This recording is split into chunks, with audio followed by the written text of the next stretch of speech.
we have it. You blame yourself and habit, but you're so. What am I denying? Of all the things to try it.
Said them as we have it.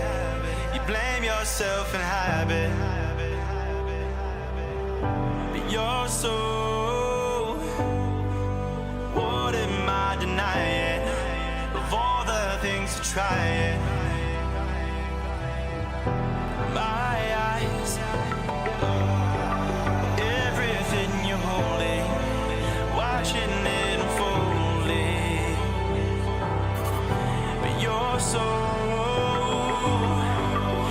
Everything evaded, the feeling left and faded.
Well, good morning, everyone. Once again, welcome back to the Rye House Kart Race, where you join us here for round number 5 of the Rye House Kart Club in 2025. Out on circuit already are our Coma Bambinos, and they'll be heading out for 7 minutes of qualifying to set their grid for heat number 1 later on today. And also a big hello to the YouTube live stream. Of course, once again for round number 5, there will be just a little live stream with the live timing and some commentary as well over on the Rye House YouTube channel. So if you want anyone who's at home to be updated, or you want to go and watch that back after the racing's all said and done, head over to the Rye House YouTube channel and you'll be able to find it and give it a watch at your leisure. So hello to everyone in the live chat already. I hope you do enjoy the racing action from today. Apologies about the noise, YouTube live chat. I've got to have both windows open because it is so hot in the commentary box. So sorry if there's a little bit of extra background noise today. Not much I can do about that, but I'll do my best to make sure that you can hear me. As I say then, Bambinos out on circuit. We've got 6 drivers out on circuit at the moment, and great to see 2 new names as well here to the Rye House Kart Club. Mr. Fabian Smith on the 99 and Mr. Jacob Hayward White on the number 44. But great to see those 2 drivers joining the fray here at the Rye House Kart Club and looking to get immediately stuck in. And they've joined a number of names which you've seen for plenty of time here at the Rye House Kart Club now. Mr. Theo Azzopardi, your championship leader in the Coma Bambinos, currently the fastest out there on circuit. And has already, according to our live timing, set the lap record. He's only done 1 hot lap so far in this session. Fantastic stuff from Theo Azzopardi. We've also got Mr. Ezra Robinson Matthews on the number 18, Miss Briella Stevens on the number 20, and Mr. Matthew Pearson on the number 45 as well. So 6 drivers out for the moment then, but already over half a second clear is Theo Azzopardi. And he's just... Oh, no, he hasn't quite gone faster on that one. I thought he'd beaten it yet again. Not quite faster on that one, but still some impressive times already from Theo Azzopardi. I think the main talking point, of course, as we go into today, well, it's great to see so many numbers out here today at Rye House, and great to see, similarly to in this Bambino session, so many new names as well, going through all the entry lists for each of the classes. Loads of new names out there. So welcome to Rye House. Welcome to the Rye House Kart Club. And I hope you have a fantastic day out there on the black stuff and get some good racing in. But like I was saying, main point for today, of course, we are finally using the new corner. Still unnamed, the corner. I think unofficially it's being called No Name for the moment. A bit of a nudge to Spa-Francorchamps there. Also, I've been told by Mr. Sam Green, who's up on the gantry, that potentially calling it chicane. Don't mind that. He was also considering Le Mans as a potential name. Since I saw that the new corner was being built, I've always put the name Hamilton's in. Thought that was quite a nice callback to quite a decent driver that used to race around here. But we're open to suggestions. If you think you have a great name for this new corner, make sure you go and let Sam or Luke or any of the lovely people that work here at Rye House know what you think that corner should be called. Of course, please keep it PG. We want some good creative names, but nothing too crazy, please. Something that I can say on the microphone would be amazing. Right then, continuing on with this Coma Bambino session, what have we got left? 2.5 minutes still left to go. Theo Azzopardi can't even beat his own time. He was so fast. Even he can't seem to get close to that lap time that he's already done in this session. However, drivers around him getting closer and closer. It's Briella Stevens, who is the closest driver at the moment. Sadly, one driver pulling to a halt. It is the 41. The 41 of Theo Azzopardi, your championship leader and currently pole position in this session, has ground to a halt down at hairpin number 2. Looks to be a mechanical issue then for Theo Azzopardi. Hopefully something that can be easily fixed, ready for heat number one later on this morning. But either way, potentially the floodgates now open for a minute and a half. Let's see if one of the other drivers out there can find a time better than the one already set by Theo. Now, Briella is around 600ths off of Theo's time at the moment. A 50.094 is the time to beat. Briella's in the 50.1s. Ezra Robinson Matthews in the 50.2s. Then we got Matthew Pearson in the 50.4s. Fabian Smith and Jacob Hayward-White in the 51s at the moment, both finding their feet out there. Of course, lap times are going to be, what are we thinking, a couple of seconds slower in these lower-powered karts, maybe only a few tenths when we get up to Junior Max and Senior Max with a new corner. Of course, usually flying down full chat through pylon, but now much more of a heavy braking zone, much more of a tricky set of corners as well. Now, I'm interested to see, once we get into the heats and into the finals later on, how easy it's going to be to overtake through those corners. Now, I know a lot of you have been out testing yesterday and earlier on as well, but I've, of course, not seen any of that. So I'd love to hear from you guys as well. I'll come around and have a chat at some point when I get a few minutes and see what you guys think of the new corner. But yeah, will we see some good racing through there? Or will it end up being a bit single file? I was saying to Luke earlier on, potentially opportunities to dive up the inside into Complex Duvel now. But we'll see if that does come true later on. Timer is going to tick to 0. The 44 will be the first to see the checkered flag, and that is Jacob Hayward-White. He stays in 6th place. Fabian Smith stays in 5th place. And Matthew Pearson stays in 4th. We keep our eyes locked onto the 20 of Briella Stevens and the 18 of Ezra Robinson Matthews. They're heading round through the final sector now. But can any of them find that little bit of extra time? Around the final corner comes Briella Stevens. She'll head under the gantry. Can she beat her personal best time? No, she can't. Not quite this time, Briella. They're on the front row at the moment, though, and will stay on the front row as Ezra Robinson Matthews has peeled into the pit lane.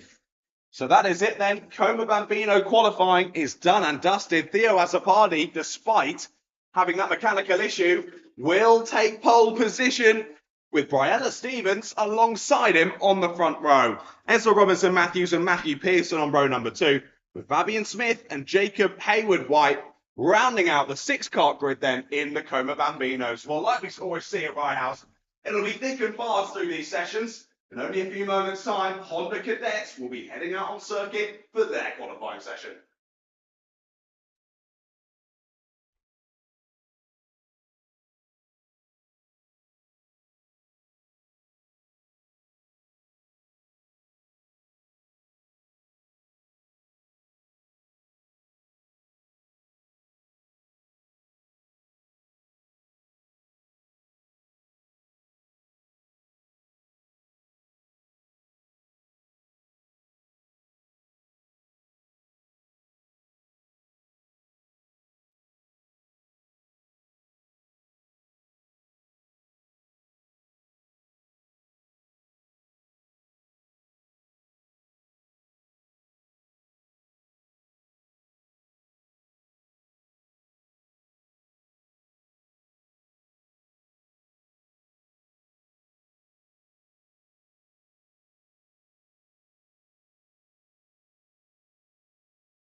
Honda Cadets straight out onto the track then, and already forming quite the sizable traffic jam as they head out the final corner. Of course, we do see in Honda Cadets a lot of working together, a lot of slipstreaming as well. So I think drivers have the right idea in this one, just trying to work with each other. At least for these first few moments of the session where they try and find a bit of track position and find some good pace out there. But this grid has grown demonstrably since last time out at round number 4. Great to see so many names out there. 14 drivers in total. out in the GX200s. I've just realised I made a mistake in the Como Bambinos. Of course, it's a lap record. It's the first time that we're using this track layout in the kart club. Of course, it's already been used for the pro karting series at the start of this month. First time for the kart club though, and that'll be why every driver who's coming P1 in these qualifying sessions will be getting the lap record. So you'll be etching your name in the history books today if you can get pole position in your class. Well, at the moment, that's currently being held by the 16 of Jensen Kula. He's at the front of that sizable train now heading through into the final corner. Jensen was rather speedy, to say the least, last time out at round number 4.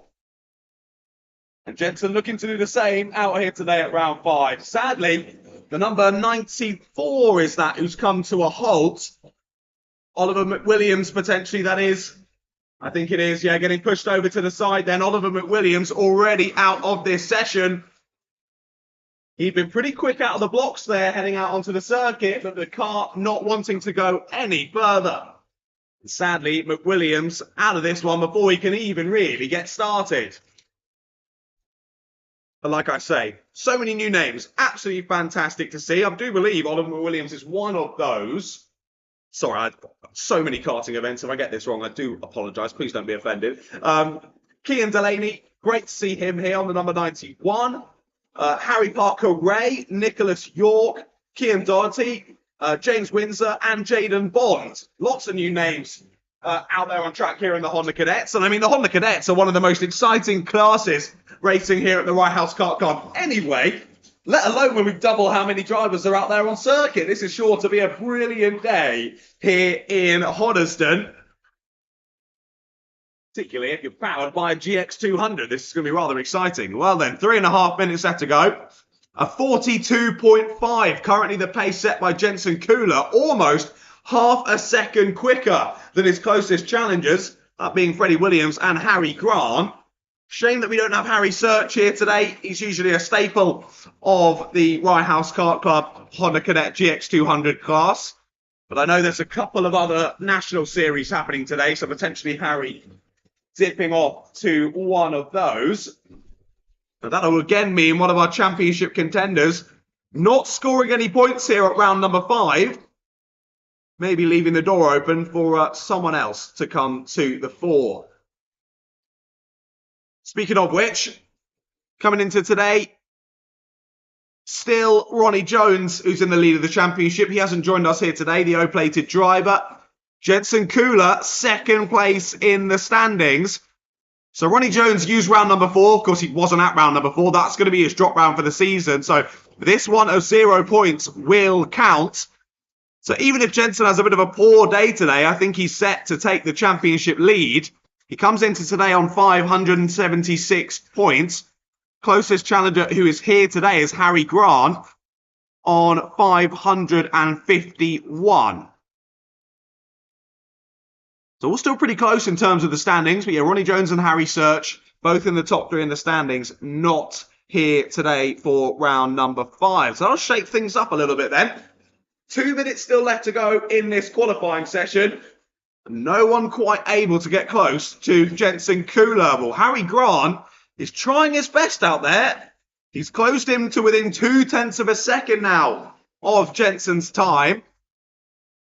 But still not quite able to squabble for that pole position just yet. We keep our eyes locked onto the circuit for the moment, though, as we count down towards the end of this session.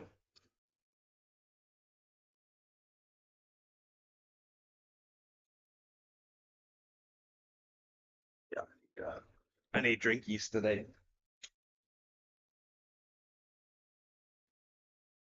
Green, that should be fun.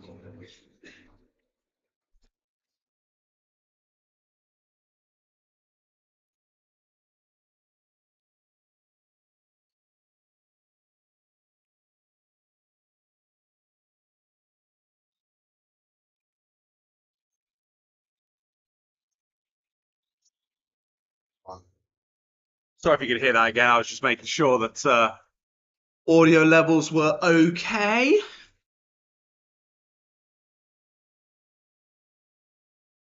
I've got a few people in there watching. Hello, hello. Let me know in the live chat who you're supporting, where you're watching from. I'll be sure to give you a little shout out and say hello. Thank you for joining us. I hope you do enjoy the basic coverage, but with the tools at my disposal, we're doing the best that we can. So I hope you do enjoy.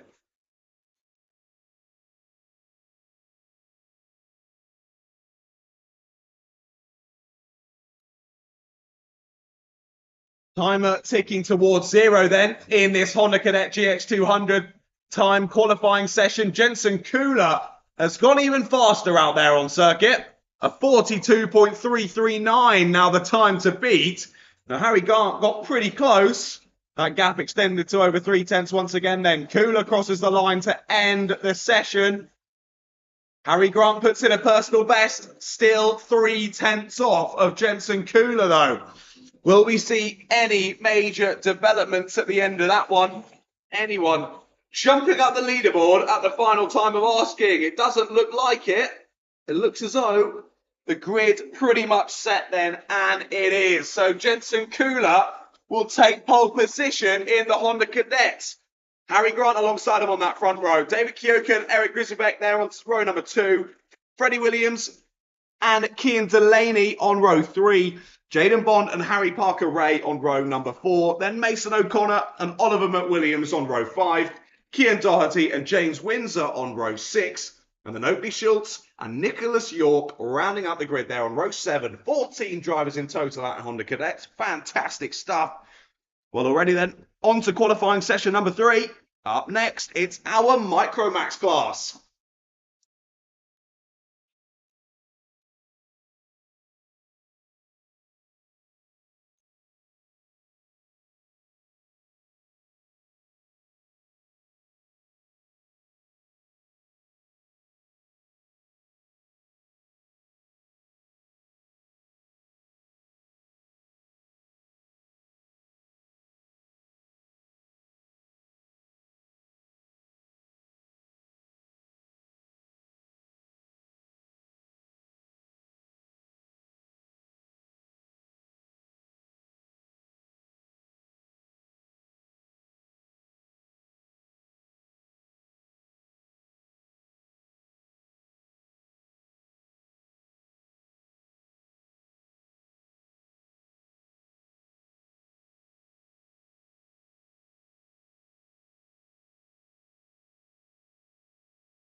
So then we're a couple of minutes into the Micromax time qualifying session.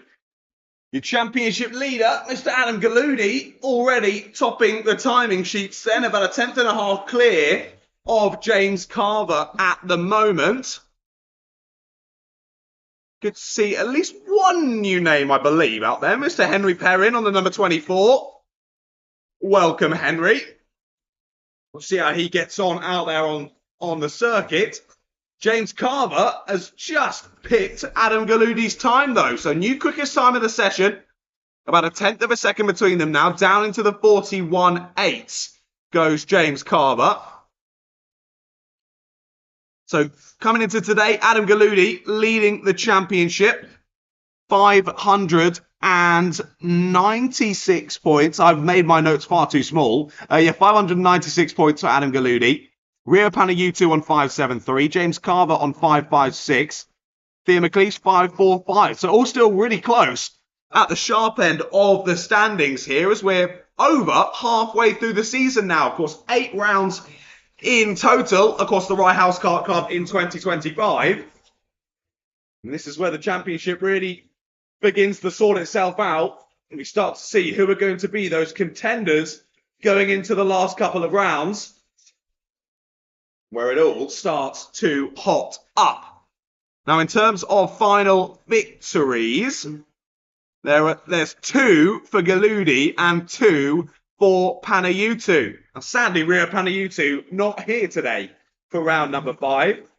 Will we see a Galudi masterclass yet again, or will someone else bring the fight to him? Just as I say that, new fastest time from Theo McLeish, and Galudi and Carver have an identical personal best. As I say that, it all changes again. Galudi goes fastest, Leo Hunt goes to second place. So from first to fourth in only a matter of moments for James Carver. So Galudi, Hunt, McLeish, Carver, now the running order. 2/10 separating those 4 drivers as now James Carver jumps back to second place. 800ths off of the pole time at the moment. Galudi trying to make moves out there, find himself a bit of track position. Just trying to spot who is the driver following in his footsteps. Is it James Carver? No, it's the 66 of Leo Hunt. So Leo following Adam round. Clearly teammates by the identical liveries on the car. I believe the ASR team is that. I really need to go to Specsavers, so sorry if I've missed that one. I do believe it's the ASR team, though, powering both of those 2 young gentlemen. And clearly, working together, working for the moment. Some good times from both of them up at the front of the grid. Just less than 2 minutes left to go in this session now. Plenty of time to put some more rubber down, find a bit more lap time out there. And once again, it changes. Both drivers going faster, Galudi and Hunt, back to the top 2.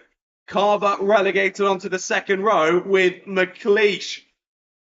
Pocock and Bradham not far behind. Then it's Cale, Echeverria, Masquel and Perrin. Your 10 drivers out in the Micro Max class today here, round number 5.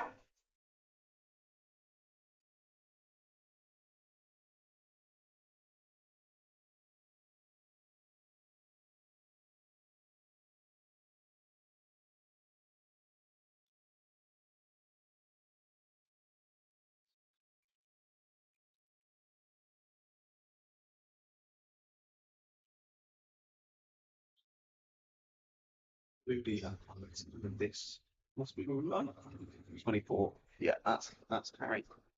Oh, sorry, Henry Perrin. Cool.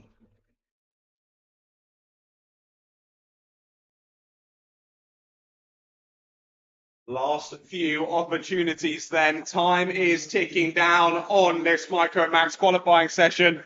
Last 30 seconds. Drivers who are midway through this lap should be able to eke out another one. But can anyone try and match Adam Galudi's time? We're down into the 41.5s now. But then a 10th back to Hunt, a further 600ths back to Carver, then a further 10th back to Theo McLeish. Checkered flag is out. Rio Pocock sees the checkered flag first, just misses out on getting another lap in. James Carver's snuck one in. Can't quite tell if he's going full racing speed or not. We'll see as he comes round, see if he dives into the pits or finishes off this lap. Drivers across the line then. Again, no one finding any time late on in the session. 7 minutes clearly enough time to get the hammer down. The driver's not quite eking out any time. Yeah, Carver comes round the last couple of corners, heads straight into the pit lane. So that's going to be it For your Micromax qualifying session, it'll be Adam Galudi who takes pole at round number 5. Leo Hunt alongside him on the front row. Great qualifying from the number 66. James Carver and Theo McLeish there on row 2, not far back at all. And Rio Pocock is there on row 3, along with Leyland Bradnam. Then Oscar Mascal and Hugo Sena Echeverria on row 4. They'll be followed by Charlie Cale and Henry Perrin. They round out your 10 karts on the grid. Well, there you go then. Micromax is done and dusted. We'll see them out for their first race later on this morning. Up next, our Inter-Rotax class. Their slightly older brothers and sisters are heading out in a few moments' time.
1.2 seconds separating the grid at the moment here into Rotax. Sorry, I forgot to unmute the mic on the stream. Apologies. But we're ticking on towards 30 seconds left to go then. Across the line, it goes Hammond, and Suresh. Those three all following in a bit of a train. And Freddie Ellingham not far behind them either. They'll get in this lap, but unlikely to be another one afterwards. They'll have to really set a good lap time to get another one in. Couple of drivers heading under the gantry now. They'll be starting their final laps. That's Jude Putterfoot going under the gantry and starting another lap. But checkered flag is now out on the gantry. Top four are all about to come across the line. And let's see what the grid looks like once they come through. No changes, it looks like, yet again. No drivers able to find any bit of extra time in the dying moments of the session. Well, here comes Santiago Simeone out the final corner, currently in 6th place. Can he find any more time? Sadly, not for him either. Half a second off of his personal best. Across the line comes Jude Putterfoot. And that's it, session done then.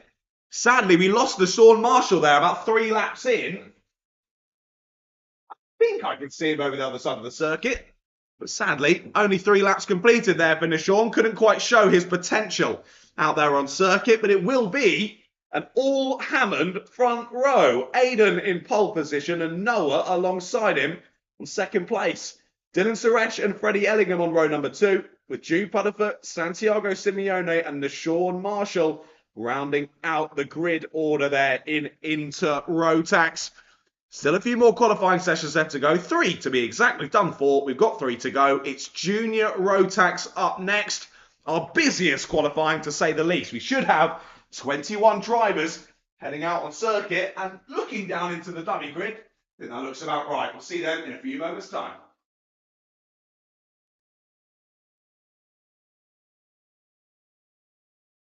Oh. Itchy. What's she saying?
Junior Rotax out on circuit then for their time qualifying session.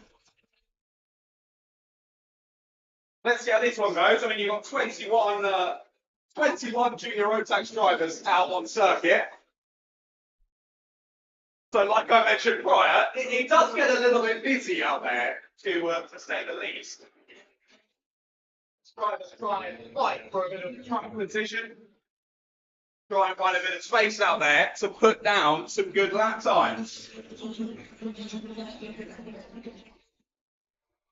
We'll see who sides through to the 4, though, once all is said and done at the end of 7 minutes.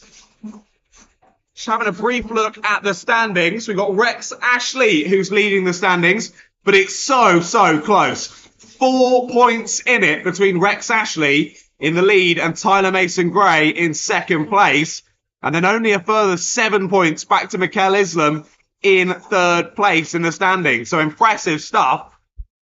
In terms of final winners, though, Round 1 went to Adam Turasek. Round 2 went to Anthony Parfit. And then it's been back-to-back final wins for Rex Ashley. He's had to fight for them in both of them, though. Some great races previously out there. 5 places gained in the final last time out at round 4 for Rex Ashley. Biggest mover in that one. 12 places gained for Ayrton Rye. Let's hope, though, for Ayrton's sake, that he doesn't have to overtake that many people in the final.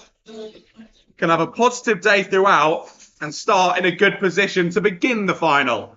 At the moment, Ayrton currently on the front row, 2nd place. He's just been picked by the 18 of Sam Kohler. Those championship protagonists, though, all very close together. McAllister in 5th place. Rex Ashley in 6th and Tyler Mason-Gray in 7th. One of your final winners, though, round 1 final winner, Adam Turasek, has just jumped up onto the front row. Knocks Ayrton Rye down to row 2, but immediately Rye replies. Back to pole goes Ayrton Rye by almost a 10.5. Great lap from Ayrton Rye. The 118 finding some great pace out there at the moment. Just less than 3 minutes left to go as we try and sort out this grid. Lots of new names as well here in Junior Road Tax. Clearly a lot of drivers wanting to try out this new track layout here at Rye House, which is great to see.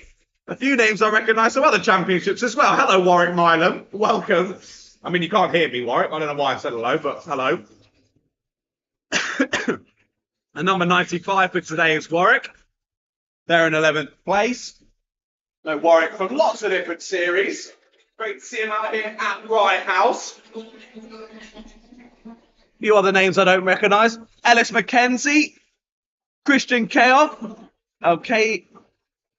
Kayoff. Sorry, Christian Kayoff. I'll get that correct, Christian, I promise. Edward Jones. Tigran Grigorian.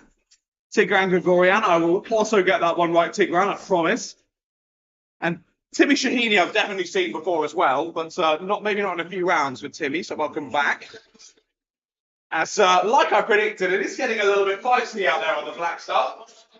Drivers putting in overtake to find that track position, but of course, once you make an overtake, you've wasted a bit of time. That lap's gone, so you've got to make sure that you're making the most of those laps wasted to free yourself up to put in a proper, solid qualifying time. This is like bacon and cake. You're making the base at the moment, making the base. The toppings will come later. Those yummy, juicy toppings will come in the final, but you've got to set that base to begin with. If the base doesn't work, the toppings are going to taste rubbish. What a weird analogy. But either way, drivers making sure they set themselves up for a positive day here at round number 5. Changes at the sharp end, though. Jack Beasley has gone fastest. Jack was a little aggressive last time out of round 4. I think it's a nice way to put it. I wasn't scared of calling him out for what was a little bit of a punch down at hairpin 2 last time out. But Jack, a very, very quick driver and looking to prove himself once again here today at round 5. And currently with that fastest time, only beating Sam Kohler by 6 thousandths of a second at the moment. A little bit of time for drivers to find pace out there, though. We're going towards 10 seconds left to go. Drivers heading around the final few corners might just get another lap in. 2 drivers head across the line. Ayrton Rye is one of them. They will just sneak in. No, they won't. Checkered flags on the gantry. So although I don't see a checkered on my timing, they have seen the checkered flag. Session comes to a close then. Who's going to get pole position in Junior Rotax? Timmy Shahini gains a place. Edward Jones jumps up inside the top 10. Up to 9th place goes Ayrton Jones. Mario Smith climbs up to P5. Can anyone beat Jack Beasley's time? It's not looking like it at the moment. We wait to see if the 18 of Sam Kohler has any response. He does not. And sadly, Ayrton Rye has already seen the checkered flag, and that's going to be it for time qualifying.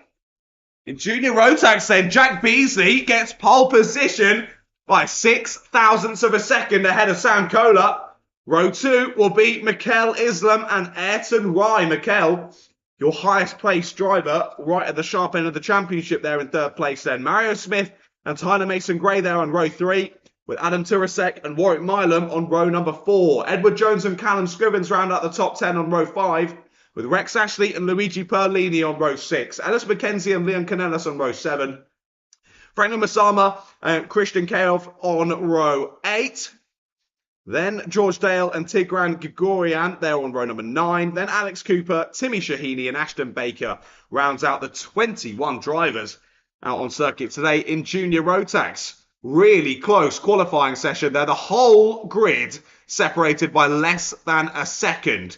Fantastic to see the talent out on show here in Junior Rotax at the Rye House Kart Club. Well, immediately then, heading out on circuit, our senior Rotax drivers for their qualifying session. Great to see the return of Bradley Keaton. Bradley, of course, a previous champ in Junior Rotax. We've missed him for a few rounds here in the seniors this year. But good to see that Bradley is back. Of course, second place in Junior Rotax last year in 2024. Made the move up to seniors for this year. And yeah, we saw him at round 1 and 2. He wasn't here for 3 and 4, but he's back for round 5. I'm interested to see how Bradley does out there in the seniors. And a couple of new names out in the seniors as well. So we've got a junior with the last name Kayov. We've got a senior with the last name Kayov. Daniel Kayov on the number 27. Welcome, Daniel. And Lingfeng Liao as well on the 66. So welcome, Lingfeng. And the rest of the drivers, I believe, we've seen at least previously at some point this year in Senior Rotax. Also, I've got to continue giving the shout-outs to Chloe Kundizik. Great to see Chloe back yet again. Of course, had that massive accident at Stadium Bend last time out at round number 4. She soldiered on, though, jumped on a new car and pressed on, still did the rest of the heats and the finals. It was great to see. I know she was a little bit battered and bruised after that one, but she's back for round number 5, ready to prove her stuff. Well, watch the timings, watch the black stuff. Another qualifying session carrying on through then. Just over 5 minutes left in this one. We'll have seniors out, then the 177s, and then on to the first round of heats.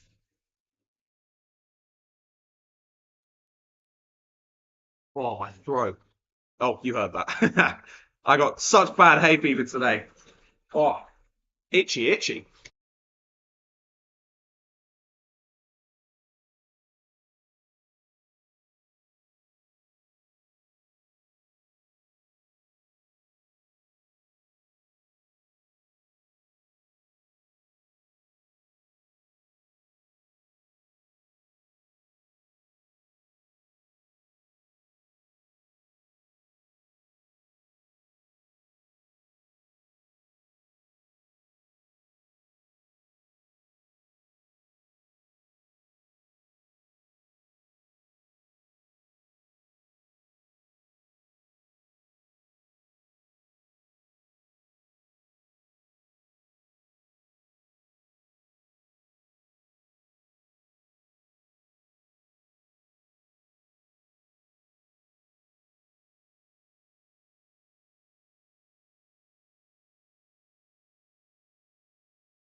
Less than 2 minutes left to go then in the senior road tax qualifying session.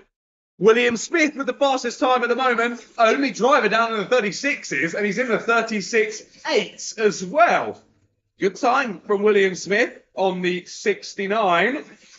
Bradley Keaton on second place at the moment. Then it's a few tenths back to Jacob Barron and Ling Feng Liao. Reese Knight, good to see him back as well. They're along with Kia Hobson at the moment on row 3. Daniel Keoyov, along with Koei Kunduzik and Matthew Kendall. That's your 9 drivers out in senior road tax for today. And championship standings, Jacob Barron leading the seniors going into today, ahead of Bailey Waters, Koei Kunduzik, Amelia Risby and Reese Knight. They're your top 5 in seniors going into today. Only 1 point in it between Jacob Barron and Bailey Waters. Bailey having some really good rounds recently, but sadly wasn't at round 4, and again isn't here today for round 5. We're missing Amelia Risby as well here today. Shame that the 136 hasn't made her way to round 5, and I'm sure we'll see her back later on this season. But yeah, so far this year, Bailey Waters with 2 final wins, Liam Phillips with 1, and William Smith with 1 at round number 4 as well. Let me just double check the notes again. I went off like a silly Billy. William Smith. Yeah, so we only saw William for the first time last time out at round 4. Took the final win. He's back here again at round 5. And again, he's looking to take pole position. Bradley Keaton's closed the gap to 0.5 tenths of a second. But the checkered flag is out. Reese Knight, Kia Hobson and Daniel Keoyov stay where they are. Jacob Barron stays in 3rd place. Koei Kunduzik finds a great time to finish the session. Jumps up to P6. We wait for the top 2 to come across the line though. William Smith out the final corner. Bradley Keaton out of the final corner. Faster time from William Smith. Puts him a little bit further clear. And Bradley Keaton can't beat it. So it'll be William Smith taking pole position here at round number 5 in the senior road tax class. Bradley Keaton alongside him on that front row. Jacob Barron and Ling Feng Liao on row 2. Reese Knight and Koei Kunduzik there on row 3. With Kia Hobson, Daniel Keoyov on row 4. And Matthew Kendall rounding out the 9 carts on the grid then in seniors. I believe we were supposed to have 10. On my entry list, but sadly only 9 out there at the moment. Maybe we'll see the other driver later on, or maybe they've not been able to make it out for the competitive sessions. But speaking of, only 1 more qualifying session left to go then. The 177s, I can hear the engines turning on down in the dummy grid.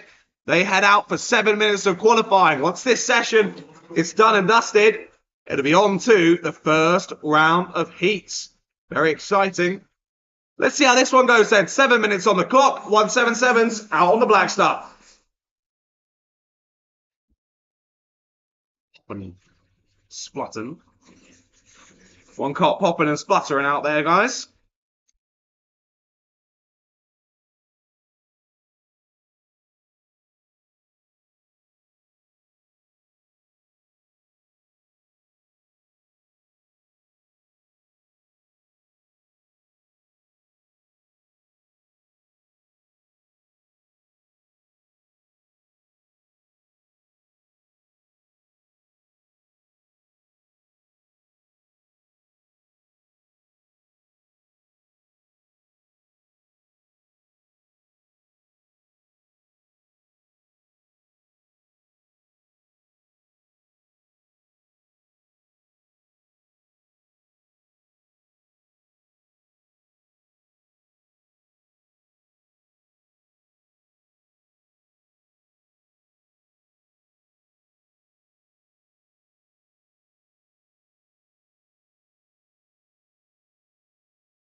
Just less than 4 minutes left to go then in the last of the qualifying sessions here for round number 5 of the Rye House Kart Club in 2025.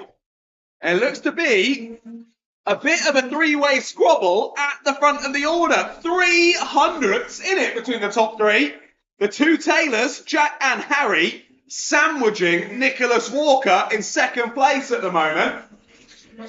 Probably the drivers we would expect to be at the sharp end. Malachi Morrison not far off either, about a tenth and a half. Same for Jake Bradfield. And then a few tenths back to Hugo Pereira. Then Richard Allison, Simon Bradfield, Chris Emerson and Daniel Clark. Your 10 drivers out there in the 177. This is again similarly to the seniors. I think we were supposed to have 11.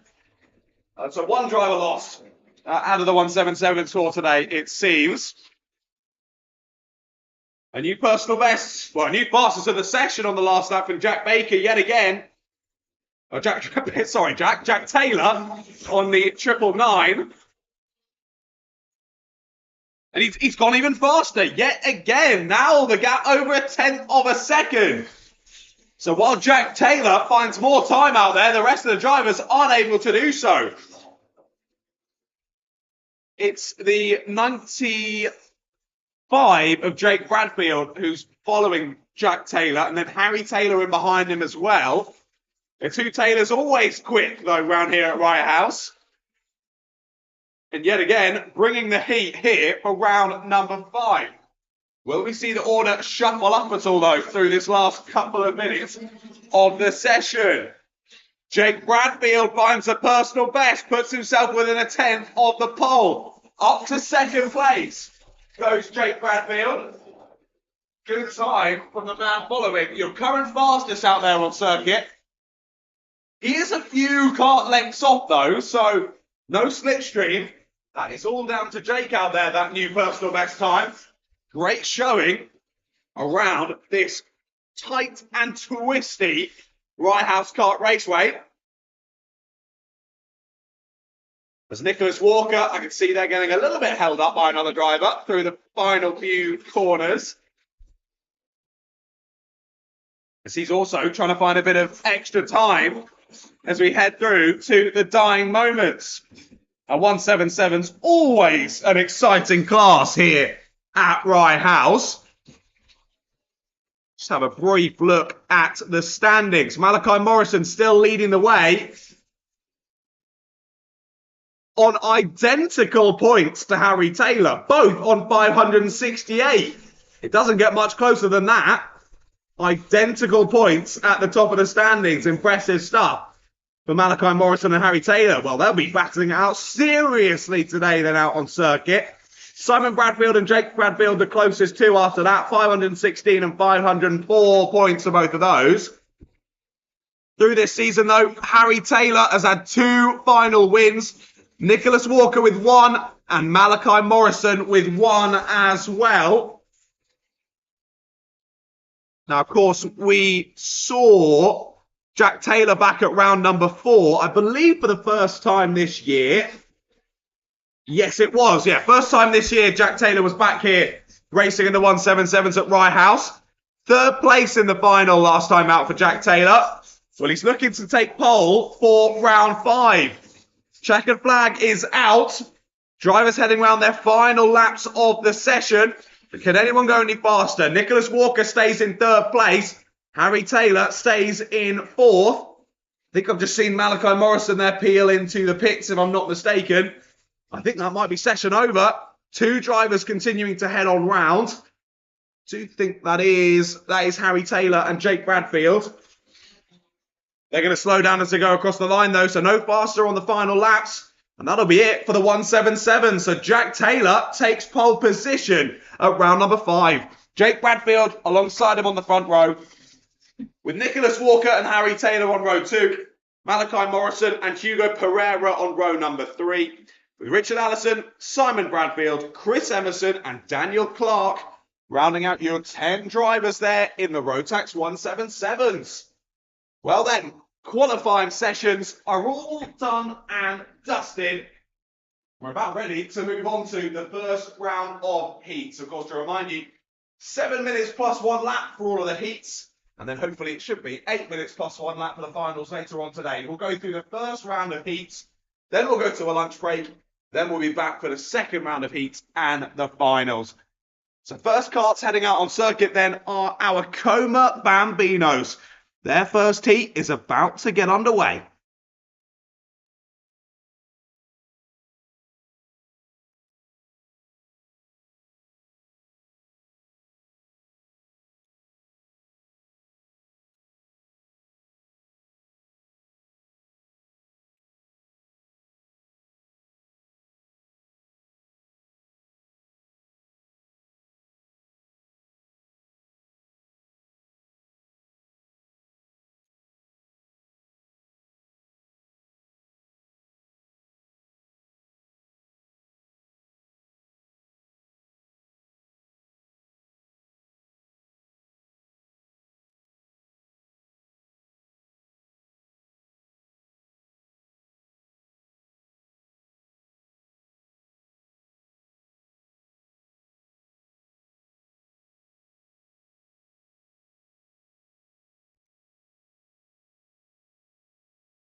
Out on circuit come our Coma Bambinos then, first heat of the day for round number 5 of the Rye House Kart Club in 2025. Let's run you through the grid for this one.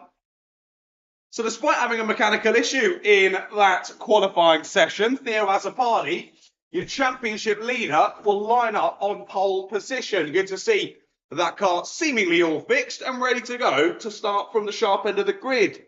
Briella Stevens alongside him on that front row. What a great qualifying session from Briella. Starting on the front row, I believe, for the first time here at Rye House, if my memory serves me correctly. It probably doesn't, but hopefully it's correct.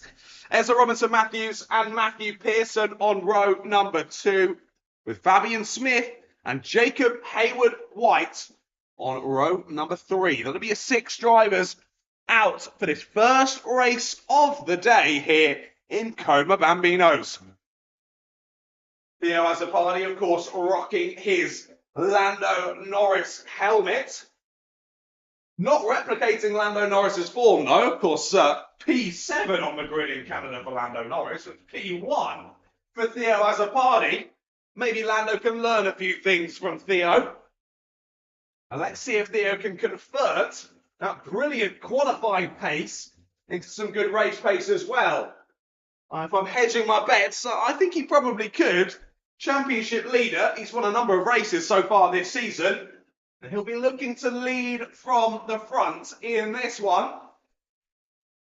So the red lights come on then.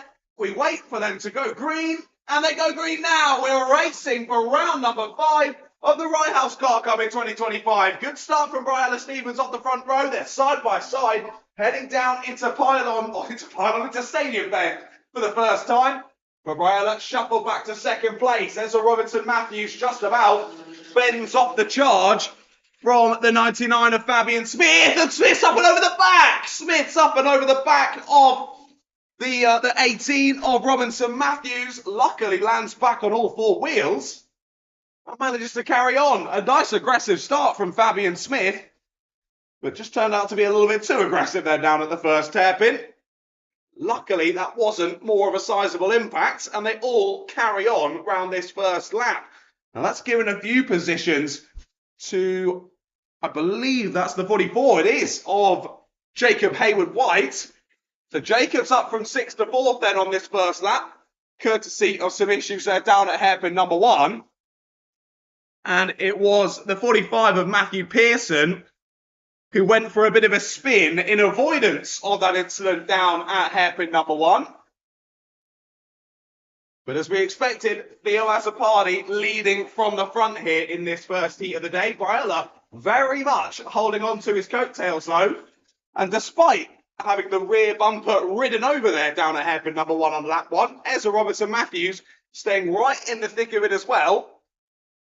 Sadly, another spin there down at the first hairpin for the 99 of Fabian Smith. Then on lap number 2, he's going to lose a little bit more time and sadly drop a bit further off of the rest of the pack.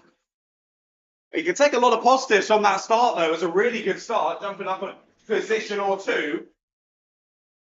Sadly, couldn't carry that on, making a couple of mistakes through the first couple of laps. He's got a contact warning for that first lap scuffle as well. Hello. How are you? Hello, hello. Hello, hello. How are we? Good. Good? Yeah, all good, mate. All good. I'm excited for Cleo who's got an into it. Yeah? I think Cleo, yeah, that's my mate, so I'm going to trust him. Nice. Okay, good. So he's doing a great job, isn't he? Yeah. Linus. Ross Stevens is actually doing really good. Yeah. No, it's been impressive. Oh, yeah. The live stream. Yeah, they can still hear you. Hello. Remember me from last round? I'm that little annoying one. Yeah, they'll definitely all remember you, mate. Right. Top 3 coming across the line astern there. It looks as though they both closed up. Briella and Ezra Robinson Matthews right on the back of Theo Azzopardi. So they're certainly not making it easy for the championship leader, the number 41, as they look to bring the heat here in the first heat of the day. Very fitting as they head on round this lap. Great to see both Briella and Ezra going from strength to strength as, oh no, the 44 looks to have a mechanical issue. That's Jacob Hayward-White pulling to a halt there down at hairpin number 2. Yellow flags come out as the 44 grinds to a stop there. You saw him bash the steering wheel in frustration. Something's gone wrong for Jacob out there. He obviously had that great start from 6th to 4th early on. But the luck going no further for Jacob, and he'll be pulled to safety there down at hairpin number 2. Top 3 still as close as ever. Not quite able to launch a charge though yet are Briella or Ezra. They continue to wait in the wings. A little mistake there on the exit from Theo, but he holds the slide nicely and presses on. Of course, yellow flag still out through that second hairpin, so no opportunity to move, even if they wanted to do so. But now that Jacob's back behind the safety of the barriers, the yellow flag will go in and full racing will resume around the circuit. Good exit there from Brianna, using all of the track surface to find a bit of time. Theo clearly feeling at least a little bit under pressure as he moves to the inside line to cover it off down into Stadium Bend. It was yet another spin for Fabian Smith, sadly, down at hairpin 1 once again. Just struggling with that rear rotation there through that first hairpin. Of course, only a few months ago, we saw Brianna really struggling with that rear rotation down at hairpin 1, but she's clearly got the hang of it now. She's up there fighting in the top 3. Little bit of time lost through this part of the lap. Theo extending the gap ever so slightly. But looks as though they're staying as they are for now. 2 minutes left to go in this session. Of course, as always, I've had Mr. Santiago Simeone join me up in the commentary box. Santiago, I'm going to call on you already. Only for the new corner. Of course, the first time we're using the new corner out here at Rye House. What are your thoughts of it? Do you like the new layout? And what do we think when we get into racing? potential for overtakes around that corner as well, or is it a little bit single file? Yeah, so like you could make an overtake, but like it's just about too wide. If you're trying to go 3 wide, one of you is gonna end up in the barrier. But yeah, I like that new corner. Yeah, I do. But like it slows down the lap time a lot, and I'm not like quite able to get like. Okay. It is brand new, so I think that's fair. If you've not quite got the hang of it just yet, plenty of time to get used to it today, and of course, I think further through the season as well. We'll see how that carries on. Top three still as they were out on circuit. They're all dealing with the new corner very, very well. All heading on round another lap then. How long have we got left? Just less than a minute left to go in the session. So only a couple of more laps left in this. So I think we'll just about see 3 laps left in this one. You can hit the Hondas now. The top 3 continuing on line astern. They're actually chasing down the 99 of Fabian Smith as he continues on through his race. I think, barring any more spins for Fabian, they are unlikely to catch him over these last few laps. And I'm suspecting some really nice weather here today. It's nice and warm, but there's quite a sizable dark cloud over the circuit at the moment. I don't think we're going to get any rain, but you never really know here at Rye House, so we'll wait and see. What was that? You have the weather app. You can just see on the. I do. I think it's supposed to be sunny all day. Yeah, it was supposed to. It just. Bit of a dark cloud. I mean, it's England, so you never know. It is. It could be sunny and it starts absolutely downpouring. Yeah. Could be a rainbow. Could be a rain, but that'd be nice. I've just been like so angry because I don't know, my engine's not going. Oh, really? Oh, you were watching? Yeah, I mean, you were off the pace more than any previous round. So I was a bit surprised. Hello. Like, it was so slow on streams. Yeah. That's annoying. Go. Do you think there's anything you can do? You can see everything from Just deal with it. Just deal with Yeah, it. right. Okay, you heard nothing. Right then, round the final corner come our 3 leaders. They'll head on to the final lap of racing here in the first heat of the day for the Coma Bambinos as a party. Holding that inside line down into Stadium Bend. I don't think Ryla Stevens is quite close enough to launch an attack here around the final lap. Robinson Matthews has fallen off ever so slightly off Ryla as well. They're closing down on the back marker. Could this shuffle things up at all? Fair play to Fabian. Moves his way out of the way, gets a little bit in front of Ryla Stevens there. Struggles to pick her way round, and she really is getting a bit spooked by Fabian. Loses quite a bit of time to Theo as a party. And it should be a relatively simple drive to the line for Theo now, as Briella continues to get a bit held up by Fabian. Clearly she's found good pace out there as Fabian pulls into the pits then. Briella finding good pace, just needed to get more comfortable with overtaking. But across the line comes Theo as a party. He wins the first race of the day. This certainly wasn't a comfortable one for Theo. We've seen him win much easier races than that. But Briella and Ezra really bringing the fight to him today here at round number 5, which is brilliant to see. So Briella Stevens finishes in second, Ezra Robinson Matthews in third place. And it is Ezra with the fastest time of the session. New lap record for him, a 49.967. Great lap from the number 18.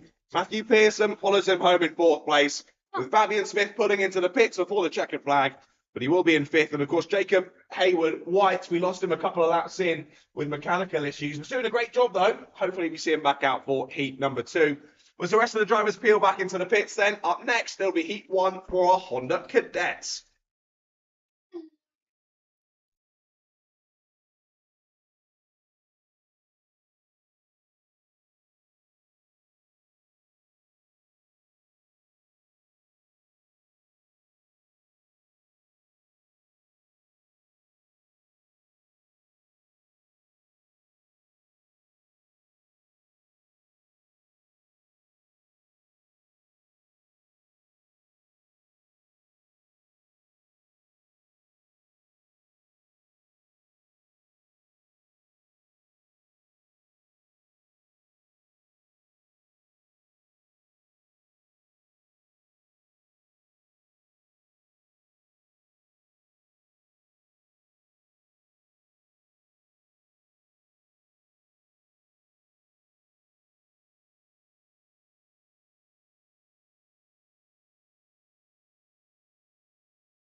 to the Bambinos. Harry Grant joins him on the front row. David Kyoka and Eric Grizzlebeck there on row 2, with Freddie Williams and Kian Delaney on row 3. Jaden Bond and Harry Parker-Ray on row 4, with Mason O'Connor and Oliver McWilliams on row 5. Kian Doherty and James Windsor on row 6, with Oakley Schultz and Nicholas York on row number 7. 14 drivers taking to the track in anger here for the first heat of the night in Honda Cadets. Great to see such a big grid here in the Honda Cadets.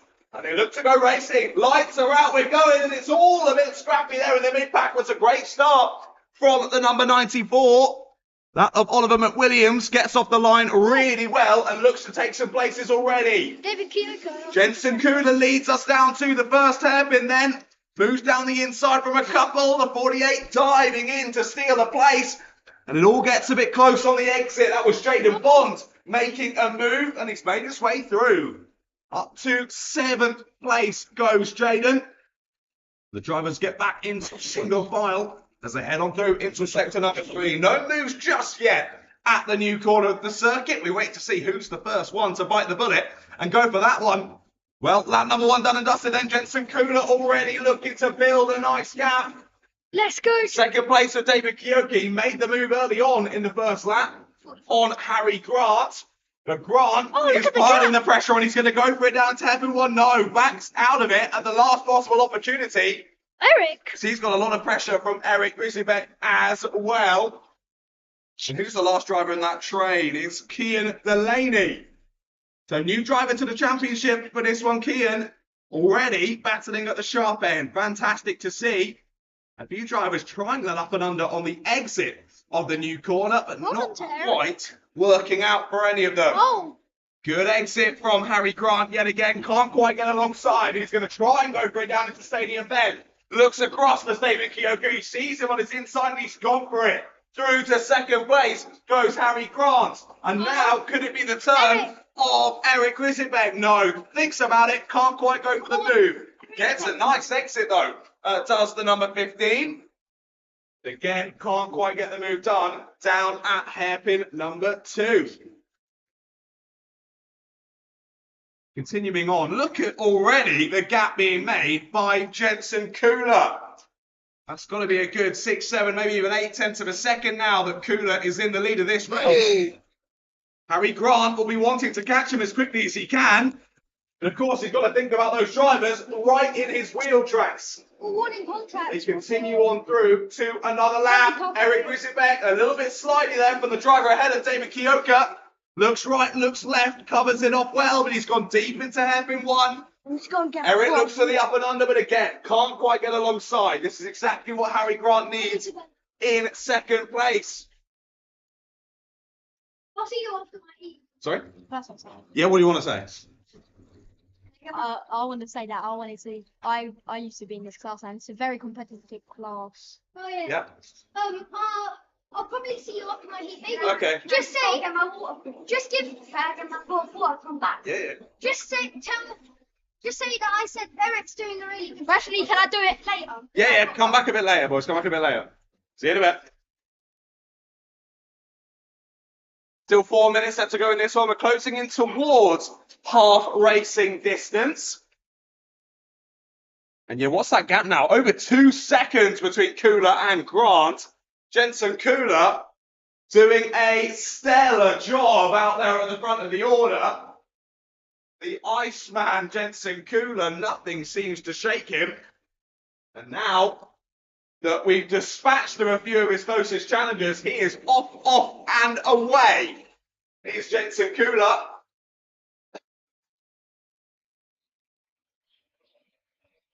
Like I said, though, with the battle in behind Harry, he's managed to make a nice little breakaway. David Kyoka dealt with that pressure really, really nicely in third place. I mean, he's still being absolutely hounded by Eric Grizzlebeck, but Eric not able to find a way through just yet. Pressing on down towards the chicane. No moves once again. Kian Delaney still close in behind. He's now got Mason O'Connor for company as they battle over 6th place. Bit of no man's land for Jaden Bond. He made that move early on in lap number 1. But now sitting with a little bit of distance between himself the driver in front and the driver behind as well. Bit slidey on the exit of the stadium once more for David Kioka. Grisbeck not able to get that inside line though. And again, the opportunity goes missing for Eric. He'll need to be bold if he wants to find a way through here. Clearly those two very close on pace out there. So he kind of needs to lick the stamp and send it if he wants to get a move done around this very difficult to master Rye House Kart Raceway. Across the line once again comes the 16 of Jensen Kula. Again, fastest lap in this race, new track record for Jensen Kula, a 42.227. No one able to get close to that lap time. Once again, Eric all over the back of David Kioka. Kioka just likes to run a bit wide out Stadium Bend, gives the opportunity to Eric, but unable to grasp it is the number 15. Cian Delaney has closed the gap now. He was battling with Mason O'Connor for 5th. Now he's closed the gap up to 3rd and 4th place. Can he be the one to go for a move? Or maybe think you've been waiting a bit too long for this one, Eric. I'm going to be the one to put an overtake on you. Let's see if it happens. Minute and 15 seconds left to go in this race. They carry on through to another lap. We keep our eyes on that battle for 3rd place. Again, not quite a good enough exit for Eric Grisbeck. He's got the up and under, but again, forced to the outside line. Aggressive from David Kioka to chop back across there and cover off the potential move. Constantly looking behind him is David. He's made a bit of a mistake there into the new chicane. Holds it nicely though and holds position. He's been doing very well under pressure here, has David. He's been under pressure for pretty much the entirety of this race. What an exit off of the final corner though for Cian Delaney. He pulls alongside down into Stadium Bend and he looks as though he's got the move done. No, he hasn't. Grisbeck has got it back on the exit of the corner. Great racing between those two. And up in a bit of dismay there from Cian. Clearly not happy with something that happened out of my eye line. Of course, I can't see Stadium Bend from my commentary box window. It's the one part of the circuit I can't see. So I couldn't possibly comment on that move. Either way, Eric has stayed in front. And Eric has stayed in 4th place. Timer ticks to 0 then as Kula comes round the final corner. Onto the last lap will go Jensen Kula. And he leads us onto it by over 3 seconds. What domination so far out here in the Honda Cadets. It's final lap. Who's going to win? Jensen. You never know. Might someone can make a move with it. Through they go then.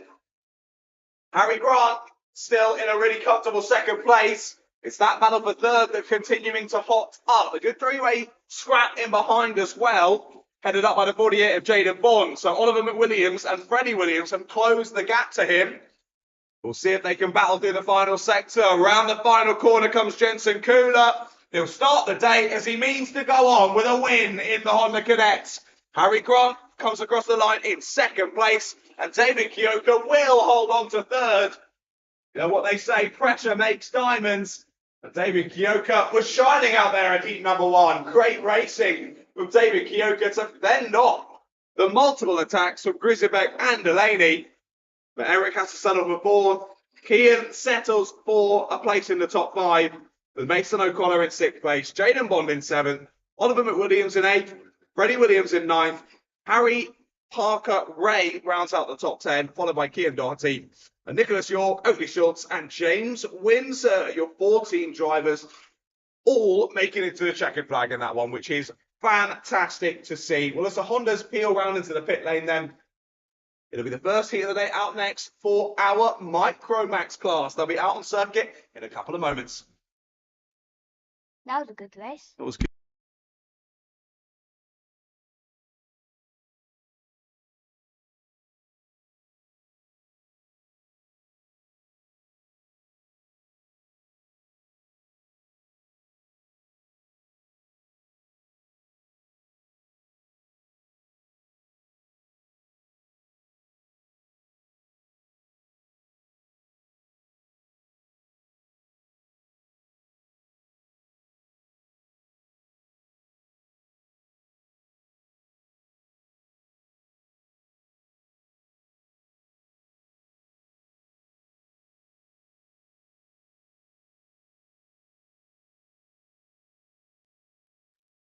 Micromax out onto the circuit then. Their first heat of the day about to go underway. Our first rolling start of round number 5. Your championship leader, Adam Galudi, on pole position. And his teammate, Leo Hunt, will be alongside him on that front row. James Carver and Theo McLeish on row number 2, with Rio Pocock and Leyland Brandon on row 4. Then Oscar Mascal and Hugo Sena Echeverria on row 5, with Charlie Cale and Henry Perrin on row number 6. Huh? What are you trying to say? The thing. The white thing, you remember you had to put it on black. It didn't go on black. I was trying to let you know, so it's Sure. the thing. Looks as though we're going to be going around again then. Chevron flag is out on the gantry. Well, I was talking of murmurings of black clouds. There are still some sizable black clouds out there, but the sun is very much shining down here in Hoddesdon. It's going to be rather warm for the drivers out there in full race suit and helmet and full race gear. Luckily, these races only 7 minutes plus 1 lap, but still, we'll very much get a sweat on. Drivers got to make sure they're keeping those liquids topped up throughout the day, and making sure that they're ready and fit for racing action. Well, the driver's getting back into 2x2 formation then, about ready to get this one underway. I gotta get my water bottle. I need. Huh? Hey, do what you want. It's all good. All right. All right.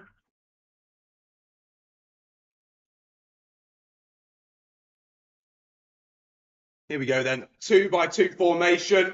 Will it be the classic start from Galudi to side through to the lead? Will we see someone else get 2 to 4? Lights are out. We're underway and racing. Up to Stadium then we go for the first time in the Micromaxes. Who will be leading on the exit? Shuffled out wide there is the teammate of Galudi. Hunt falls back to 3rd place as James Carver finds a way back through.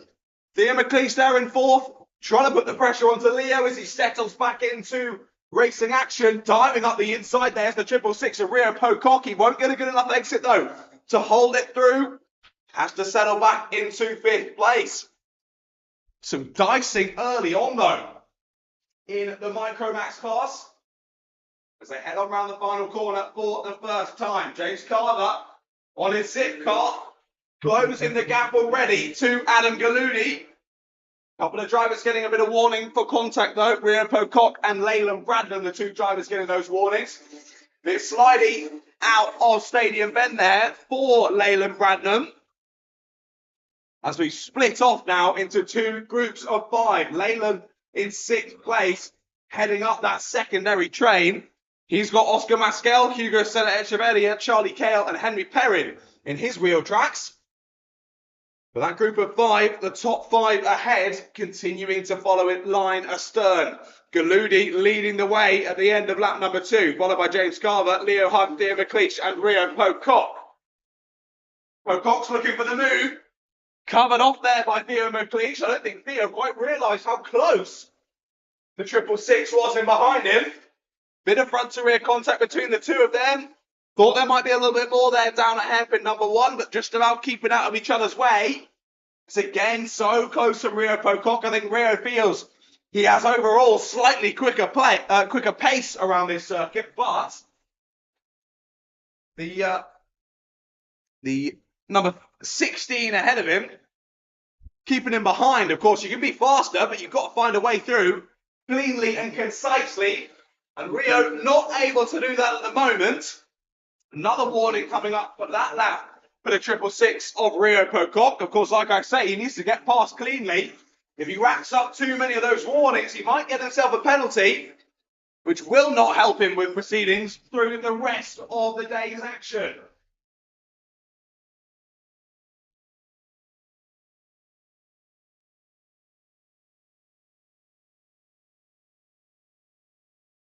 With Rio absolutely hounding the back of Theo's car, they've sort of fallen back a little bit from the top 3 now. As they think about each other, the rest of the top 3 scamper away. On to another lap we go then. Fastest lap of the race from Leo Hunt, the driver in the 3rd place in this leading squabble. The fastest driver of the 3. Like we say though, can he convert that sort of pace into overtakes? That's the crucial thing. as they head on round this race. About half race distance so far then for heat number 1 in Micromax. And although those drivers very, very close to your championship leader of Adam Galudi, no one able to find a way past him. Again, another warning for contact coming through for Rio Pocock.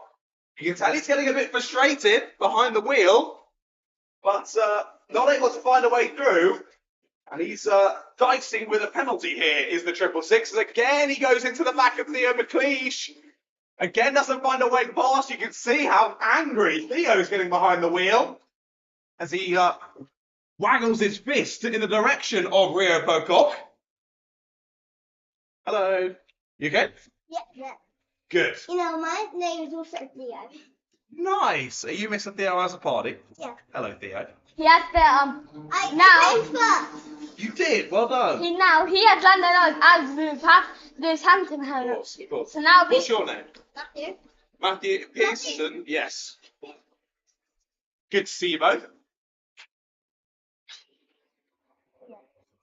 Continuing to squabble for the lead then, those top 3. Again, unable to find a way past. It seems as though now maybe the momentum shifted slightly. James Carver checking over the shoulder, feeling under a bit of pressure from Leo Hunt. Yeah, that gap back to Theo McLeish continuing to extend then. That gap now about 2.5 seconds back to Theo. He's very much in the mindset of keeping Rio Pocock behind, but that has stolen away any possible chance of either of them getting into the top 3 in this first heat of the day in the Micromaxes. 2 minutes left to go. Still neither driver behind. The leader close enough to think about a move, and again, big slide there for Theo McLeish. Definitely assisted into that one by the 666. I would be very surprised if the 666 doesn't get a penalty, and yeah, there you go, on the digi flag. Under investigation is Rio Pocock. A little bit too much contact in this one from Rio. And the stewards will be looking at that one. No decision made just yet, but they're watching. Across the line we go then. It was a decent exit there from Leo Hunt. Tried to get alongside of James Carver. Not able to do so down into Stadium Bend. As their NASA panels wiggle as they jump across the inside curve there at Reg's elbow. If they start battling each other, that'll be Adam Galudi's ticket to the races. He'll be off and away out front and looking to continue his perfect start to the day with a pole to flag victory. Less than a minute left to go on the timer. So what's that going to mean then? 41-second lap times. I think we'll just get 3 more laps in. They cross the line with 43 seconds left to go. I think they'll just about squeeze 3 more into this one. So I don't think Adam really wanted to see properly. I know he'll back himself to hold on to this one, but any more opportunities for the drivers behind is a negative for your race leader at the moment. Looks as though the 48 of Leyland Brandon has managed to make a bit of a breakaway from that group in behind him. Now headed up by Oscar Masquel in 7th place. He's still got Hugo Sena Echeverria and Charlie Cale following in his wheel tracks. None of them able to make moves. Echeverria a little bit squirrely there through the new chicane. Giving the opportunity to Charlie Cale. Charlie unable to take it though. And yeah, as predicted then, onto the penultimate lap we go of this race. Courtesy of the pace from Adam Galudi. He'll eke us out through 2 more laps. But again, top 3 staying as they are. No real movements too much in this race so far, at least at the sharp end. Of course, a bit of squabbling on the opening lap.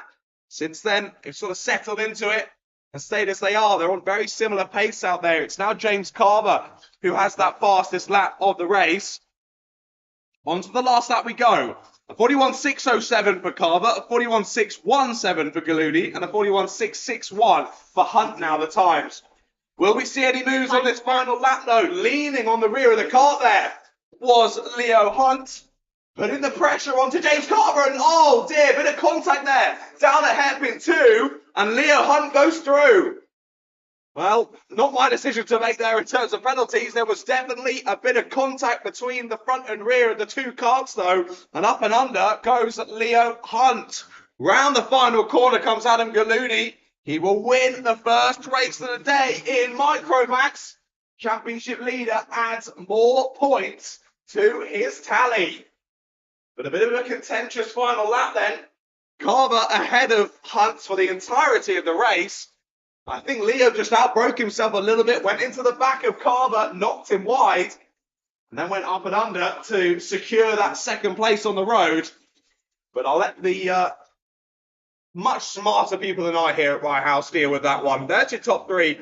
Rio Percock finishes in fourth ahead of Theo McLeish, but remember that Rio was under investigation throughout that race as well. So potentially we'll see him drop down the order in the final standings. Leyland Bradlam in sixth place then, with Oscar Maskell in seventh, Hugo Senna Echeverria in eighth, Charlie Kale ninth, and Henry Perrin in 10th place. Well, there you go then. Heat number one for Micromax done and dusted. We'll see them back out a little bit later on after the lunch break for their heat two. Still got four more of your first round of heats left to come. Into Rotax will be out next. Now we're going to see Santa.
Looks like we're about ready to go for the first heat of the day in Inter-Rotax. Of course, it is an all-Hammond front row for this one. Aidan on pole position, Noah alongside him on second place, Dylan Suresh and Freddie Ellingham on row number 2, with Jude Putterfoot, Santiago Simeone and Sean Marshall rounding out the grid. Of course, Sean only getting a couple of laps in qualifying. Good to see his kart back out there on the black stuff. Hopefully finding a bit more pace in racing conditions.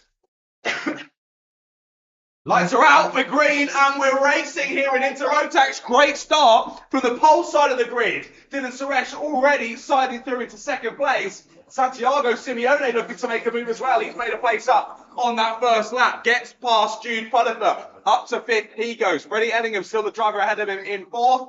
As there's already a battle for the lead. Up and under goes Dylan Suresh. They're going to be side by side down into the new chicane. He's got it done before they get to the braking zone. Great move from Dylan Suresh. That was a move smarter than his age, I would say, with Dylan Suresh. Great overtaking from the number 144. But immediately he's under pressure down into Stadium Bend from Aidan Hammond. Through they go then, bit wide from Suresh, up and under, tries Aidan, will he get the inside line? He's going to go for it anyway, down the inside, goes Aidan Hammond, back to the lead of the race, moves in the background as well, that was the Sean Marshall getting through on Jude Putterfoot, up and under, tries the 144, gets a bit slidey on the inside curve, and Suresh will have to sit in behind once more. What brilliant battling between these two, and his brother Noah not far behind either, still sitting there in third place. As they head on round to the end of lap number 2. That's keeping Freddie Ellingham in play as well. He's not far off of these two. As down the inside into the first corner will go Jude Putterfoot. He's got the move done already on the Sean Marshall. And he's gone for it now on Santiago Simeone. Simeone shuffled all the way to the exit of Stadium Bend. And that's Santiago to the back of the field, sadly for him. We heard from him earlier about the new corner. It was good to see that he was enjoying driving around it, but sadly having a few engine issues today. Santiago a little bit off of the pace than what we're used to from the young racer. End of lap number 3 then, still as they were at the sharp end.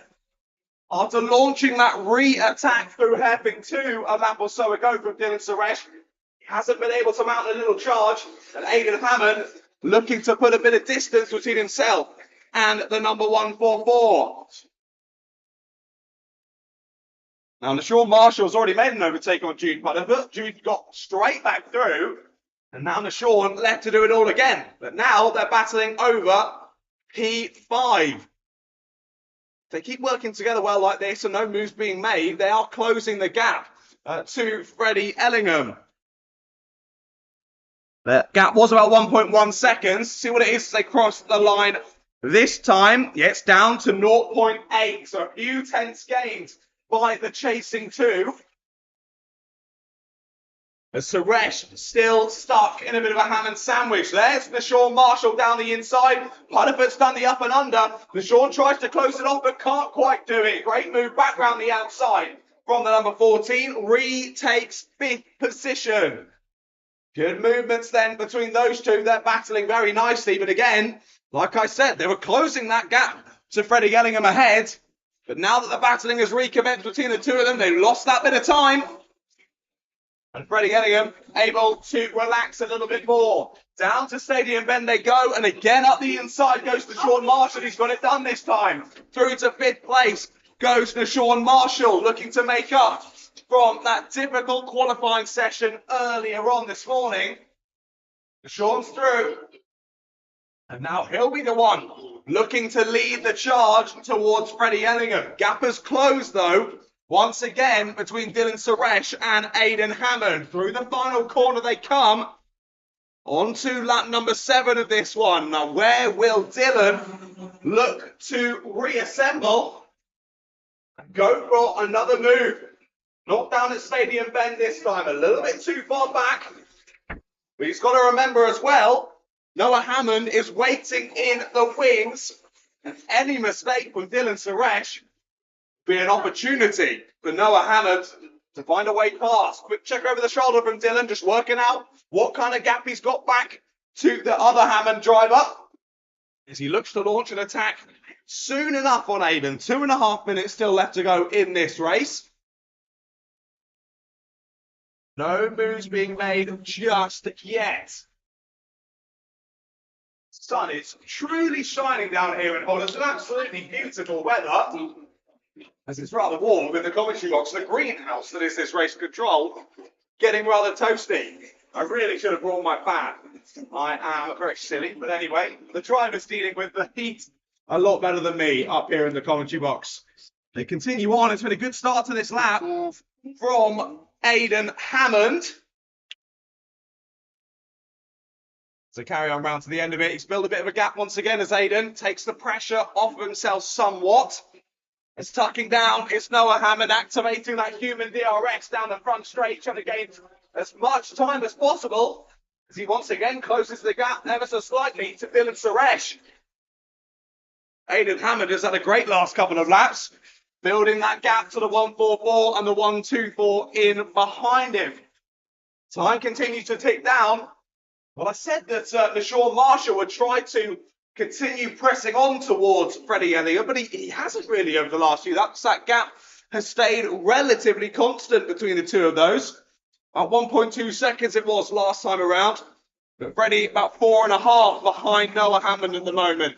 Onto a new lap go, our three leaders, still less than 9/10 separating the three of them. But Aiden Hammond doing a stellar job to continue to manage that gap and hold on to the lead. Aiden, of course, has already won a final this year. He'll be looking to continue that on today, but plenty more still to happen before we get to those all-important finals later on this afternoon. Sadly, it looks as though Santiago Simeone is still struggling out there with those engine issues. You can see his frustration behind the wheel as he continues to drop little by little further off on Jude Pulliver in 6th place. 20 seconds left to go then. This will be the penultimate lap of the race for our Inter-Rotax drivers. And again, Aiden Hammond doing a masterful job out there. It was about 8, 9/10 between all three of them, and now it's 9/10 between Hammond and Suresh. Suresh checking over the shoulder again, very much focused on Noah in behind him. But Noah hasn't been able to go for a move in this race so far. Has been sitting there waiting in the wings, looking for a mistake from the two ahead, but they haven't come as of yet. Last lap board then is on the gantry. Only 740 metres more. I've got it wrong. Of course, new corner, 770 metres left to go. Big defensive manoeuvres, a hairpin one for Dylan Suresh. He's looking to hold on to this second place. Up and under for the 124. I'll have the inside line down into the chicane, side by side. Looks to hold it around the outside, but can't quite do it. Suresh keeps it defensive into Complex Duvel. But it'll be Aiden Hammond who exits the final corner in the lead. And Aiden Hammond continues on a perfect day so far. He wins heat number 1. And Dylan Suresh will just about hold on to second place. They're separated by 1/10 of a second across the line. But it was a great chase down there over the last couple of laps from the Sean Marshall. Ends up right on the rear bumper of Freddie Ellingham, but can't find a way through. Ellingham holds on to 4th. Marshall's there in 5th, with Jude Pulliver in 6th, and Santiago Simeone in 7th place. Another great race there, here from round number 5 of the Rye House Kart Club. Heat 1 done and dusted for Inter-Rotax. Up next, your busiest one of the day, I can imagine. 21 drivers about to head out on circuit for Heat 1 of Junior Rotax.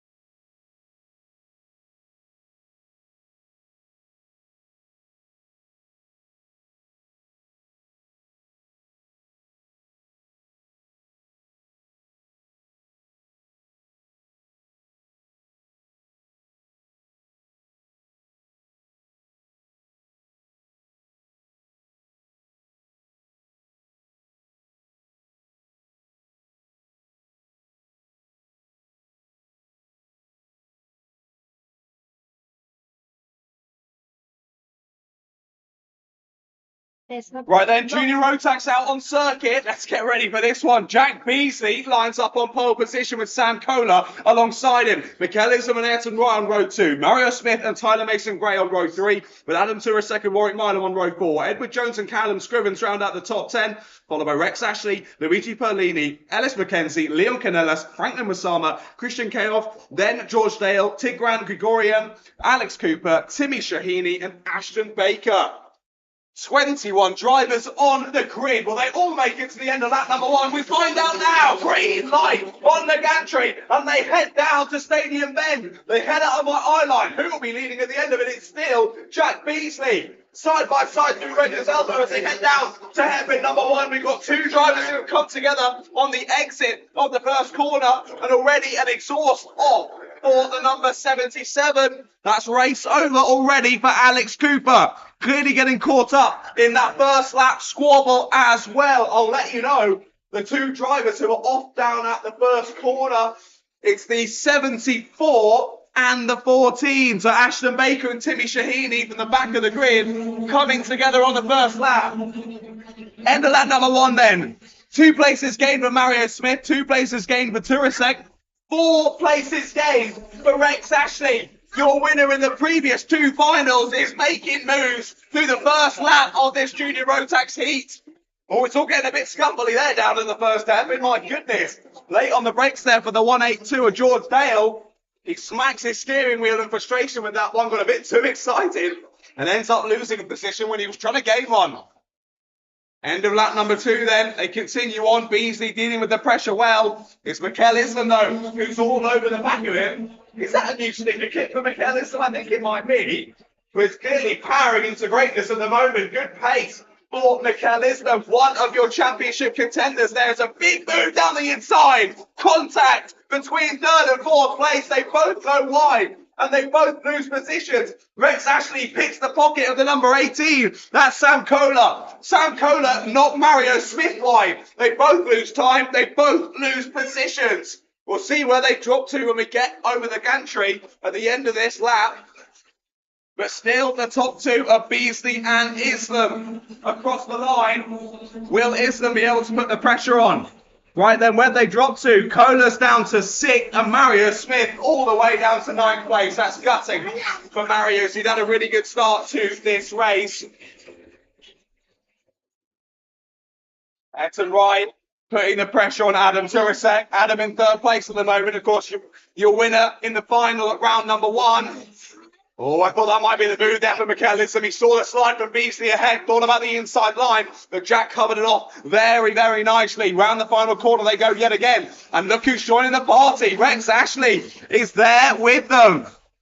Rex starting down in 11th place in this one. We're not even halfway through and he's up in the top 5. Looking to put the pressure on. Ayrton Rice looking for the move on Turasek. Can't quite get the overlap down into hairpin number 1. Has to wait in the wings once more at all. Bumper off. Rear bumper off for the number 41. Ellis McKenzie has got a mechanical flag. And I think even Stevie Wonder can see why. Off of the back of the cart, there goes the bumper. Race over, sadly, for Ellis McKenzie. Rex Ashley continuing to close the gap to those 2 drivers ahead.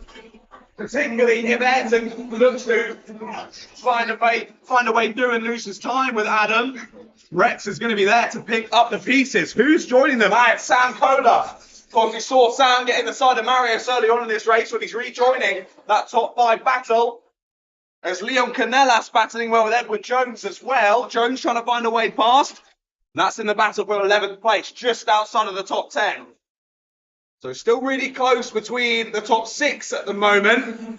Tyler Mason Gray, your championship 2nd place, I want to say, is trying to close in. Yes, 2nd place in the championship is Tyler. Of course, Rex, your championship leader after back-to-back final wins of the last 2 rounds. He made his way up to the top 5 nice and speedily, but now can't seem to find a way through on the 2 drivers ahead. Again, Beasley knows he's under pressure here. He's holding those slightly tighter lines, but Michaelism not able to find a way through. On to a new lap we go then. It's Sam Kohler who's just set another fastest lap of the session in 6th place. As now it's a four-way battle for 3rd. Down the inside goes Sam Kohler, late on the brakes, perfectly weighted move from Sam there. Rex will try and stick the nose in there at hairpin 2, but it's not going to work. Rex actually gets shuffled back to 6th place. Bold overtake there from Sam Kohler as he moves his way back into the top 5. Quickly dispatches of Rex Ashley, which is what Rex was unable to do for the last 2 or 3 laps of this one. Through we continue on to another lap of this race. And there you go, confirmed on the live timing. Through into 5th place we go. And there's a move for the lead. Down the inside goes McKellism, late on the brakes there at hairpin 1. And McKellism is into the lead of this race. You saw him waiting, working that one out for quite some time. But he picks the perfect moment. Nicely done on the brakes there from Mikkel. And Mikkel is into the lead of this race. Good movements there from McKellism. Jack Beasley relegated to P2. I don't think he'll be too unhappy with that result if he stays there for the end of this race. But of course, like any racing driver, he'll be looking to make his way back through as quickly as possible. Down to everyone we go, and he's read my mind. Down the inside goes Beasley. A bit more aggressive than Islam. Islam has to take to the escape move. Turasek. Oh, good hell. Good hold there by Adam Turasek. How did he not go off into the wall there? An aggressive rejoin there from Mikkel, but I've got to say, that might be an unsafe rejoin there from Mikkel. He slides straight back onto the racing line, straight into the path of Adam Turasek.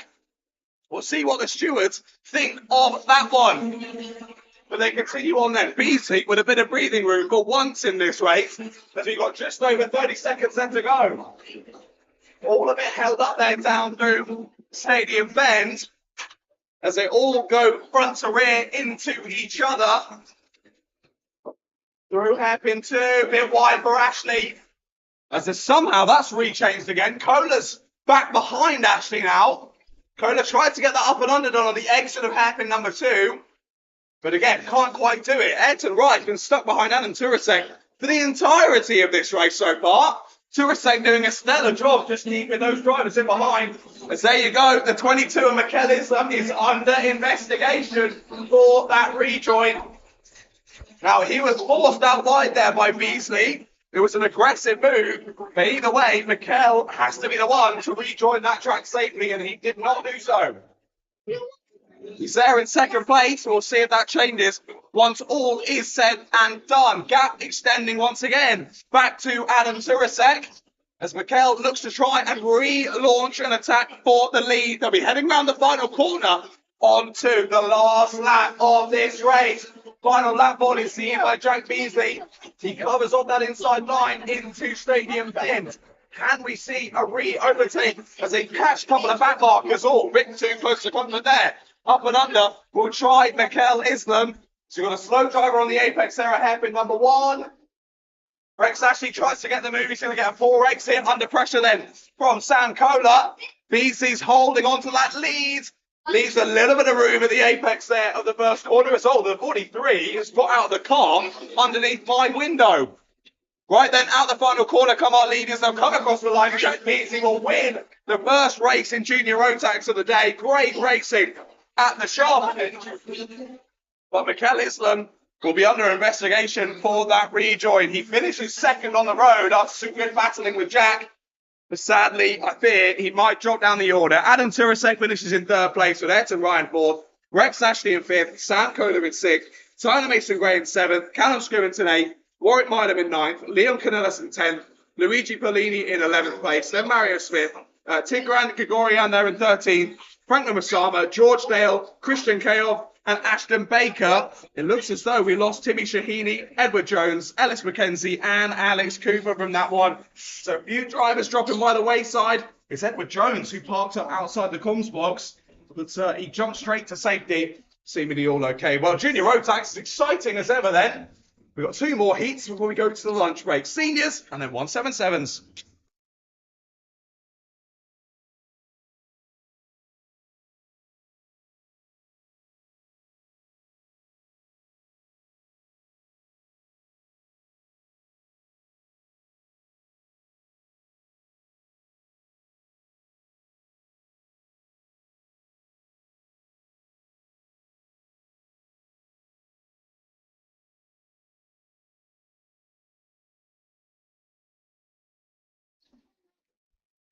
Right, sorry it was a bit noisy for that one. Obviously, mid-race, I couldn't really ask the kids to leave, but I've got them all to go now. There was just too many in here for that to work.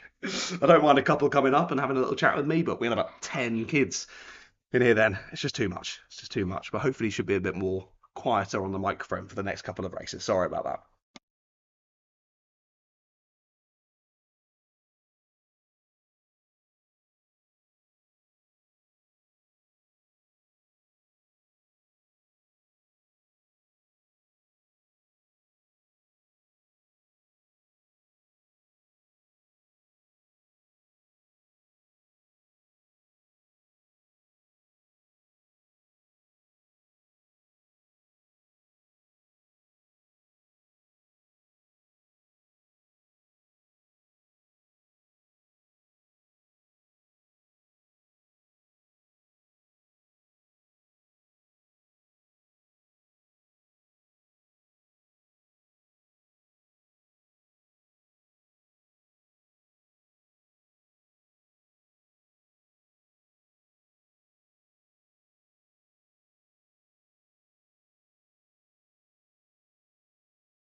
Senior Rotax heading out onto the circuit then for their first heat of the day. I'll run you through in a couple of moments' time. A big thank you to all of the kids for coming up and saying hello in the commentary box. Much appreciated. It's just a little bit too busy, so sorry guys to send you all out, but it was lovely to chat with you all. Thanks for coming and saying hello. Right then, let's have a run through the grid for the Senior Rotax first heat. William Smith and Bradley Keaton on that front row, with Jacob Barron and Lingfeng Lau on row 2. Then Reece Knight and Chloe Kundasik, Keir Hodgson, Daniel Kairov, and Matthew Kendall, your top 9. I can smell toast. Am I having a stroke? Oh, someone's off already. One of the drivers out of the race before it's got underway. It's your pole sitter. Your pole sitter of William Smith is off and out of the race before he's even seen the green flag. Gutting for your pole sitter, but Bradley Keaton then takes a relatively simple early race lead. Big move down the inside there.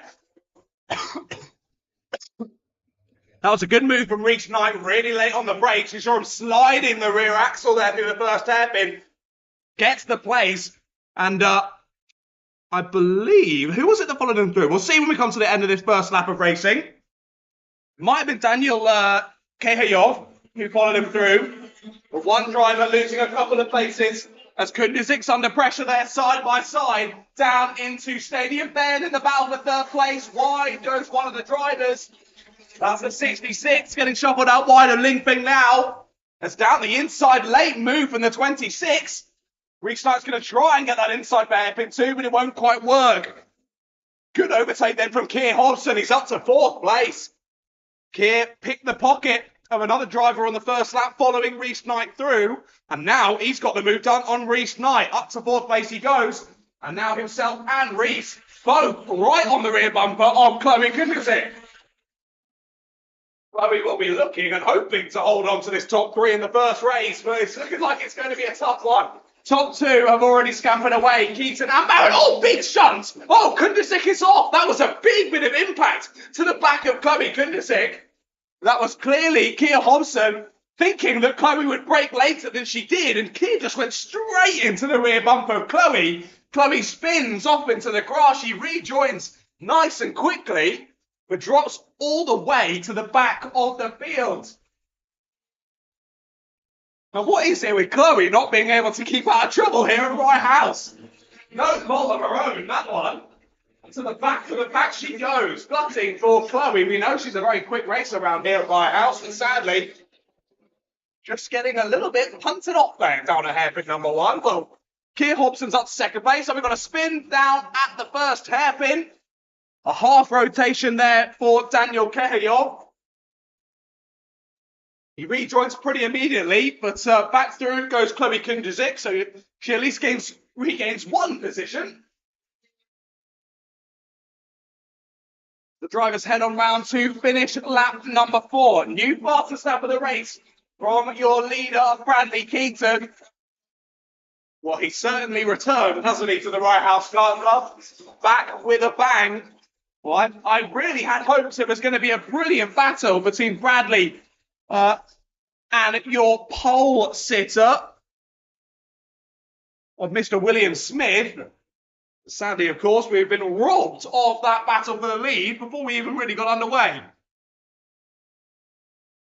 So Bradley coming across the line to finish lap number 5. What's that gap now? 1.8 seconds back to Jacob Barron. Then a further 3 seconds back to Keir Hobson in 3rd place. He's only got a little bit of time between himself and then the 50 of Reese Knight and the 66 of Lingfeng Liao. So clearly, Lingfeng with some really good pace around here at Rye House, qualifying really well. Just getting a little bit mugged on those first few laps. Some aggressive moves made from the drivers in behind. Maybe Lingfeng wasn't quite expecting them to be that chaotic on the first lap. Welcome to Rye House, Lingfeng. It just gets shuffled back ever so slightly. But looking to re-close the gap and try and get back involved with the battle for the top 3.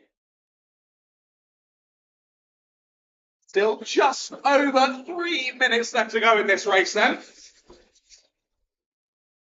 I knew with the hay fever today, the very high pollen count, it was going to be a tough one on my throat, but my voice is already going. We're not even at the end of the first round of heats. I'm going to have to try and bring it back over the lunch break for you all. Or maybe you'll be jumping for joy if I lose my voice. Who knows? I'll let you have your own opinion. I'm not bothered. Right around the final corner comes Bradley Keaton. On to get another lap of this one. He's consistently down in the 37 deads, 37 ones. Everyone else, 37.2, 37.5, 37.4, 37.6, 37.8. So all drivers really close on pace, but Bradley just having that little bit extra to continue to extend that gap out in the lead of the race.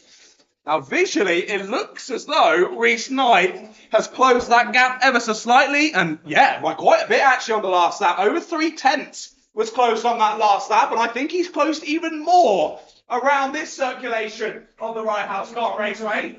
Right onto the rear bumper now of your 3rd place holder of Keir Hobson. Keir knows it. Goes a bit defensive into Stadium Bend. That will mean a slightly worse exit down to the first hairpin, and again sort of holds that middle line of the circuit. Just being like, I'm ready for whatever move you try here, Reese. But indeed, Reese not able to find a way through and actually drops back ever so slightly on the first part of this lap. But he is really looking sharp, is Reese. He's always a fast pedaler. And again, over that second part of the lap, he's re-closed the gap once more. Looks to the inside, has to dart back to the outside as the door is closed by Keir Hobson. And again, those Nassau panels wobbling over Reggie's elbow. Once more, number 50 sent to the outside line by Hobson. Knight not able to find a way through.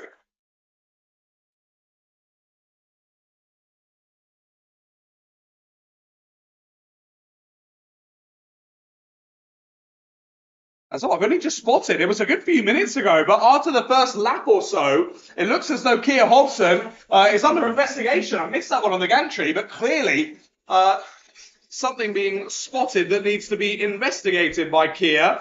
And of course, it was Keir going into the back of Chloe Kunduzik. Of course. It was only 2 minutes ago, John. Come on, what's your memory? What's your memory like, mate? But yeah, Keir on investigation for that. I mean, pretty clear cut, I think, that one. So we'll see if the final finishing positions will be the same as what is then shown on the Alpha timing results. Number 50, Reese Knight getting a contact warning. So Reese continuing to try and find a way past and into the top 3, but finding he's getting a little bit too close to the car ahead of him. As Keir continues to do a really good job of keeping Reese behind him for now anyway. Leaping out, still waiting in the wings, about a kart length or two off on that battle for third, but if it all goes wrong for the two ahead, Link Beng is in the perfect place to pick up those pieces and side through to a podium finish in what I do believe is his first race here at the Rye House Kart Club. Well, Bradley Keaton has led us on to the final lap of this one, but look at the battle for third. Final lap board is shown, and Reese Knight will know this is his final opportunity to try and get through into the top three in this first race of the day in seniors. Late on the brakes of both of them, holding that inside line was Kia Hodgson. Again, he does the same to hairpin two. Can't quite get the up and under. Can the number 50? Won't be able to make a move. Round the final corner comes Bradley Keaton, though. He's back with a bang at Rye House Kart Club. He wins the first heat of the day. Jacob Barrett will follow him across the line in second place. That's good for his championship points. And just about holding on to third there was Kia Hodgson. He was under pressure for the entirety of that race. Did a great job of dealing with the pressure, though. Bends off Reese Knight. Reese finishing in fourth, with Linkling now in fifth place. Kobe Kundusik swabbling back to sixth after a bit of a scuffle, shall we say, down at the first hairpin on the opening couple of laps. Daniel Kehayol finishes in P7, with Matthew Kendall in eighth place. Well, first here, the day done and dusted then for senior Rotax. We've only got one more heat to go before we go to the lunch break. And up next, it's the 177s. Plenty of drivers in this one that I could pick as a potential winner. Let's see how this one goes. 177s are up next.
Hello to the live stream. There's a bit of a hold up here. I'm not sure what for. But yeah, the 177 is not being released on circuit just yet, so I think it might be another couple of minutes until we go for the last of the first heats.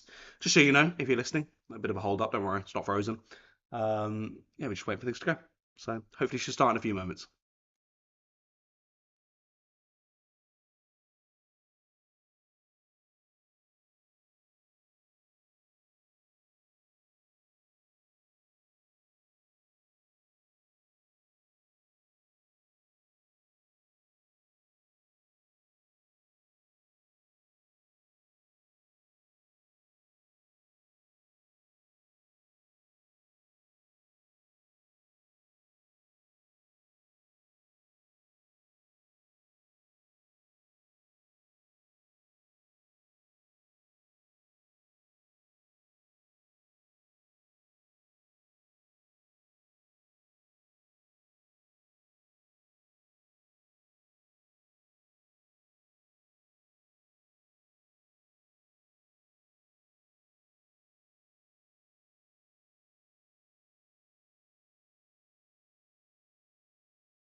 Right then, after a bit of an interlude, out on circuit go our Rotax 177s, the last of the first round of heats here today for round number 5 of the Rye House Kart Club. Let's run you through the grid for this heat.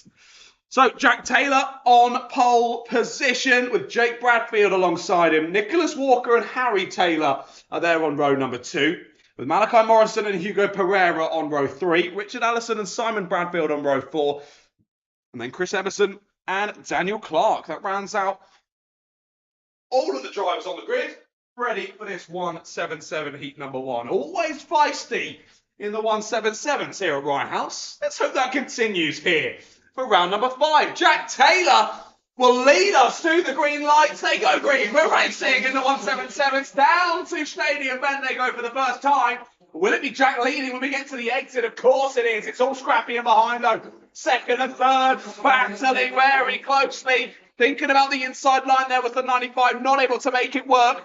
Bumper is off though for the number 1. Hugo Pereira's going to get a mechanical flag. The rear right of the bumper has fallen away. Malachi Morrison trying to dive down the inside. They make more contact. Off goes Hugo Pereira. The race goes from bad to worse for Hugo Pereira. He was already going to get a mechanical flag, but he spun round there. Down to the new chicane. We heard it would be difficult to go 2 by 2, and proven there by Pereira and Morrison. Malachi loses a bit of time. I think he's lost a place as well. He has. Moved down the inside for second place. Too late on the brakes, though, from the number 95 of Jake Bradfield. He looks to re-establish himself in that second place after it was stolen by Nicholas Walker on the first lap. But Nicholas gets it right back and relegates Jake back to third place. Harry Taylor, unable to make the most of that, has to settle back in fourth. Who was it that overtook Malachi on the last lap? It was Richard Allison. So Richard Allison's up into the top 5 then. But sadly, yeah, we've already lost Hugo Pereira from this race. Well, I can see him continuing on round, but that bumper is very much coming off now of Hugo Pereira's car. It was already a bit wobbly, and now it's fully off. He peels into the pit lane, and the number 1 is out of the race. Gutting for Hugo, not how he wanted to start today's action. The luck not going his way. What a start, though, from Jack Taylor. I mean, we're used to these kind of starts from Jack Taylor, but it never fails to impress me. Already got a 1.5 second lead over Nicholas Walker. Walker was under quite a bit of pressure from Bradfield, but now it's Bradfield under pressure from Harry Taylor. Taylor has a sniff at the inside line down at hairpin number 1, but can't get enough alongside. Bit twirly there on the power out of hairpin number 2. Can't quite get the amount of grip he was hoping for on corner exit there. And again, loses a bit of time to Jake Bradfield and ahead. These three still very close together, but Jack Taylor using the opportunity to continue to scamper off in the lead of this race. Still 4.5 minutes left to go. Plenty of time left in this race. And of course, we know Harry Taylor can win races there in 4th place. We're waiting for the news to come from the number 98. And Harry Taylor has... so he wasn't with us for round number 1, but all the other finals he's been in, he's won 2 of them, and he's come second in the other one. Second to Nicholas Walker. So Harry Taylor doing a brilliant job this season. Joint top of the standings with Malachi Morrison. Malachi having a less than ideal race in this one, of course, getting tangled up with Hugo Pereira on the opening lap. He's made his move back past Richard Allison. He's back up into the top 5.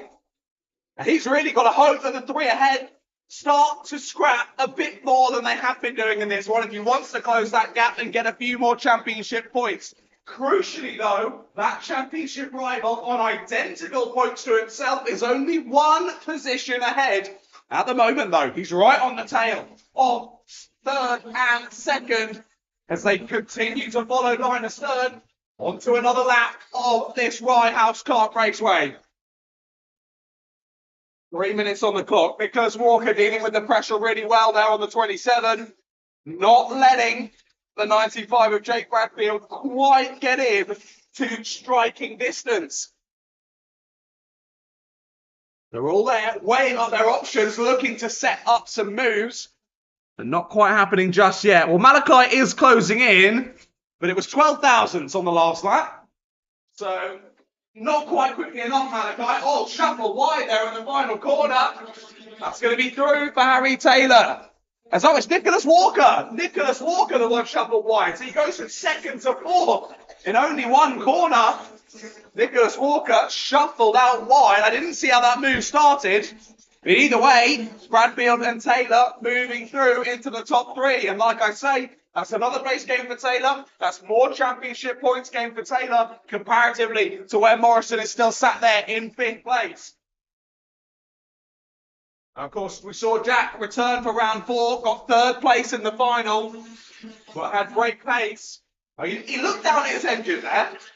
Not going to call anything just yet. I hope he was just moving the radiator flap and no issues for Jack out there. He still seems to be steaming round down trap in number 1, so I do think all is good for the number 99. But a bit of time lost for those 3 drivers. It was about a 1/4 second game that time around for Malachi Morrison. But now that they've all extended a bit of a gap, they've got about a kart length or 2 in between each other for 2nd, 3rd and 4th. It's not going to be helping Malachi try and close that gap over the last couple of minutes of this race. Jack Taylor starts lap number 10 and sets a new fastest lap of the race, 37.699. Not quite as fast as he was in qualifying, but certainly not far off. As he continues to extend that gap, he looks over his shoulder as he goes around the 2nd hairpin. He knows he's got a comfortable margin over the drivers behind. It's nearly 3 seconds now, that leading gap for Jack Taylor.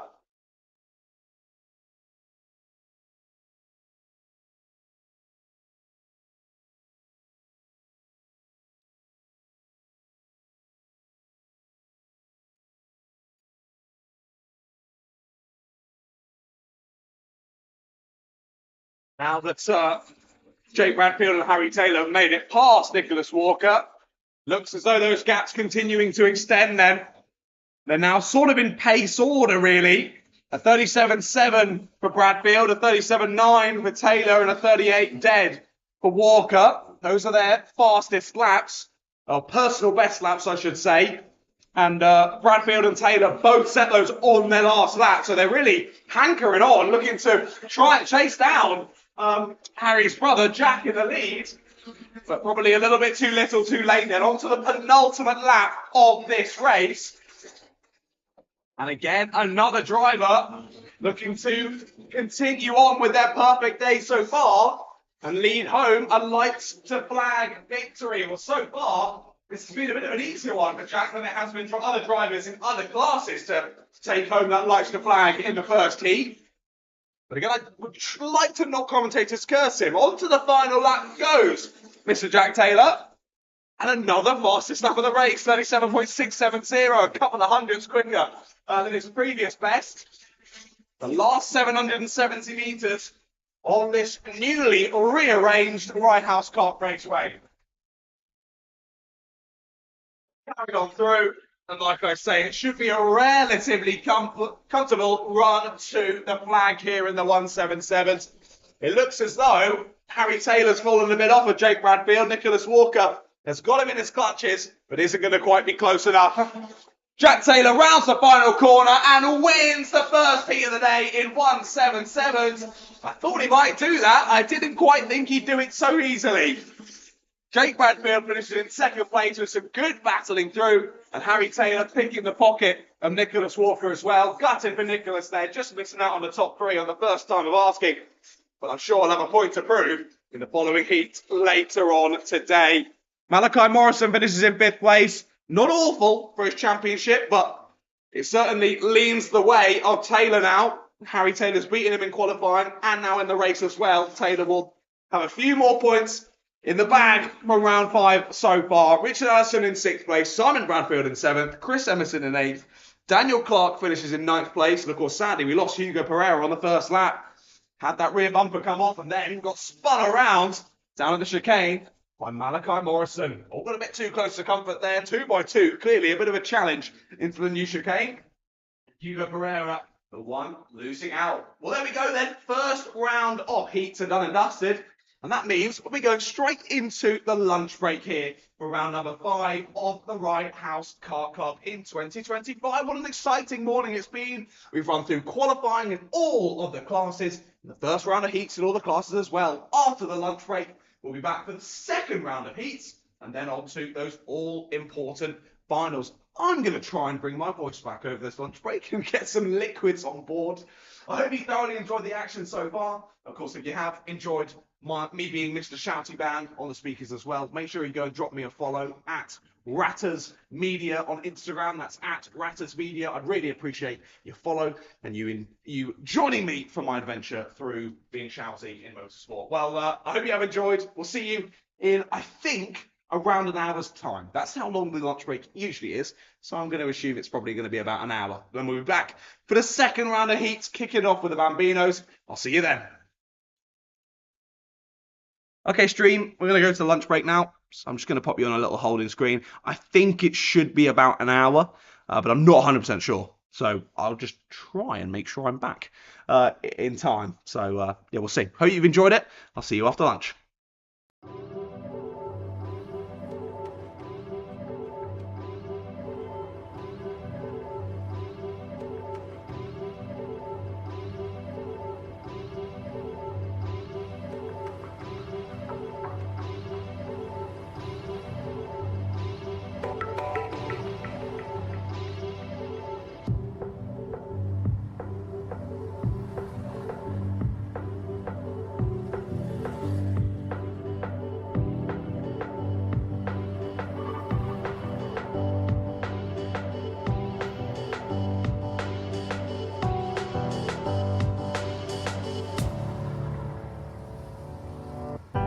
White lies,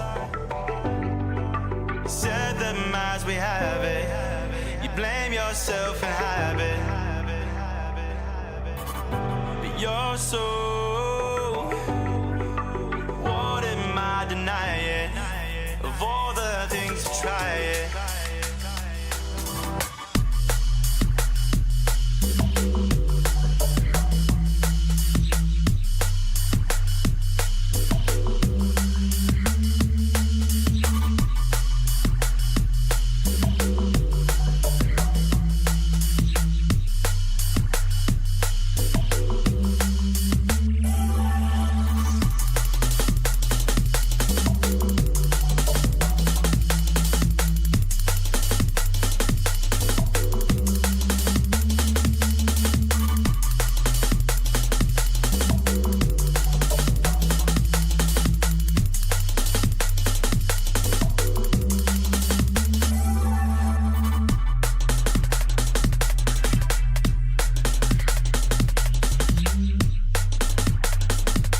we have it.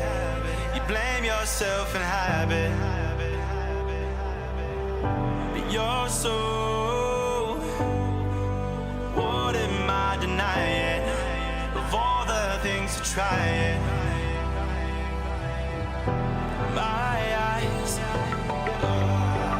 everything you're holding, watching it unfolding. But you're so, everything invading, the feeling left unfading.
White lies. You said that as we have it, you blame yourself and habit, but you're so. What am I denying? Of all the things to try it.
as we have it.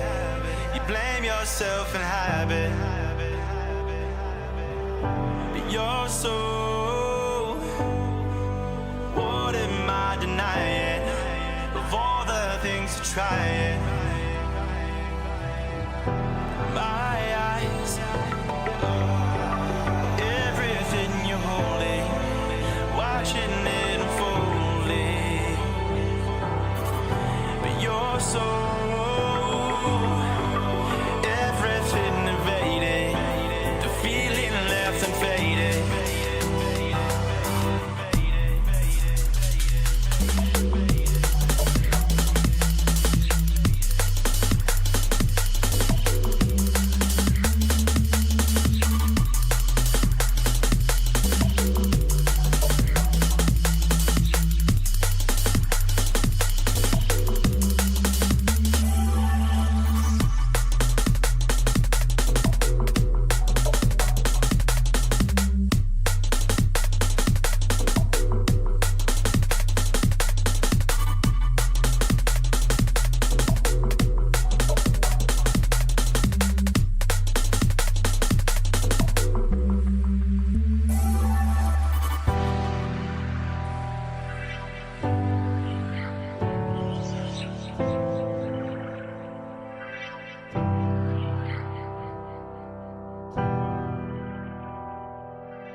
White lies, you said them as we have it. You blame yourself and habit. But you're so, what am I denying? Of all the things to try it.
white lies.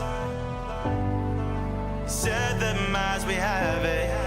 You blame yourself in habit, but you're so. What am I denying? Of all the things to try it. My eyes, everything you're holding, watching it unfolding, but you're so. Everything invading, the feeling left unfading.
White lies. You said them as we have it. You blame yourself in habit, but you're so. What am I denying?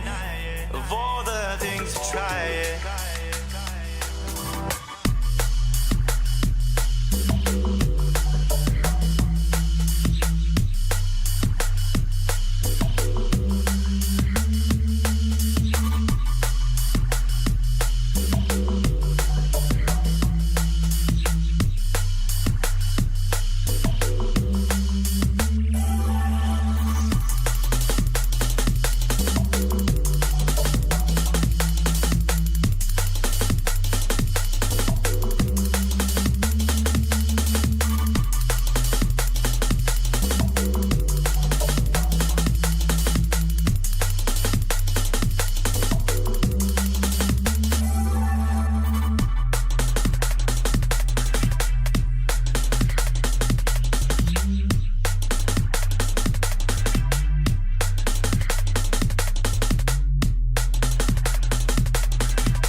You said that as we have it, you blame yourself and habit. But you're so, what am I denying? Of all the things to try it. My eyes, everything you're holding, watching it unfolding. But you're so, everything invading, the feeling left and fading.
White lies.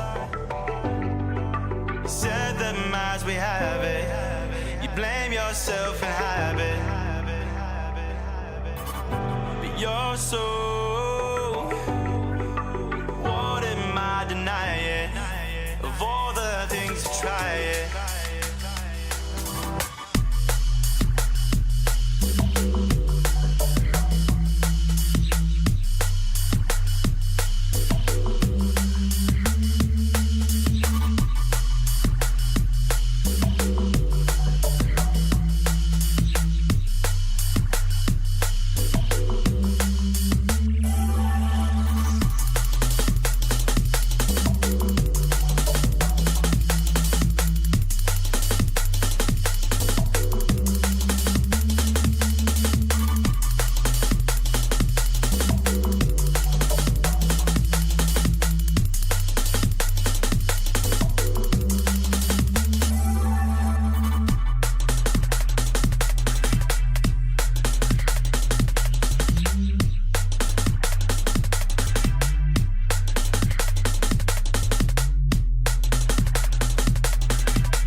You said that as we have it, as we have it, as we have it, as we have it, as we have it.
we have it.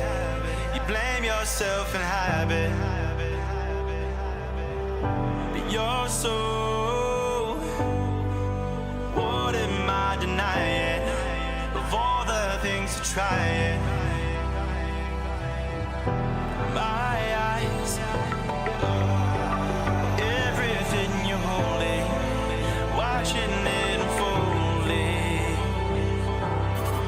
but you're so. Everything invading, the feeling left unfaded.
White lies, you said them as we have it.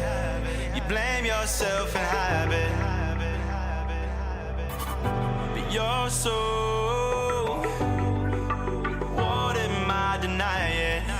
Of all the things to try it.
said them as we have it. You blame yourself and habit. But you're so, what am I denying? Of all the things to try it. My eyes, everything you're holding, watching it unfolding. But you're so, everything invading, the feeling left and fading.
White lies,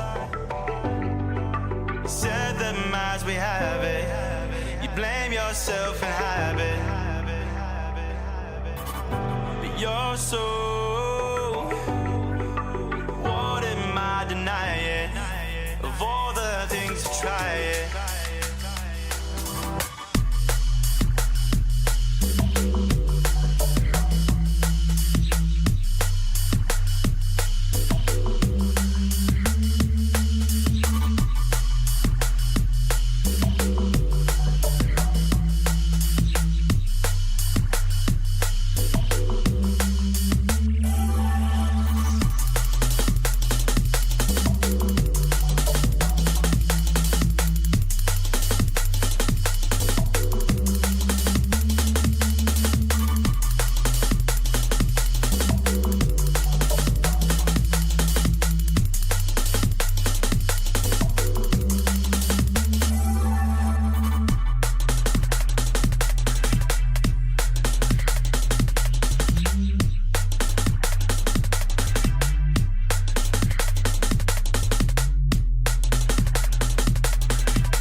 them as we have it. You blame yourself and habit, but you're so. What am I denying? Of all the things to try it. My eyes, everything you're holding, watching it unfolding, but you're so. Everything invading, the feeling left unfading.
White lies,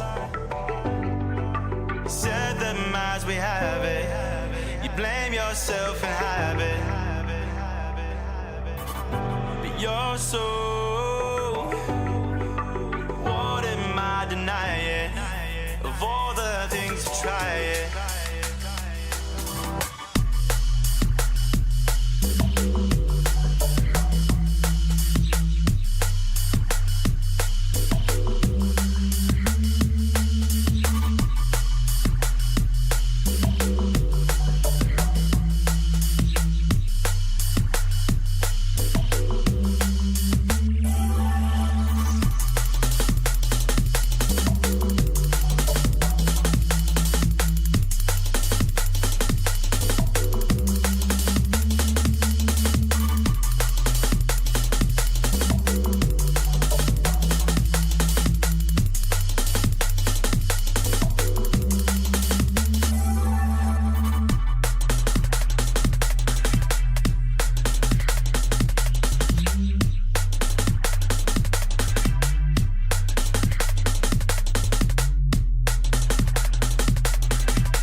we have it.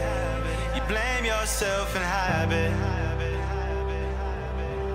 but you're so. What am I denying? Of all the things to try it. My eyes, everything you're holding, watching it unfolding.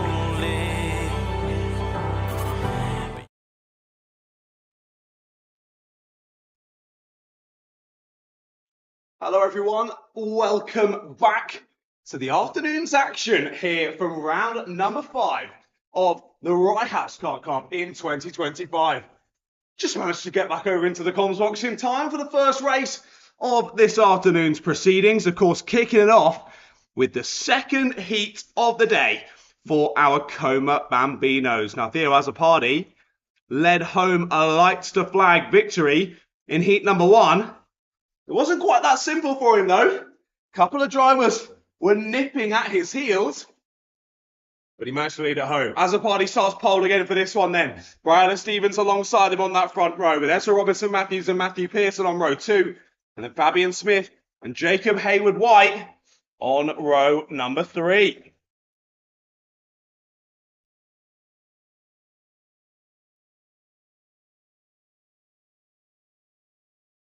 So we're about ready to go then to kick off the second round of heats here from round number 5. The drivers will look to the gantry, the red lights will turn green, and we're racing again in the Coma Bambinos. Once again, a good start from Brianna Stevens from second on the grid. She'll be on the outside of Theo Azzopardi though as they head down into the first couple of corners, and they stay as they were. Azzopardi from Stevens, then Robinson Matthews in third place. It's been a good start from Fabian Smith there in fourth. Pretty much staying as they were then. Fabian Smith's got through into fourth, sorry. So that's a change of place. Matthew Pearson slipping behind him onto fifth from that start, but they're side by side down into the new chicane. Re-overtake for fourth place, and Matthew Pearson steals it straight back. Good move there down into the new corner of the circuit. And they go back to as they were from the grid then. Let's see if Brianna Stevens and Ezra Robinson Matthews can hold on to the back of Theo Azzopardi as they did in the first heat of the day. Of course, they held on to the back. They weren't able to make it through though. Will there be any changes this time around? And we are championship leader get another maximum points from another heat here today at round number 5. 7 minutes plus 1 lap again here for the second round of heats, and then it should be the finals later on, slightly longer, 8 minutes plus 1 lap for those, so a little bit more time to make some manoeuvres, a little bit more time for things to go wrong for you as well. It looks as though a slight gap starting to form between Azzopardi and Stevens and Robinson Matthews. Robinson Matthews right there on the rear bumper of Brianna Stevens. Can they work together though to try and close down on the race leader?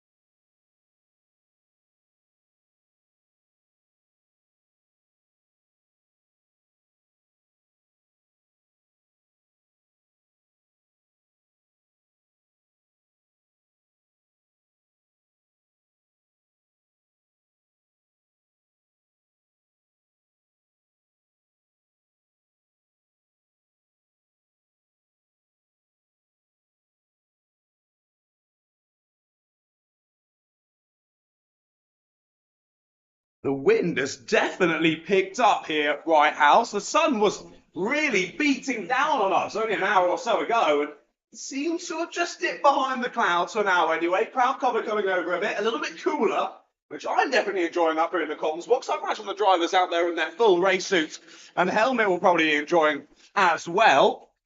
Not, I mean, a little bit less grip on those tyres, but I don't think too much demonstrably dissimilar to the first round of heats that we saw earlier on today. And similarly, a similar sentence I can use in this one. It's not demonstrably different from the first heat either. Top 3 as they were. And again, our 2 newbies to the Como Bambinos here at the Rye House Kart Club. Still just getting to grips with not only their kart, but of course the new track that they're coming to as well. Finding their feet and finding pace. Well, that's what it's all about at this age. Just getting yourself out there, learning. That's exactly what those young drivers are doing out there. Of course, to remind you, all these drivers between 6 and 8 years old. I mean, it is called Como Bambinos. They're all very young out in this class, and the talent on show, the smart, level-headed racing as well on show, I'm always impressed by. But of course, given that it's often drivers' first learning, their first step in learning racing and learning really going around the track as quickly as you can, obviously drivers are going to be at different levels of competence in terms of that, for how long they've been at the game, how long they've been getting themselves out in a Como Bambino kart. So top three continuing on similar pace, continuing pressing on. The rest of the drivers just not quite able to stay with them at the moment anyway. But Brianna Stevens all over the rear axle of the 41 of Theo Azzopardi. We saw, though, near the end of heat number 1, as they chased down some back markers, you could see the confidence in Theo. He was straight through. First opportunity, immediately made the overtake. Brianna was a little bit more cautious. She's still finding her feet in terms of getting those overtakes done. And I think that's, again, playing into Azzopardi's hands in this race. You can see that Brianna is right on pace with Azzopardi ahead. Just can't seem to quite find a way through. But it is, once again, just like in race 1, Ezra Robinson-Matthews with the fastest lap of the race. Ezra set that on the last lap around the circuit. So clearly, Stevens and Robinson-Matthews very much able to bring the fight to Azzopardi in terms of pace. I think he's just got them sorted in terms of racecraft at the moment. Of course, Azzopardi, we're often seeing him racing at the front in the Como Bambinos. Last few weekends, in terms of the kart club here at Rye House, and we started to see Briella and Ezra moving their way towards the sharp end of the order. They just don't have as much experience as Azzopardi does in terms of being at the sharp end, leading a race, and battling through the field as well. So we're just seeing them waiting in the wings for the moment, waiting for a perfect opportunity. But we know Azzopardi is going to keep hitting his marks, keep pressing on throughout this race, and unless he makes a mistake, I think he might just bring home another maximum points here from race number 2. 1 minute left to go then in this second heat of the day for Como Bambinos. Once this is all done and dusted, next time we'll see them out is for their final. But once again, Briella nice and close there off Reg's elbow. She's been getting lots of experience racing around the UK. It's Briella. It was great to commentate over her in the Super 1 series. Same for Ezra Robinson-Matthews as well. Both clearly gaining that experience, it's giving them that confidence and getting them even faster and faster and faster. Every time I see them out on circuit, they're continuously getting better, which is brilliant to see. And their love for the sport as well, continuing to flourish, which is lovely to see at such a young age. But like we say, the racecraft still just getting learned. Briella's been close to maybe think about a move.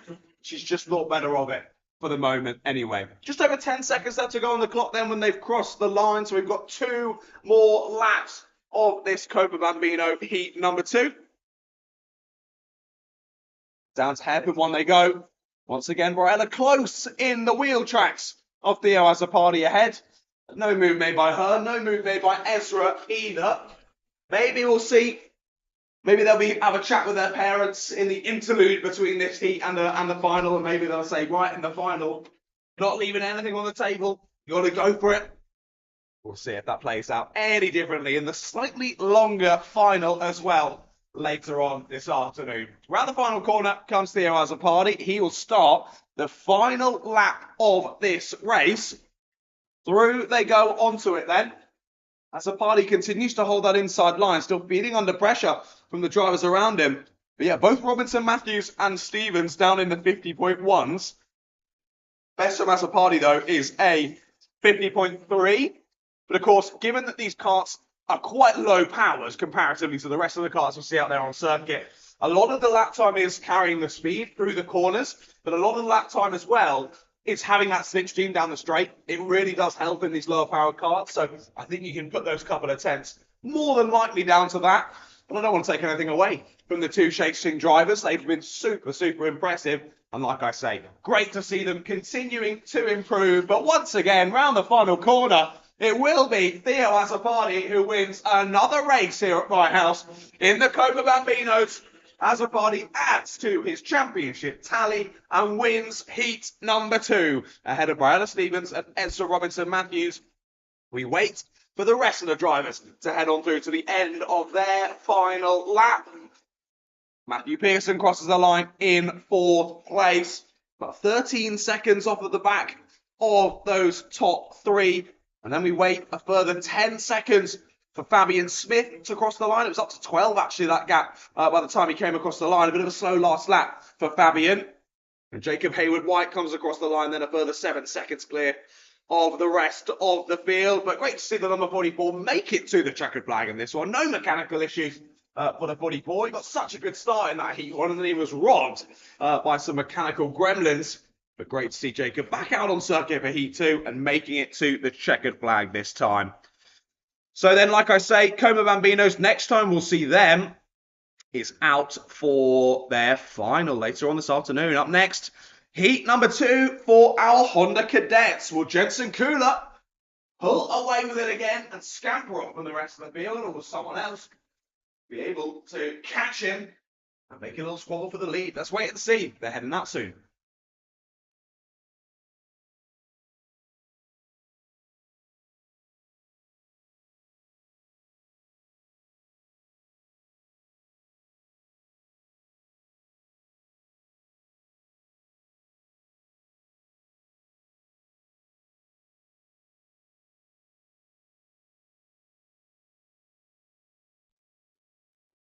Honda Cadets out on circuit then. Their Heat 2 about to get underway. So anything look good for this one. Jensen Kula, your winner in Heat 1, starts on pole position. Alongside him, the 45 of Harry Grant. David Kioka and Eric Grisbeck had a great battle in Heat 1. Well, they're starting alongside each other in Heat 2, so I'm sure that will continue. Cian Delaney alongside Freddie Williams on row 3. Cian was really impressive in the first heat, battling well, some good pace. He's one to watch there on the number 91. Jaden Bond and Mason O'Connor there on row number 4. Oliver McWilliams and Harry Parker Ray on row 5. Then Cian Doherty and Nicholas York on row 6. Followed by James Windsor and Oakley Schultz. Those are your 14 drivers then. Heading out, or heading to the grid, I should say. Ready for their second heat today. Just going to go down to, just going to make sure, because I know we had a few contentious moments in the first heats across the different classes. Not here in the Hondas. No penalties given. All the results I read out were indeed correct. But I think we're about ready to go for race number 2 then. Red lights will come on the gantry. As soon as they go green, we go racing. And they go green now. We're off down to the first couple of corners. It's not a great start from Harry Grant on the outside of the grid. I think he's going to lose out second place as they head down through Stadium Bend, and he will. David Kioka, the driver to make that one up. Through he goes into P2. And similarly to race 1, big spin into the side of him. Big impact there for a couple of drivers. All continuing straight on. Impressive there from the young racers here in the Honda Cadets. That was a big bit of impact into the side of one of the drivers. But not even breaking a sweat after that one. Gets straight back on the horse and carries on. Fantastic to see in the Honda Cadets. Round the final corner come the leaders then. And what I was going to say is that Harry Grant is going to have to do exactly what he did in race number 1. But we're hoping he can do it a little bit quicker than what he did in race 1, because that allowed for Jensen Kula to drive off into the sunset and take a relatively simple race 1 victory. He might go for it. No. Jinx back across again does Harry Grant. Will sit back into third place. And who was it? It was Cian Doherty who span down at the first hairpin on lap 1. And another driver going straight into the side of him, potentially Oliver McWilliams. He lost 3 places, so did Cian Doherty. But yeah, not a nice incident we want to see down at hairpin 1, but good to see all drivers okay. All drivers carrying on through this heat number 2. End of lap 2, you can see already Jensen Kula looking to build that gap. It's half a second after 2 laps of racing. As Harry Grant's still trying to find a way through. He looks to the inside, but again, doesn't feel he has the ability to outbrake Kyoka there into the first 10, but he felt he was just a little bit too far back. He's got a beautiful up and under though, out of hairpin 2. They'll be side by side into the new chicane. And yeah, Kyoka has to back out of that one. And he's got second place as Harry Grant. He's done it a lot quicker than what he did in heat number 1. But already, is it too late? Is it too late? Has Jensen Kula made enough of a breakaway already to lead this one home? He's got that nice clear air out front. He just looks to hit his markers. This is a practice session for him. Let's just go as quickly as we can. Continue pressing on and effectively building that gap because of it. You don't need to think about the gap. You don't need to worry about it. Just keep going as fast as you can, hoping that you'll start to build the gap. Or can we see Harry Grant find a bit of pace as they carry on? As oh dear, a bit more contact down at hairpin number 1. That's again Cian Doherty in the wars down there. And that was with Oliver McWilliams down at hairpin number 1. Both of them coming a bit of a cropper, both losing time. And Cian Doherty has lost 13th place, I should say, to Oakley Schultz. So Schultz is through. It's already Harry Grant looking to build the gap to David Kyoka, which he is doing. However, he's still losing a little time, lap on lap to Jensen Kula. That gap now over a second between Kula and Grant. Two drivers we're very, very used to seeing at the sharp end here in the Honda Cadets at the Rye House Kart Club. But Jensen Kula seems to have made his way into a different league here at Rye House. He's looking to continue a perfect day. The 194 of Cian Doherty has a contact warning, so clearly he has been called as the one at fault for the incident down at hairpin number 1 by Oliver Williams on the last lap.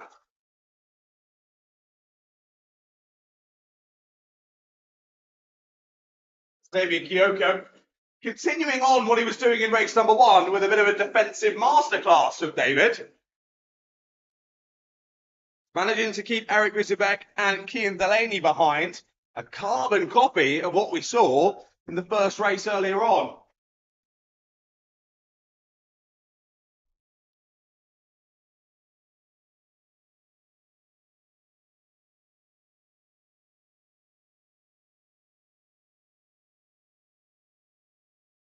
David set his personal best on the last lap. Issue is, so did Harry Grant ahead, and so did Jensen Kula ahead. New fastest lap of the race, Jensen Kula. A 42.4 for Kula, 42.5 for Grant, and a 42.7 for both Kyoka and Grisibek in behind. And looks as though, I don't think I need a crystal ball to work out that those gaps will continue increasing over the next 2 minutes of this race.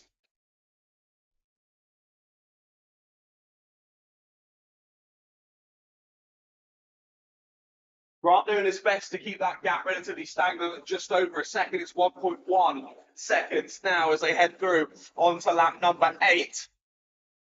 But again, keeping it stagnant isn't enough. I know Harry will be wanting to chase him down and look to take a win out here at Rye House Kart Club at round number 5. But it is looking like a challenging one.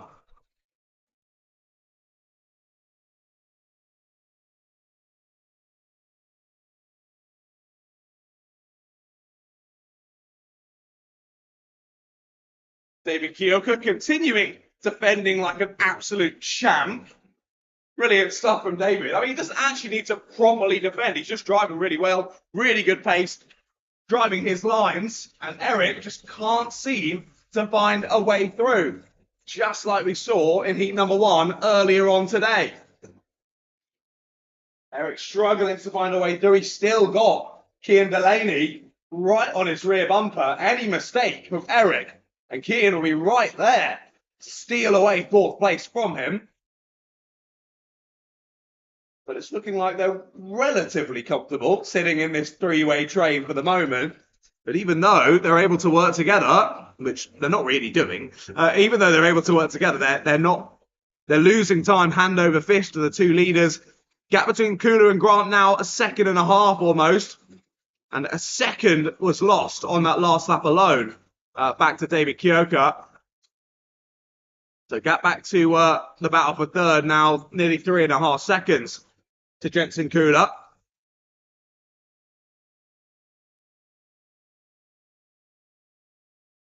The timer is ticking to 0 then. So round the final corner will come Jensen Kula. He'll only have 770 more meters to hold on to this one. Last lap board is out on the gantry.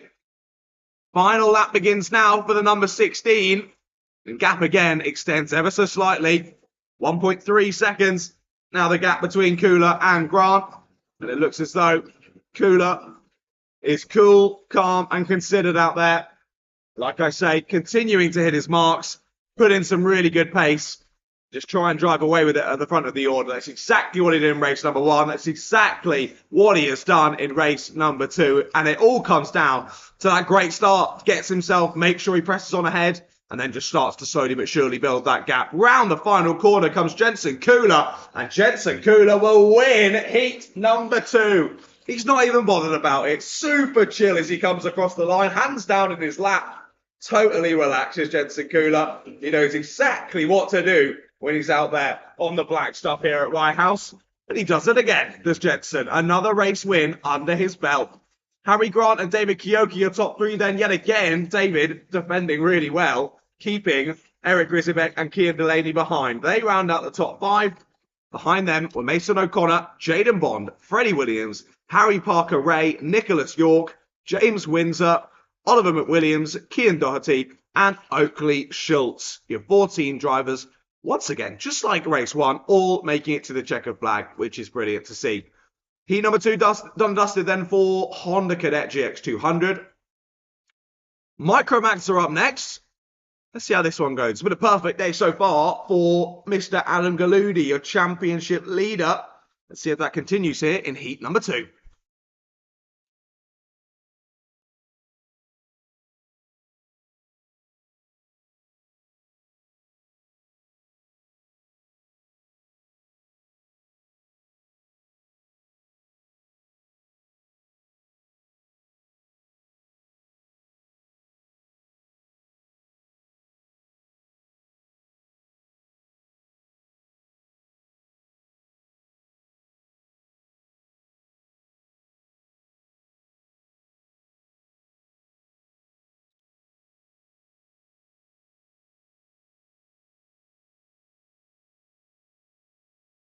Heat number 2 of Micromax coming your way then. Adam Galudi will start this one yet again on pole position. His teammate Leo Hunt alongside him, with James Carver and Theo McLeish on the second row. Leyland Bradham and Oscar Maskell on row 3, with Rio Pocock, Hugo Sanecheverdia, Charlie Cale, and Henry Perrin rounding out the grid for this one. Just wanted to double check before we jump in. Oh, there were quite a few penalties given out in the first race as they come round. James Carver plus 5 seconds for a front fairing incorrectly positioned. Leo Hunt gaining an unfair advantage. Rio Pocock gaining an unfair advantage, and Rio Pocock causing a collision. So lots of time lost for those at the end of race 1, but we're underway for race number 2. Down into Stadium Bend they go. And it is Adam Galudi leading out, but it's not Leo Hunt in second place. It's James Carver. He's made the move early on. And there's a move in behind as well, looking to go side by side. Had to back out of that one. And Leyland Bradham thought he got the move done there on Theo McLeish. McLeish aggressively moved his way back to the inside though. Leyland had to give him the space. And he did. Drops back into P5. Does Leyland.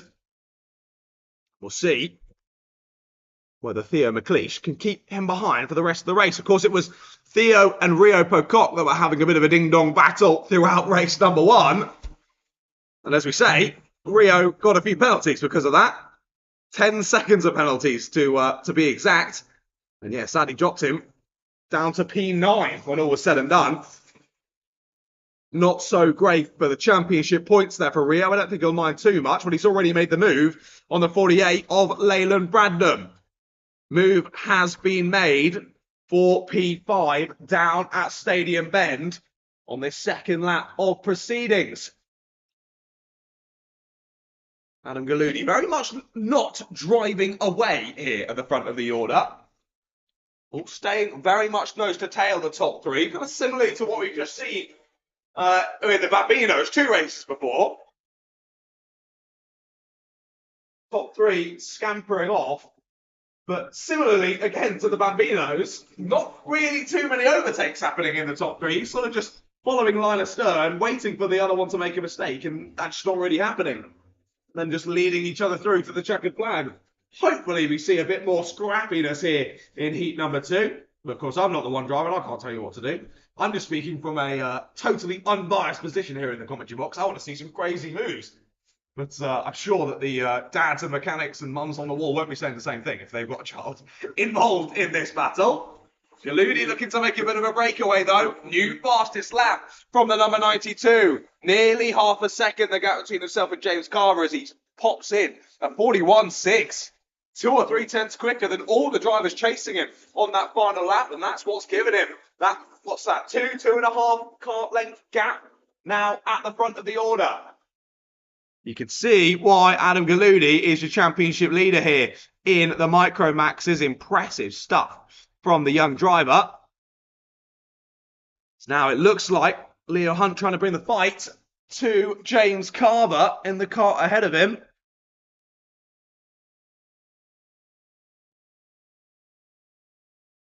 Galudi's a good 40 points ahead of the closest challenger in the championship, who is here today, and that is James Carver, the driver sat in his wheel tracks at the moment.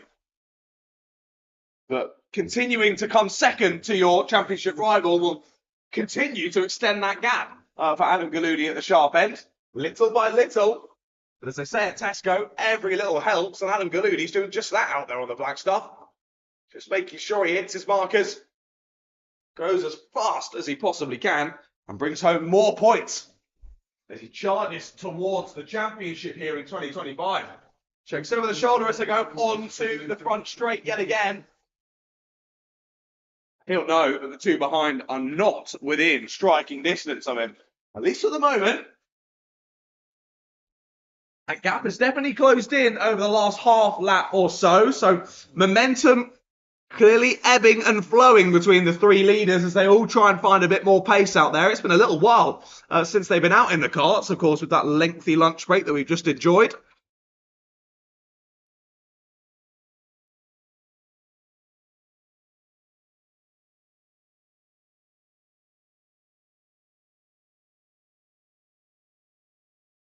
Under the gantry they go yet again. Still as they were, Leo Hunt is really hounding the rear axle of James Carver's kart, but Carver doesn't seem to be feeling the pressure anyway. That's oh dear, I've just spotted Rio Pocock under investigation yet again. We saw him under investigation in race 1. He's under investigation again here in race number 2. He's currently sat there in 5th place. He's doing his best to chase down the drivers in ahead. He's got about 1.2 seconds still to catch, to chase down the 16 of Theo McLeish, and then McLeish is a further 1.2 seconds back from the top 3 battle at the moment. How will that change as they come across the line yet again? Actually, both gaps increasing ever so slightly. Still about 1.2 for McLeish to the leading 3, but now 1.3 back to Rio Pocock.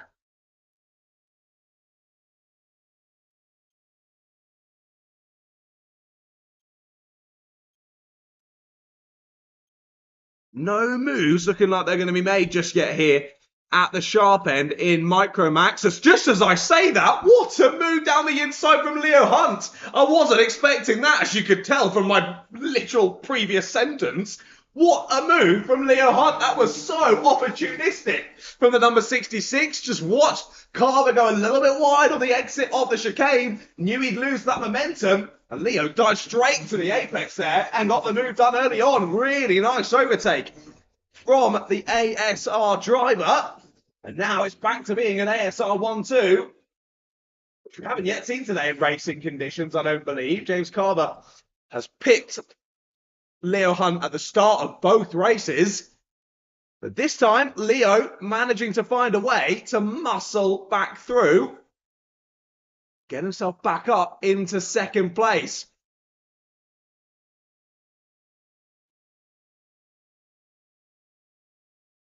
They're on to another lap they go then.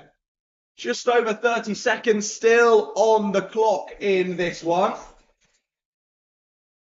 So I think it's going to be close as to whether we get one more lap after this one or two more laps after this one. With that battling, gap to Theo McLeish has closed up ever so slightly. Less than 9/10 now. Back to Theo. However, still then a further 1.8 to Rio Pocock. He hasn't quite been able to find the pace that he had in race number 1 earlier on. Having to battle through from a slightly lower grid spot than he had for race 1, given those penalties in race number 1 that dropped him down the order. But as he's fallen out of the slipstream, he's just fallen away ever so slightly in terms of pace. Gap back up to a second, back to McLeish now, as those drivers settle back into order and into their usual pace.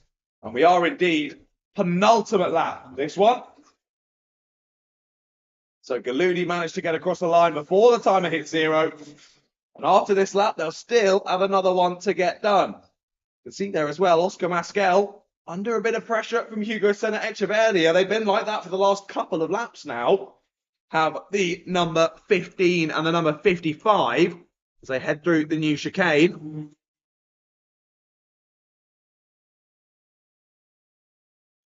Interesting to see the very different lines there out of Pylon and Complex Nouvelle for Masquel and Echeverria. It seemed like Masquel's was slightly faster as he pulled an ever so slight gap over his nearest rival. But we are on to the final lap of this race then. Once again, Galudi leading an absolutely stellar race, looking to do another lights to flag victory here in race number 2. New lap record on the last lap though for Leo Hunt. What a lap time, 41.492. It was a personal best from Galudi. Not even close to Hunt's time though. Despite that pace, he's not going to be able to challenge for the win. Adam Galudi takes another victory here in the Micromax class. And round 5 of the Rye House Kart Club. Once again, leading home Leo Hunt and James Carver. But, I know it is the same order as race 1, my apologies. Leo did get back to on James, didn't he, in race number 1. So again, they finished as they were the top 3. Theo McLeish this time in P4 on the road, with Rio Pocock there in P5. But again, he was under investigation for something in that one. Unlike the one I definitely saw in race number 1. I didn't spot that one in race 2, so I'm not sure what he was under investigation for, but either way, make sure you check results.alphatime.co.uk/RHKC for those finalised results post-scrutineering, post-all checks, post-penalties and whatnot. Leighton Brandon was in P6 with Oscar Masquel in 7th, then Hugo Senna Echeverria and Henry Perrin rounding out the order there in Micromax. There we go. We'll see them out later on for their final. Up next, though, how many have we got? 4 more heats left to go, ladies and gentlemen. It's into Rotax, who are up next.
in my personal opinion, pretty clear rules on that. You're the one leading the pack. You're the one leading the pace. They can't overtake you until you get to the start-finish gantry. If they do, they'll get themselves a jump start penalty, so you don't have anything to worry about.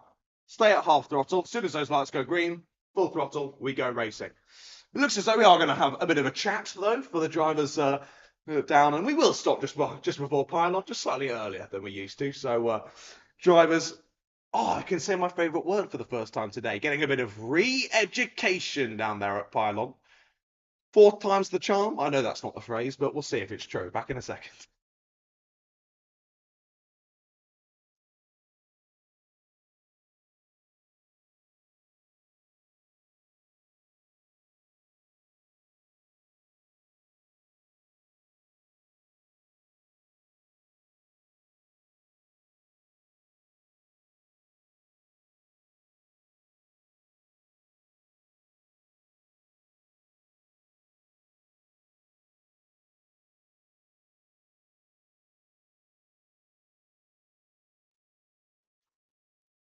Right then, let's see if we can get this one done. Drivers into road tags. We want to get your heat number 2 underway. No, we're not going to do it again. Chevron flag yet again. Oh dear. Oh dear, oh dear, oh dear.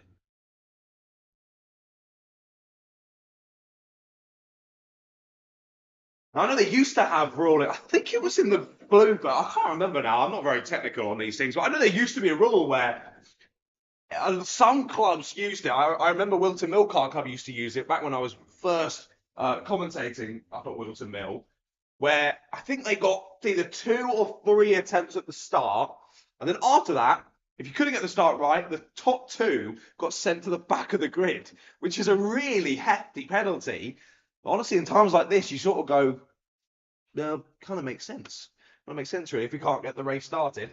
Just needing to keep it a little bit more relaxed as we come around the final corner. But again, getting a bit of a talking to. We'll see if these words come to fruition this time. But again, Aidan Hammond and Dylan Suresh on that front row. Of course, I imagine Dylan Suresh will be reacting to the throttle from the pole sitter, because I would do exactly the same if the person next to me is accelerating. Well, I'm not going to be the one to lose time. I better go as well. So, and then that's basically what the whole rest of the pack does, and then it causes these difficult starts. There we go then. Right. Second talking to completed. Second bit of re-education. And we'll see if we can go for this start again. What are we on now? Number 5? Number 5. Let's go. We might have more attempts at this start than we have drivers in the race. That would be interesting. I think that would be a first for me. Let's see if we can get this one done. Right then, drivers, we've got plenty more races to get through. Let's see if we can get this one started. Much more calm to the lights. They're going to go green. Here we go then. Freddie Ellingham with a brilliant start. Oh, no, it's not. It's Dylan Suresh with a very poor start and looking like it's an issue for Dylan Suresh. He's got it going, but clearly the car just not wanting to go. And that is the worst possible thing that could have happened there from Dylan Suresh. All those attempts at the race start. Finally, we get the race started and his car just didn't seem to want to go. Not a great exit from Santiago Simeone. You can see then Sean Marshall just driving past him. I believe Santiago when he says it has a few engine issues. And there you go, Dylan Suresh straight down the inside. First possible opportunity there through pylon. Gets back in to 6th place. Not carry on round. End of lap number 1 then. It's the 2 Hammonds at the sharp end. We didn't get to see them battle too much in heat number 1. All the battling was between Aidan Hammond and Dylan Suresh. As Dylan Suresh straight down the inside. That's up and up. There goes the Sean Marshall. Great move from the Sean Marshall. He read that beautifully. And all that's going to do is anger Dylan Suresh. Look at the exit from Dylan Suresh. That was ridiculous. I didn't think he got a particularly good exit comparatively to the Sean there, but just drove past him on the exit. Impressive stuff. But anyway, Suresh is into 5th. He's looking to chase down Freddie Ellingham now. Basically, he needs to try and chase them down and pass them as quickly as he can before the 2 Hammonds work together and scamper off. The 144, though, of Suresh has got himself a contact warning. And it's Jude Pudderfoot who's in 3rd. Jude had a great start then. Of course, I spotted Freddie Ellingham siding through and past the struggling Suresh on that start. Well, I missed Jude Putterfoot. Great start from Jude. Up into the top 3 already in this one. As Jude was P6 in the first race. Started P5, finished in P6. Well, Jude is up from 5th on the grid in this one to P3. But I think it's going to be looking more defensively than in attack for the rest of this race as the two Hammonds continue to press on in the lead. Dylan Suresh, though, new fastest lap. His first lap in clear air as he looks to chase down Freddie Ellingham. And his first lap was the fastest lap of the race. Gives a little love tap to the rear bumper there of Freddie Ellingham, just to say, hello, my friend, I am right behind you. I'd like to come through, please. He's going to do just that, or tries to put the nose in there as they headed into the new chicane. But thought better of that one. Freddie was always going to take his line. That was a little bit too late. Well done for Suresh for noticing that and backing out of it. But again, more time wasted, sadly, for Suresh. As the clock continued to tick down, the two Hammonds continue to get further and further away from him. It's now 1.7 seconds between the two Hammonds and Jude Putterfoot in third place. As again, Suresh unable to find a way through there down at the first hairpin. Opportunity goes amiss in at the second hairpin, but his exits off that second hairpin are just monstrous. As he piles the pressure onto Ellingham through the new chicane, and he goes for it late down the inside at pylon. But Freddie Ellingham manages to turn out of it, hold the outside line, and hold onto the place. Good racing from Freddie Ellingham, doing a really good job to keep the charging Dylan Suresh behind him. And you can see how this is affecting his pace. He did a 39.2 in clear air earlier on, now sat at a 39.8. He's going to go for it, lay down the inside from Suresh, but too late. Gets it all slidey there at hairpin number 1. He was very lucky that Freddie Ellingham gave him the room there. That could have been quite the incident for both of them. So Ellingham losing out time because of that, to no fault of his own. Some great racing from the number 55. But finally, Dylan Suresh manages to make his way through. Aggressively so. Cleanly so, but that maybe wasn't due to him. As the Hammonds now, what's the gap? 2.6 seconds between Putterfoot and Aidan Hammond. And Hammond has now put about 7.5 tenths, so 3/4 of a second between himself and Noah. So Aidan looking to again extend his points from this round and continue on a perfect day. Whole Heat 1 victory. He's looking to bring home Heat 2 victory. There's still 2.5 minutes left to go in this one. Plenty of time for things to change. You can't call it this early, particularly in karting here at the Rye House Kart Club. So we'll keep our eyes firmly locked on those drivers.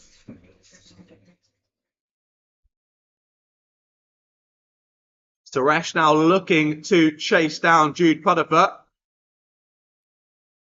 Jude hoping he can hold on to a good top 3 in this second race of the day here in the Rotax Sinters. But that's going to be easier said than done, I think, sadly, for Jude.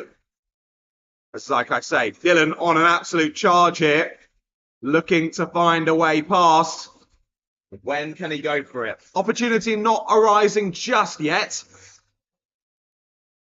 A little bit too far back as they headed down into the braking zone of hairpin number 1. Think as well, Dylan will realistically know the two Hammonds, they're way too far clear. This is my move to be made here in the last minute and a half of this race. There's no need to grab at the first opportunity. I think Dylan knows he's got a little bit of pace advantage on Jude. I could wait to pick the perfect opportunity. Right in the wheel tracks as they headed down into the first couple of corners. They get to the exit.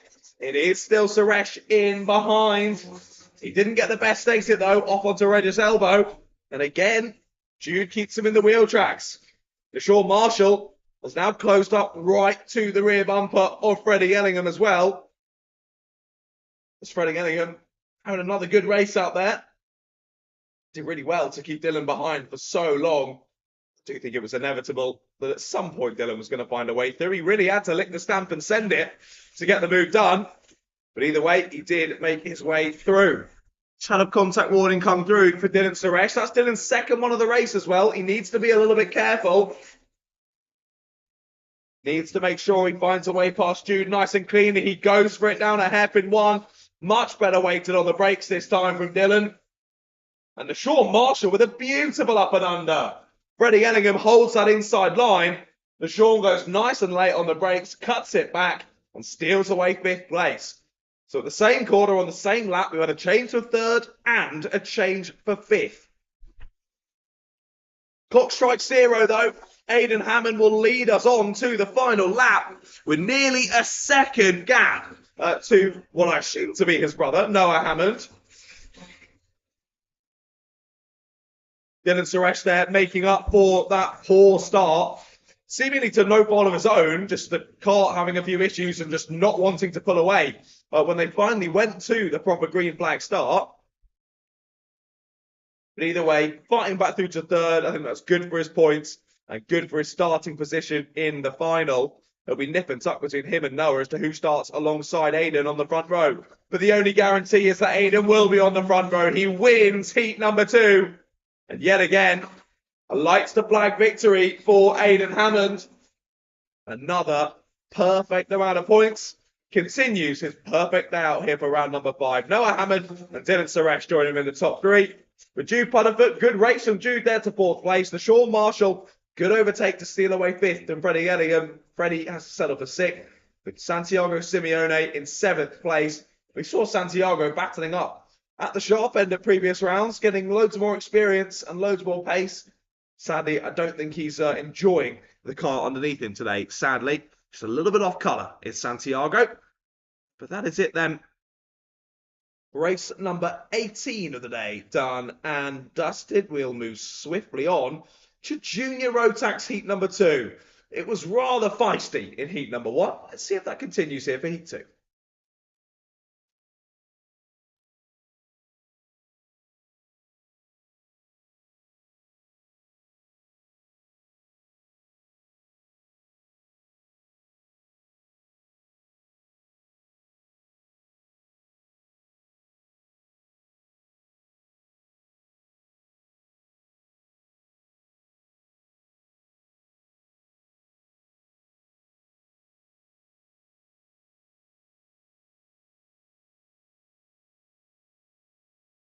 Just before you run me through the grid then for heat number 2 in Junior Road Tax, McAllister did get a 5-second penalty in heat number 1 for his unsafe rejoin. It was marked down as causing a collision. And that dropped him from 2nd on the road down to 6th place. Not the end of the world, but still a number of championship points lost. And he lost those points to 2 of his championship rivals. Right then, grid for race number 2. Jack Beasley's on pole position with Sam Kohler alongside him. Then it's Adam Turasek, McKellis, the Eton Wright, Tyler Mason Gray, Rex Ashley, Mario Smith, Warwick Milam, Callum Scrivens, your top 10. They're followed by Luigi Perlini, Leon Canellas, Franklin Masama, Tigran Gregorian, George Dale, Christian Keohov, then Ashton Baker, Timmy Shahini, Edward Jones, Ellis McKenzie, and Alex Cooper. Oh, I was so ready to say lights go green, but they don't. It's a chevron flag on the gantry. We'll be waiting for a little bit longer for the lights to go green. Now, was that an issue there for the 222? I think it was. That's Christian Keohol then, looking like they were grinding to a halt there as they headed down towards Stadium Bend. Now, obviously, my view obstructed by the gantry up here in race control. So I can't see where the 222 has ended up, but it wasn't sounding good. I think if I lean far enough across, yes, I can see the 222 there at the side of the barrier. Sadly, getting assisted to safety there down behind the barriers. So already we've lost one of the runners before we even underway here in Junior Road Tax. It looked to be a good start. I think potentially it was just, issues with the 222 there coming off the final corner, slowing up the rest of the pack, thus just needing to go for it again then. So Jack Beasley, yet another driver looking to continue a perfect day. He led a lights to flag victory, but it certainly wasn't that easy. Battling really well from Mikel Islam.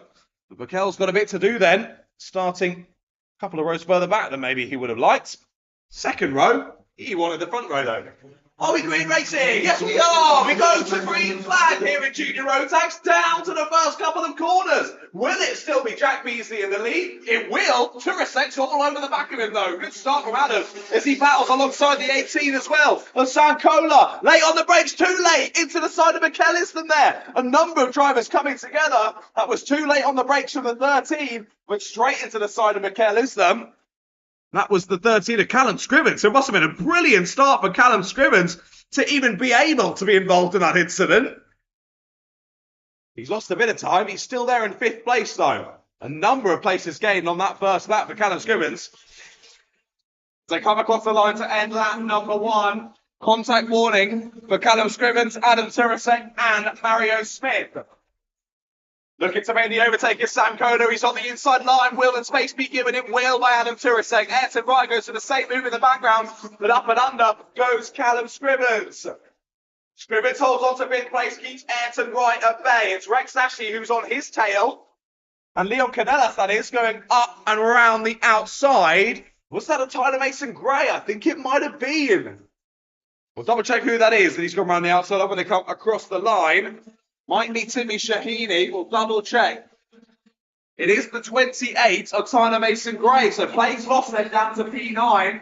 And look at this already. McKelliston already catching the back of the top 3. Changes in behind. Rex Ashley's through. On Ayrton Wright. Ayrton dives to the inside. But hits the back of Callum Scrivens. They both go wide. Up and under goes Rex Ashley. But he'll be on the outside the hairpin number 2. And he'll get hung out to dry by Ayrton Wright. Canellas tries to get back involved but can't do so. And they are nose to tail as we head through the new section of corners. They're way too close for comfort. Surely this can't end well between these 5 drivers as they try and thread their way through. Look at the gap now between the top 4 and the rest of the pack. What is it now? 4.2 seconds. The top 4 very much in their own race now as Islam's down the inside of Turisek. Late move under braking. Perfectly done as contact right into the back of Scrivens. They make a lot of contact there as Rye goes wide. He's going to need to rejoin safely, and he does so. Rejoins the pack, but behind Canellas. Up and under goes Tyler Mason Gray as well. So Ayrton Wright, the biggest loser from that one. Scrivens goes a little bit wide and loses the place to Rex Ashley as well. Scrivens struggling under brakes, it seems. Really having to defend. And sadly not working out for him on that last lap. Loses a couple of places. We know Scrivens is better than that, clearly having a few issues as the 13 of Callum Scrivens is under investigation.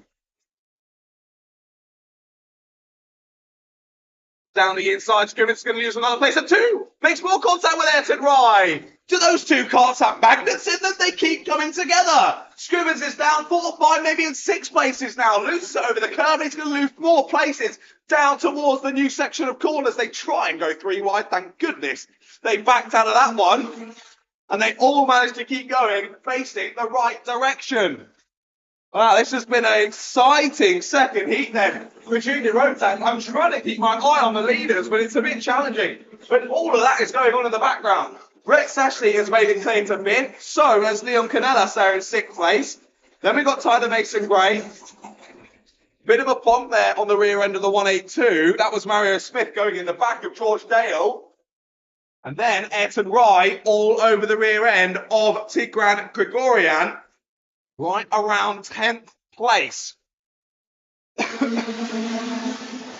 Top 4 still as they were then. We saw that move from McKellis and stayed 3rd place a few laps or so ago. They've not changed since then, but they are absolutely nose to tail. McKellis still has the fastest lap in this race, a 37.7 for Mikkel. And he'll be looking to make up for that penalty in race number 1. Oh, into the barriers. That was close there on the exit of hairpin number 1. 182. Very lucky there to not get shoved straight into the barriers. It was Tigran Grigorian who went for the move on the exit, squeezed George Dale to the barriers. George just about lives to tell the tale. And now it's under pressure from another driver. I think that's Ayrton Rye. Yes, it is. Ayrton Rye's through then as they head into the final corner. Back into the top 10 goes Ayrton Rye. And McKelliston's through. I've not noticed that. So Kohler's lost out on the last lap to Islam and Turisek. The change at the sharp end of the order. The only constant here today in Junior Road Tax is Jack Beasley at the front. Big move from Callum Scribbins, late on the brakes, really squeezes his rival there to the barriers on the outside. Got very lucky, he didn't really make contact with the barriers. I think that was Luigi Perlini getting squeezed out wide there. We'll see if he drops down the order. The amount of contact warnings in this race on the live timing is ridiculous. Move for the lead. Michaelism goes straight down the inside. Big move. And that's going to be Jack Beasley all the way to 4th place. Jack, I think, saw Mikel there. Still decided to squeeze into the apex, but Mikel was committed straight into the side of him. That lost the revs for Beasley. Thus couldn't get the drive out the corner and loses all 3 places. So we're looking at the moment with 1:20 to go that Beasley won't continue his perfect day at the moment. He's been looking so good. Really good pace from Jack Beasley throughout today. He's done a great job leading at the front and keeping his head. But on that move, Mikel made it work.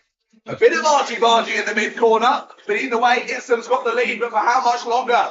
Turasek is all over his rear end. Adam Turasek, your winner in the final, and Brownwell's going to go for it side by side. They're making a little bit of contact. Why goes Islam off onto the grass, hopping, skipping, and jumping over the curb, and Adam Turasek into the lead. Sam Kohler follows him through into 2nd place, and once again, it's all changed at the front. We've got another driver under investigation. Oh, it's Callum Scribbins again. Oh dear, Callum. The 13 under investigation again. But Adam Turasek, heading into the final 30 seconds, is leading this race. Fantastic stuff. But once again, biggest mover is Rex Ashley. 12th on the grid to 6th place in this race so far. Great job from Rex, really doing well for his championship here at Rye House. Oh, 10 seconds on the clock. This is going to be close. I think we're just about going to get 2 more laps here. Across the line they go, and it will be. With 1 second to go, they cross the timing line. And Adam's not going to be happy about that because he's now got 2 laps to try and hold on to this lead rather than 1. Down to the first hairpin. I thought that might be a cheeky move to the apex there for Sam Kohler. Thinks better of it though, he knows it's not the final lap. Maybe if that final lap would have come up, he might have been a bit more aggressive there. But sits back, waiting in the wings. Mikel isn't not far off at all. Neither is Jack Beasley. Round the final corner they go then. It's all down to this. This could decide the grid for the final. Someone's off in the grass there down at the first hairpin. Looks to be the 14 of Timmy Shahini. It is. Shahini's off then on the penultimate lap of this race. Here's the move from Kohler. Gets sent to the outside. Big wobble there from Adam Turasek. How did he hold on to that one? But he does. Holds on to the lead as Kohler's going to try the up and under, but doesn't get a good enough exit to head down towards the new chicane. Single file through the chicane. Will hold the inside line. Will Adam Turasek. He doesn't want any opportunities given to the drivers in behind him. Round the final corner they come. It'll be a run to the line, but it will be Adam Turasek who wins heat number 2. What a fantastic race in Junior Road Tax. That's what we want to see here at the Rye House Kart Club. Absolute scenes. We didn't know at any point who was going to win that race, but it's Adam Turasek coming back to the fore at the Rye House Kart Club. Sam Kohler and Mikel Islam join him in the top 3 then, followed by Jack Beasley and Rex Ashley, your top 5. Leon Canellas, Tyler Mason-Gray, Mario Smith, Ayrton Ride, and Tigran Gregorian, your top 10. Followed by George Dale, Callum Scribbins, Ellis McKenzie, Luigi Perlini, Edward Jones, Alex Cooper, Ashton Baker, Timmy Shahini, Franklin Masama, and Warwick Milam. Sadly, we lost Warwick Milam about a lap into that one, and of course we had the 222 pull over before we even got started. And Franklin Masama we lost with 2 laps to go as well. So a few drivers having some issues near the end of that one, and Franklin was under investigation after all that as well. So a bit of an issue there for Franklin in the last couple of laps. I think maybe that was when we saw Timmy Shahini off on the outside of hairpin 1. Don't quote me on that. I didn't see it, but that would be my assumption. There we go then. Heat 2 for Junior Road Tax done and dusted. We've only got 2 more heats left to go, ladies and gentlemen. So we'll move on to those all-important finals where you get to take home a nice bit of silverware. Who doesn't want that? Right then, Heat 2 in Senior Road Tax will be coming up next.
out on track come our senior Rotax drivers. Then let's have a look at the grid for their second heat of today's action. Bradley Keaton starts on pole position with Jacob Barham alongside him. Then it's Reece Knight and Lingfeng Liao on row 2, Chloe Kunderzik and Kia Hobson on row 3, with Daniel Kehayov and Matthew Kendall on row 4. And sadly, William Smith starting all the way at the back. Of course, he was on pole for heat number 1, but with the kart giving up the ghost before they even got to the start line, he's got it all to do here in heat number 2. Will we get it underway first time we're asking? No, we won't. Not even the seniors are immune to a chevron flag here in the second round of heats. Sadly, Bradley Keaton a little bit too excited to have his first pole position here at Rye House in a little while. Just being a bit too eager off of the final corner. They'll head round again and give it a second attempt.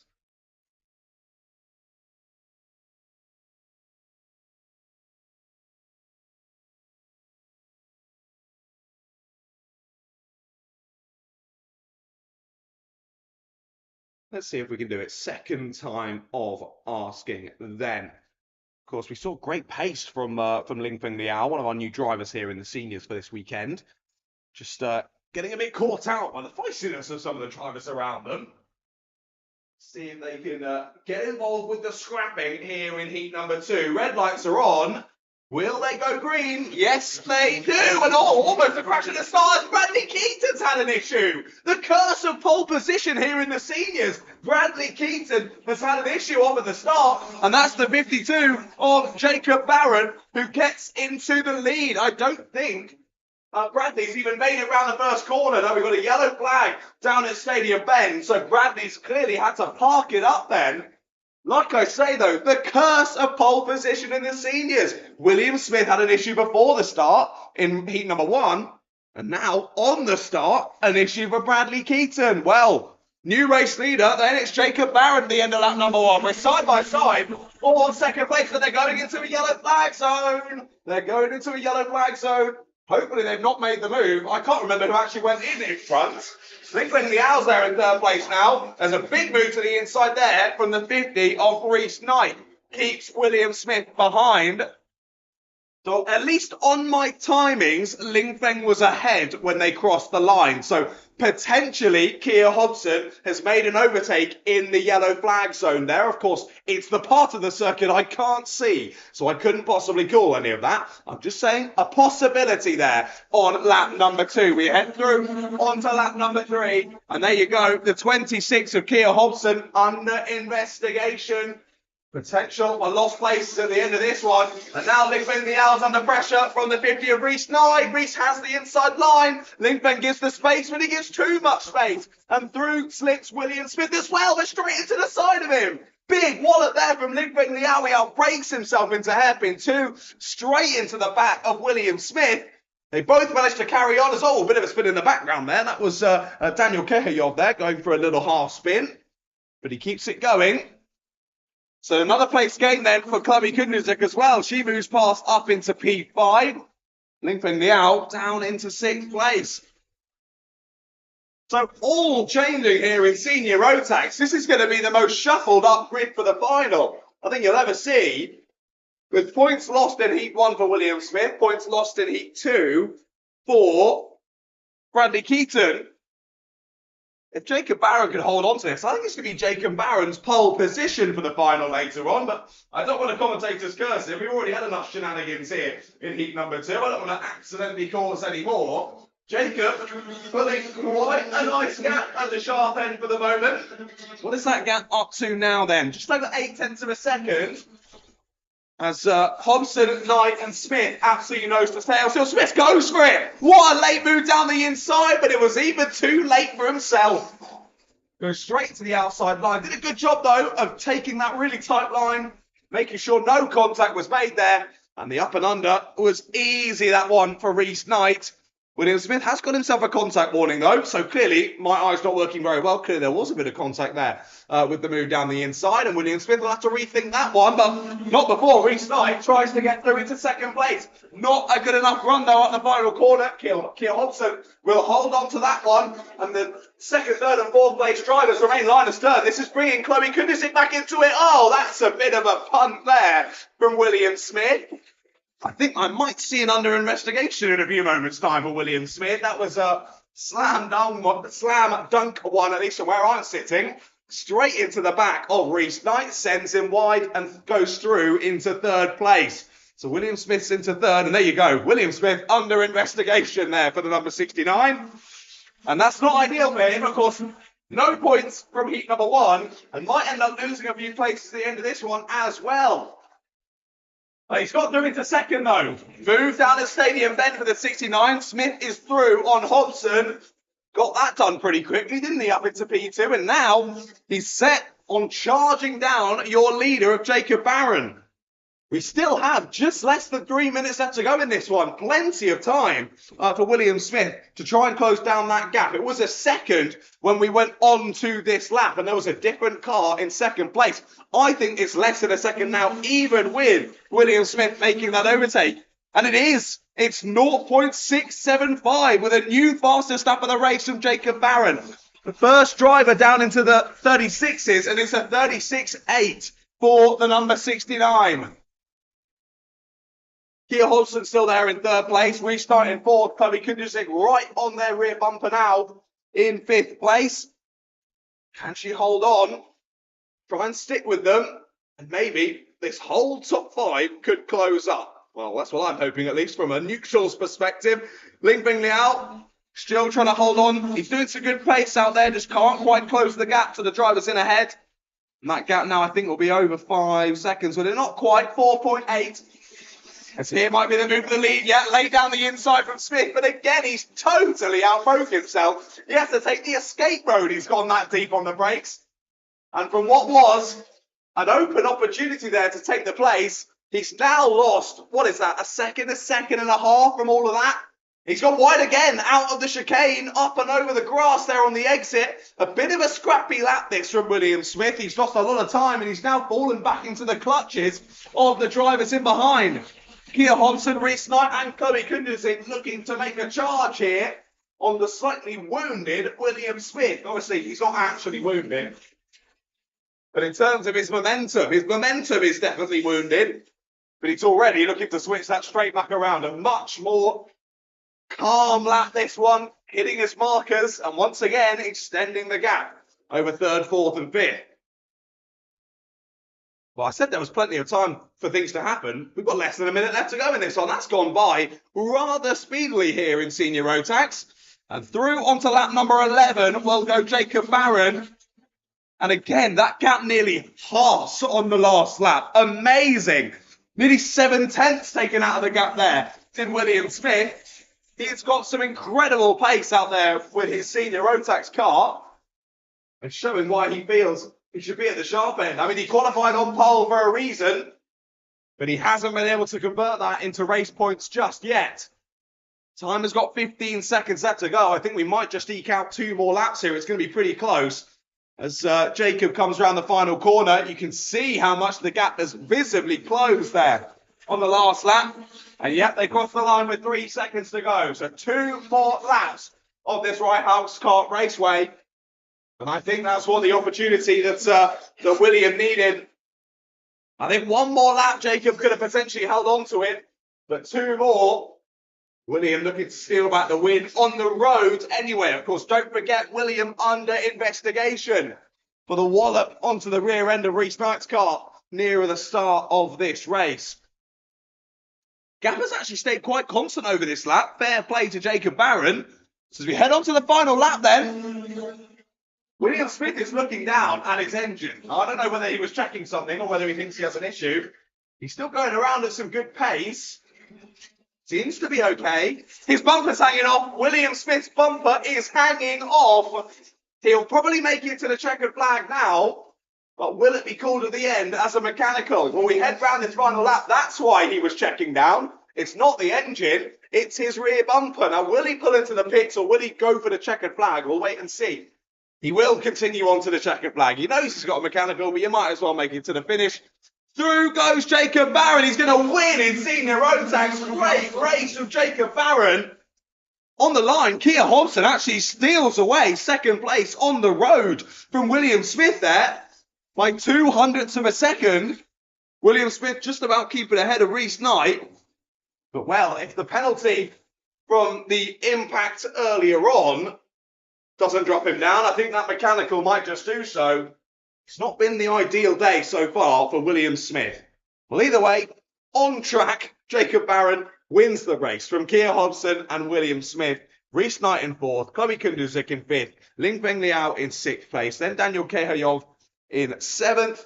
And sadly, Bradley Keaton, we lost him basically on the race start there.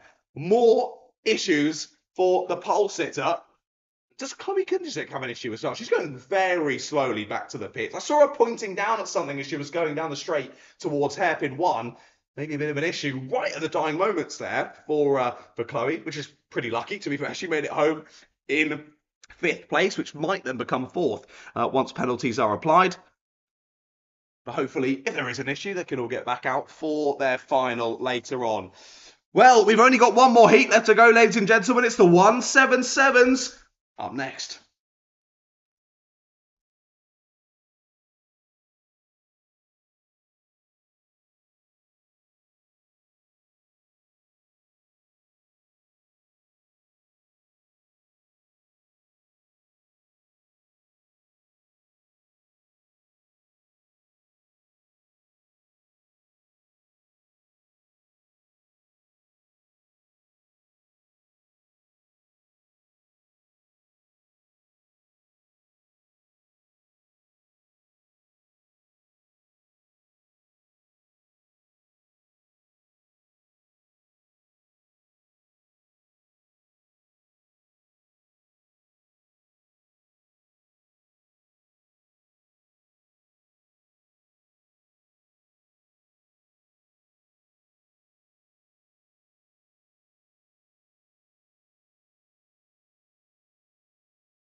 Right then, here we go for the last heat of the day here at round number 5 of the Rye House Kart Club. 177s out on circuit. Jack Taylor is alongside Harry Taylor on the front row. And all Taylor front row for this second heat. Jake Bradfield and Nicholas Walker on row 2. Malachi Morrison and Richard Allison on row 3. With Simon Bradfield, Chris Emerson, Daniel Clark and Hugo Pereira rounding out the grid. Of course, Hugo Pereira with a mechanical issue and then getting spun round down at the new chicane on the first lap of Heat 1. And Harry Taylor's gained this front row courtesy of a 5-second penalty in Heat 1 for Jake Bradfield for an incorrectly positioned front fairing. And that's helped Harry in the championship as well. More points gained ahead of Malachi Morrison. Let's see how we go for this one. Green light, it's on and we're racing in the 177s, 2 by 2 on the front 2 rows of the grid. Down to the front off. 2 drivers, 3 drivers off and 1 into the wall. Big impact into the wall there down at Stadium Bend. As we've got an exhaust stop as well for Harry Taylor. Head in his hands for Harry Taylor. He knows that's game over in Heat 2 for the number 98. And who was that he came together with? I imagine it was Jake Bradfield or Nicholas Walker. Let's see who doesn't come through then. Hopefully the driver in the wall is okay. It's yellow flags down at Stadium for the moment. Jack Taylor will lead us to the end of lap number 1. Yellow flag still out. Drivers needing to be careful as we're clearing that car off of the circuit.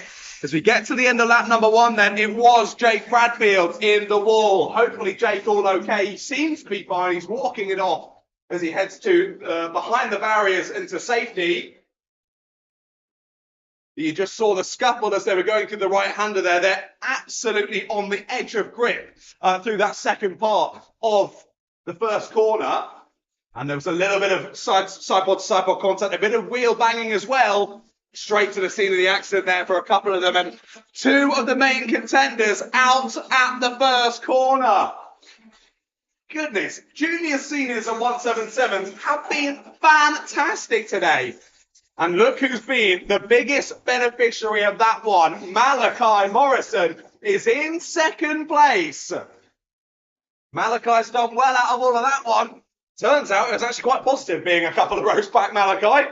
He's side through to second place. And like I was mentioning, Harry Taylor got a few points on him in that first heat. Well, he's going to get a heck of a lot more points than Harry Taylor on this one.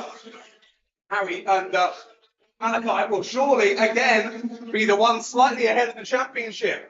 We'll wait and see what happens in the final, though. Once again, it could all change at the drop of a hat. Jack Taylor and Malachi Morrison looking to clear off into the distance.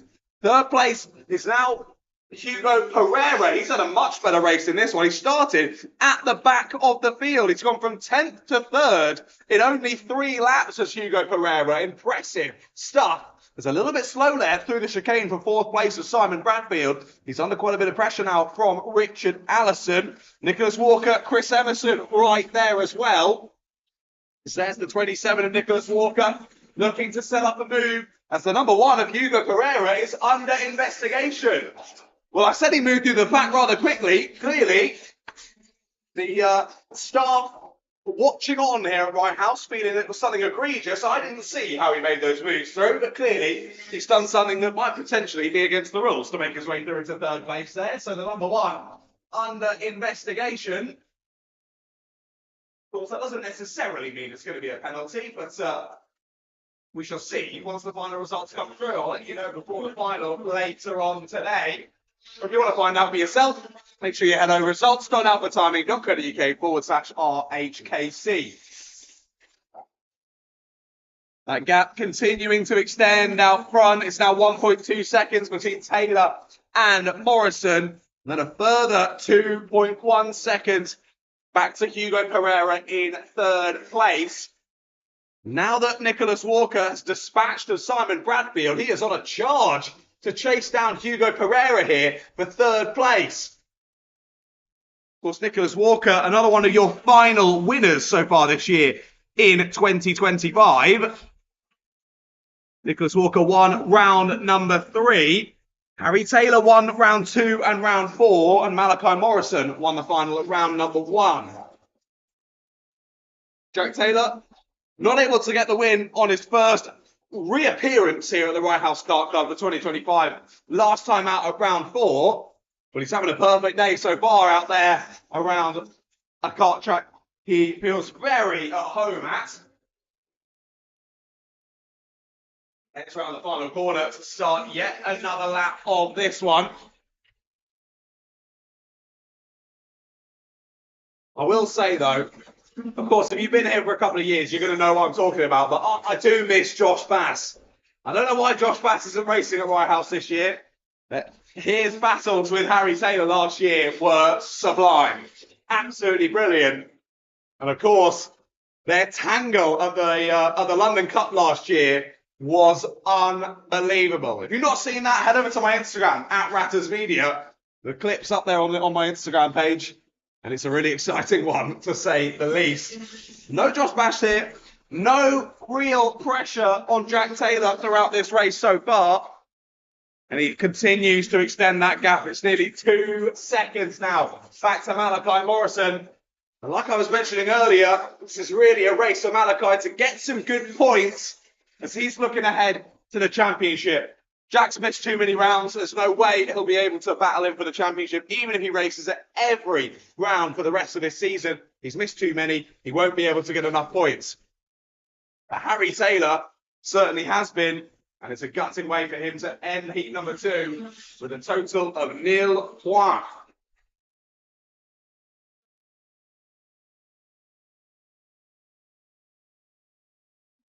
Only just over a minute left to go in this race. And Hugo Pereira's under quite a bit of pressure now. Nicholas Walker has well and truly closed the gap. And now he's all over his rear bumper, looking to find a way through. Of course, he's unlikely to know that Hugo Pereira is under investigation. But either way, like I say, that doesn't mean it's a definite penalty. You can't just sit there and forth and go, oh, well, he'll probably get a penalty, so I just won't bother getting through. That's not the racing driver mentality. And Nicholas Walker will be looking for every opportunity to find a way through. Let's steal away 3rd place.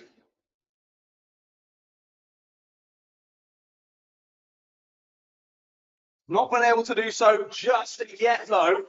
Still waiting in the wheel tracks. Looks a little bit more comfortable on the brakes there into hairpin number 1. So maybe he'll be analysing that data in his head and be like, right, okay, I'm feeling a bit stronger here than he is, and X, Y, Z. Waiting to set up the perfect move. But Jack Taylor comes around the final corner. Oh, it's going to be so close on time. I think he'll, again, just eke out another lap. Yep, with 2 seconds to go, Jack Taylor crosses the line. And we will get 2 more laps of this Rye House Kart Raceway. The move has been made then. Change for 3rd place. Nicholas Walker got through on Hugo Pereira, the last part of the last lap. He did get himself a contact warning, so clearly there was a little bit of rubbing to get that move done. But either way, Walker is through into the top 3. As Jack Taylor heads on through the final sector and on to the last lap of this race. Final lap begins then for Jack Baker. Chucky calling him Jack Baker. I'm so sorry, Jack Taylor. It's because there's 2 other Jacks I commentate that are both called Jack Baker. Sorry, Jack. If you're listening to this back on the YouTube, I'm very sorry. The Jack Taylor starts his last lap. Jack continuing on with his perfect day. He's been pretty untouchable out there at the sharp end really today. Hasn't been under too much pressure. We'll see if that continues in the final. But at least for now, we can be pretty sure he's going to be starting on pole position for that final round. The final corner comes Jack Taylor and wins yet again in the Rotax 177s. Malachi Morrison will wrap up some good points for his championship tally, with Nicholas Walker coming home in 3rd place. Hugo Pereira in P4. Bit of a run to the line between Simon Bradfield and Richard Allison. Simon just holding on to 5th place there, with Chris Everson in 7th place. And then we just wait for Daniel Clark, I believe. Yeah, he's heading around the final sector now. Daniel Clark will come home in P8. Of course, we lost Harry Taylor and Jake Bradfield on that 1st lap. And I think a couple of drivers were pretty lucky not to get involved as well. I think Nicholas Walker being the main one of those. It was Nicholas Walker, Harry Taylor and Jake Bradfield that all sort of converged on the same piece of tarmac as they headed through to the pinch point, the apex point of the 1st corner. And it was just inevitable. There was going to be a bit of contact, and Sadly for Jake Bradfield, he was the one on the outside, got knocked onto the barrier, couldn't hold the slide, straight to the scene of the accident, and clearly at some point in all of that rubbing between the three of them, Harry Taylor lost his exhaust, and despite him holding onto it and getting through, he knew that's going to be a mechanical flag. It's game over there in heat number 2. Right then, heats are done and dusted, ladies and gentlemen, for round number 5 of the Rye House Kart Club. It's time for the all-important finals. The moments we've all been waiting for. Let's go then. First final, heading out of the dummy grid in a couple of moments' time, will be our Coma Bambinos. It might be a few moments' time, though, because I have not got a grid on my timing and results screen and whatnot. So I'm not sure if the grid's been finalised yet. So we'll just wait until that is sorted. But hopefully it won't be too long until we get the first final out on track.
Right then, we do have a grid for the Coma Bambino final. The 6 drivers head out on circuit to do battle. Just want to double check. Let me go on the live timing. It is going to be 7 minutes plus 1 lap, so not slightly longer than the heats, all the same length for the finals now. As we try and get through this running order here, as we kick off the finals. Let's run you through the grid for the Coma Bambino final. Theo Azzopardi, yet another perfect day for your championship leader. Starts on pole position. Briella Stevens in second place alongside him. Ezra Robinson Matthews and Matthew Pearson on row 2, with Fabian Smith and Jacob Hayward-White on row 3. Well, Azzopardi, Stevens and Robinson Matthews have been nose to tail throughout the whole day. Throughout the whole day, they've been absolutely nose to tail, with, to be honest, Ezra and Briella being a little bit quicker than Azzopardi in the lead, but neither able to find a way through. So I think for Theo, it's let's just do the same again. I think that's got to be the plan. Make sure you get ahead in the first corner, and then just hit your markers, keep on driving, and hope that they don't go for a cheeky manoeuvre here in the final. But we'll wait and see if Briella or Ezra can find enough pace and find enough courage to go for those moves. Red lights are on. We're green for the finals here at round number 5 of the Rye House Kart Club. Good start for Ezra Robinson Matthews. Briella's trying to chop across, but I don't think she's been able to do so. If Ezra can hold the inside line, he should have second place. He doesn't though, he slips back, round the outside, goes to 99. What a move! Up to second place goes Fabian Smith. What an awesome start from the number 99. Sides past both Ezra Robinson Matthews and Briella Stevens. Brilliant start for Fabian. One of the new names here to the Rye House Kart Club in the Coma Bambinos has had a flyer of a start here in the final. Ezra Robinson Matthews gets back through there on the exit of hairpin 2 on Briella Stevens, so relegates her out of the podium positions for now anyway. Well, this is the perfect start for Theo Azzopardi. This is exactly what he would want to see in his imaginary rearview mirrors, as he's already pulled, what's the gap going to be? 2 seconds! A 2-second gap Theo Azzopardi already has in the lead of this one. Unbelievable. As continuing to battle through the first couple of corners. Great move there from the 45 of Matthew Pearson. Steals away 4th place from Briella Stevens. And after I've been singing Briella's praises all day, she's slipping back in the final. Down to 5th place she goes then. So Ezra Robinson-Matthews is having to go it alone here in the push to try and chase down the leader. Side by side into the S's, they make contact to 3rd and 4th. That was Matthew Pearson just into the side of Fabian. I don't think Fabian had seen Matthew coming and took his usual racing line, and suddenly there was a rogue Matthew Pearson right where he wanted to turn in. Luckily, just a brief glancing blow between the two drivers. They both continued on. A bit of weaving down the street from the 99 of Fabian Smith. That was an interesting technique. As they go through the first couple of corners, he holds on to 3rd place ahead of Matthew Pearson. Ryella's now right in the middle of the scrap, and Jacob Hayward-White wanting to get involved as well. As nearly a half spin there for the 99. He held the slide well, but loses 3rd place. Matthew Pearson slips on by as he gets a great exit and uses the misfortune of Fabian Smith to move his way up into the podium positions. Well, I said, will we see anything different to the first 2 heats in the final? We certainly are. A completely different race to what we've seen in the heats earlier on. As a change from 5th as well. Brad has slipped back to 6th place now as Jacob Hayward-White has got the move done there through sector number 3. This is gutting for Brianna Stevens. Not the final she wanted at all. She nearly loses it there. Under power on the exit of Stadium Bend. And she's lost a good heap of time there with that side slide. She's round. Briella spins down at the first hairpin. This is gutting for Briella. Had such positive momentum throughout today, but it's just all gone wrong in the final. Everything that could go wrong has gone wrong for Briella. I'm gutted for her, but she's still got so many positives to take from this weekend's meeting and to move on to the rest of her racing across all the championships she races in the UK. Look at this though. Ezra Robinson-Matthews has closed a 2-second gap. He was a whole second faster on the last lap alone. Takes the fastest lap of a 50 dead versus a 51 dead for Theo on the last lap. He has been down in the 50.4s earlier on in this race, but Ezra has got some serious speed. Could we see Ezra Robinson-Matthews take his first win in the final? I think I'm right in saying that. Back to the notes page, John. Let's double check that before I go too crazy. Who have we had this year? AJ Halil at round number 1, Tommy Lovejoy at round 2, Theo Azzopardi at round 3, and Nico Reslovsky at round 4. It's been all different final winners. And every final so far this season, will we see a 5th different winner here in Ezra Robinson-Matthews? Or can Theo Azzopardi hold on and make himself the first double final victor in 2025 in the Como Bambinos? They continue on down into the first hairpin. Still 2.5 minutes left to go on the clock. They continue to follow as they were. Jacob Hayward-White putting some pressure on Fabian Smith there. I've still got to say, what an amazing start that was from Fabian Smith. Unbelievable. See him saunter into second. Hasn't quite been able to hold on to it through the rest of this race, but still doing a stellar job out there for what I believe is his first visit in racing action here at Rye House.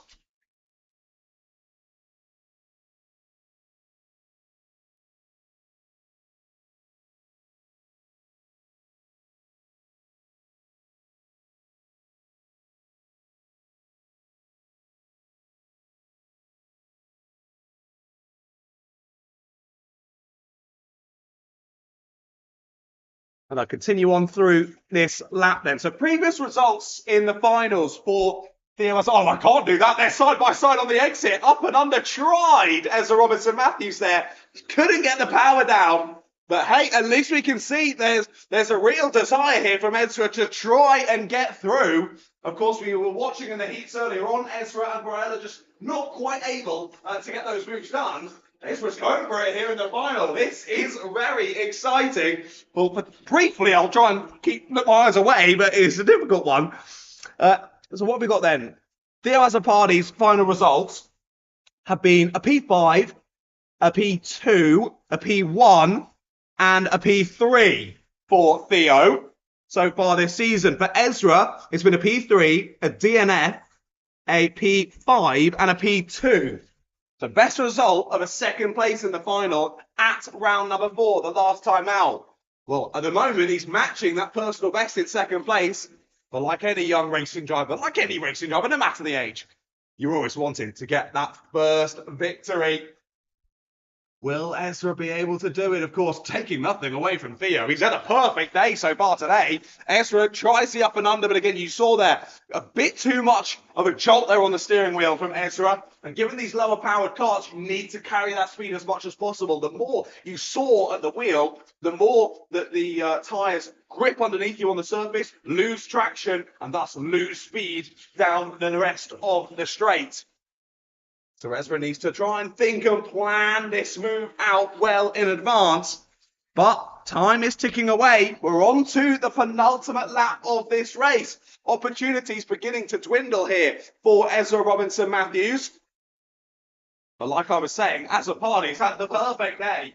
Qualified pole, won the first heat, won the second heat. Can he do the treble here? All 3 race wins. Well then, we're about to find out. Round the final corner come our 2 leaders. It's a good exit from Robinson Matthews. They'll get sent to the outside line by Theo Azzopardi. Through Stadium Bend they go. They'll reappear into my eye line. And it is still Azzopardi who leads the way. He goes a little bit wide, but carries a good amount of speed down towards the first hairpin.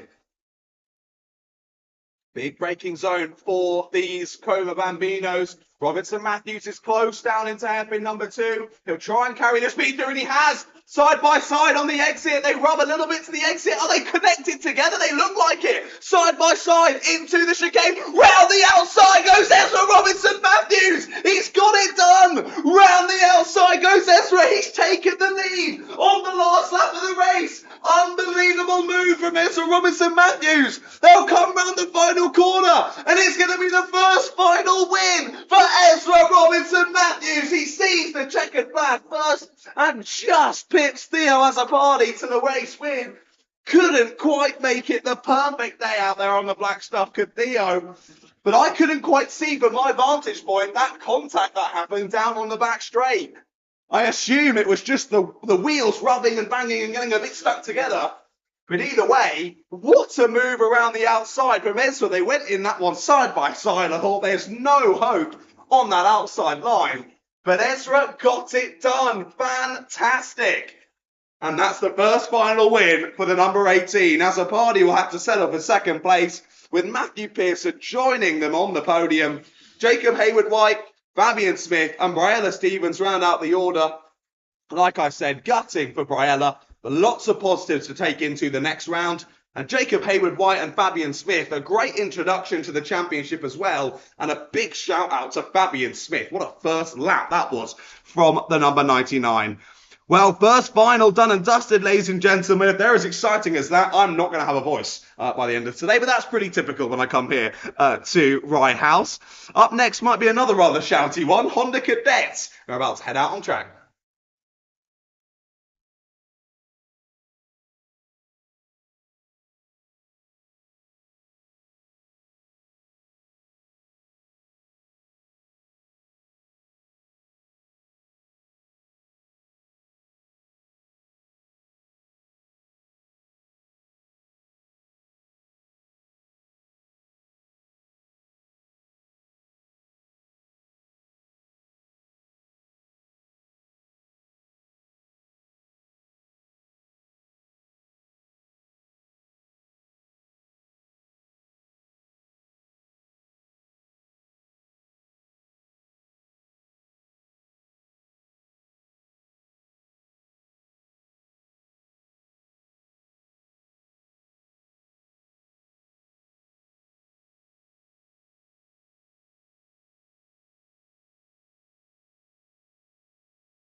Second final of round number 5. About to get underway then. Honda Cadet GX 200 final.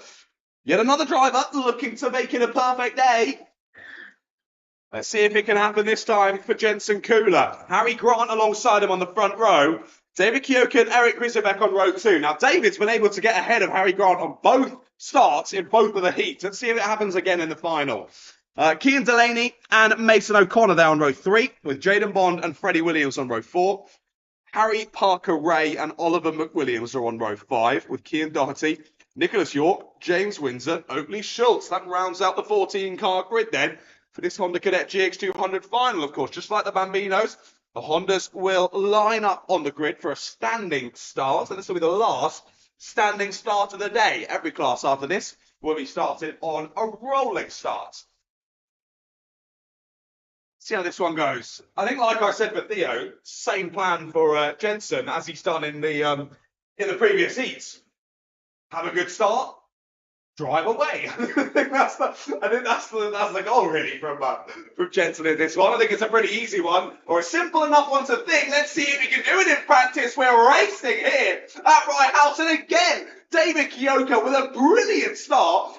Will take second place and does so. Actually, losing third as well is Harry Grant as Eric Grisebek flies through. Straight back down the inside. Not quite, though, for Harry. He's actually under quite a bit of pressure from the 91 of Cian Delaney in behind as well. All of them making it through, though, down into sector number 3.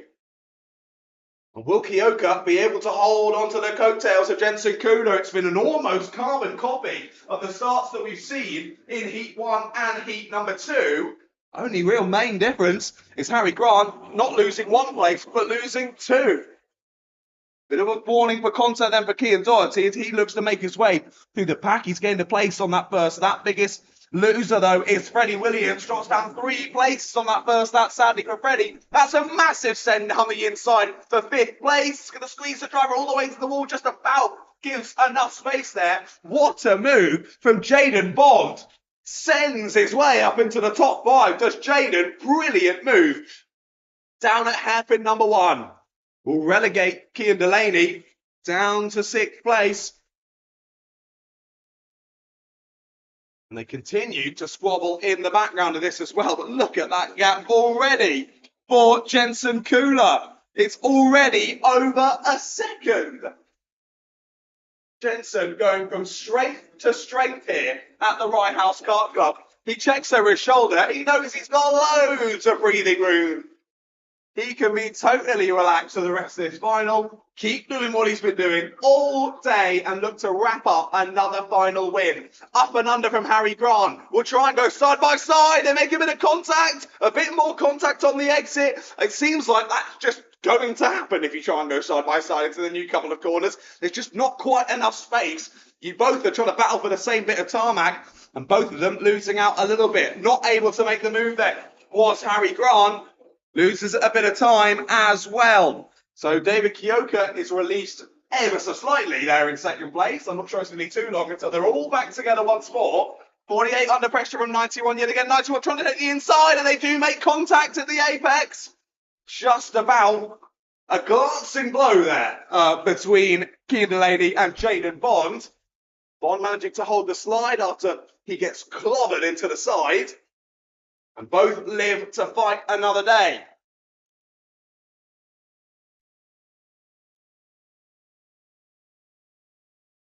What's that gap going to be now for Jensen Kula? Only a slight gain on that one. And actually, fastest lap goes to Harry Grant in 4th place. 42.6. New fastest lap. Only a couple of hundredths quicker than Jensen Kula, though. And despite having the ultimate pace, Harry's still stuck behind 2 drivers. He's going to try and make his way past one of them. Not able to do so. Tries to go side by side down into the new section of corners yet again. This time can't make it. At least stick and stay alongside. Has to back out of it. And they'll continue on once more.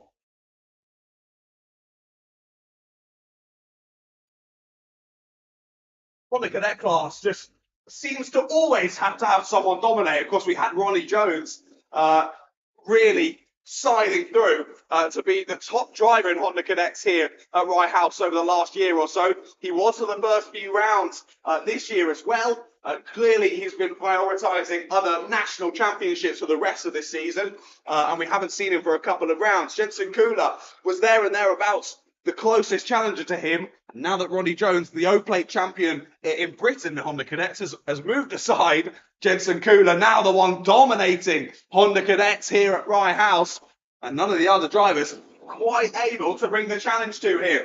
Harry Grant still looking very feisty there in fourth place, though. Looking right, looking left as he tries to go into Stadium Bend and tries to steal third place back, but still not quite able to do so. A little bit wide there on the exit for David Kioka. He checks over the shoulder.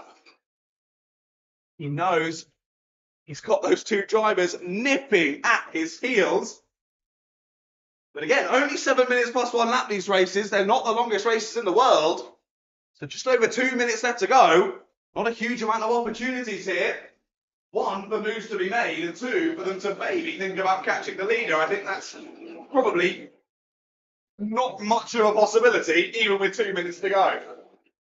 Oh, big set there from Harry Grant, and a big bit of contact with Eric Grisebek. They come through to the exit. All okay, all still in the same place as they were in. It was a dive late to the apex there, but right at the end of Stadium Bend, he chucked the nose in, and Eric really squeezed into the barrier on the inside. They made a little bit of contact, but again, Eric did just enough to keep Harry behind. And really, the biggest beneficiary of that is David Kioka, because once again, he's given about a kart length or two to play with in terms of a gap once more. They'll head through, round the final corner yet again. Hopping and skipping over that exit curve was Harry Grant, as Eric really feeling under pressure here, trying to fend off the charging Harry Grant, but Harry just not able to find a chink in the armour. Oh, so close. He has been for pretty much this whole race. It's gone up and under. Right, we're going to try and go side by side again here into the new section of corners. Backs out a bit earlier this time, does Harry. There was a tiny bit of contact between his front left and the rear right of Eric, but they all managed to carry on. They brought Jaden Bond to play as well. Come on, Jaden, get involved with this crap in the top 5. And Cian Delaney's not far off of them either. Gap to Jensen Kula now 2.3 seconds as we head into the last few laps of this race. I think this will be the penultimate lap of the race. So chances slipping through the fingers now of Harry Grant. He just can't seem to find a way through. It must be so frustrating. But all credit to Eric Grisebek. He's keeping him behind. He's doing exactly what he needs to here to hold on to a top 3 finish.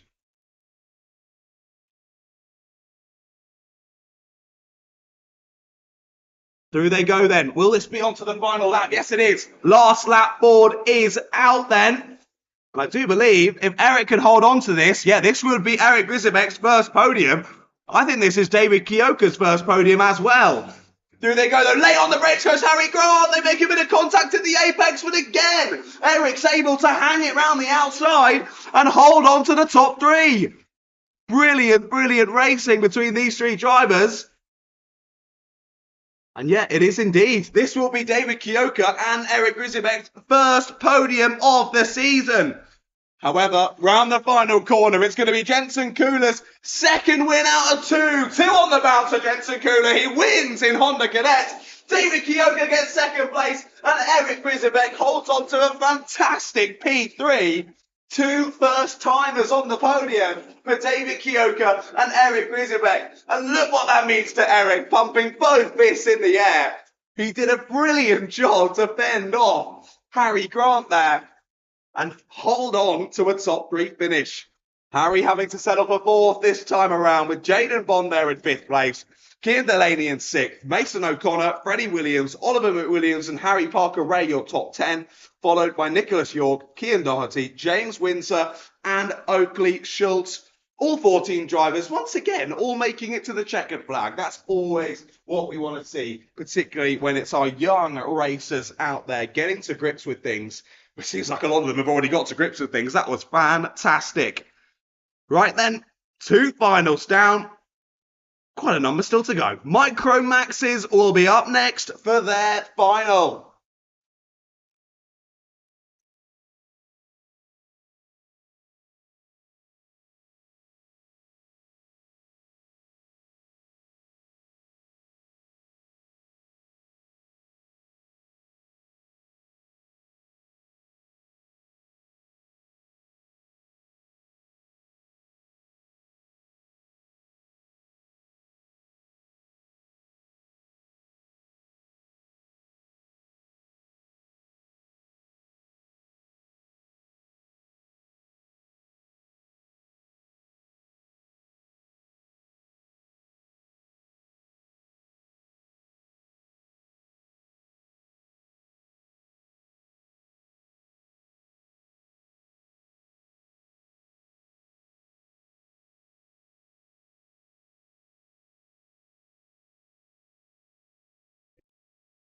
Micro Maxes head out onto the circuit then.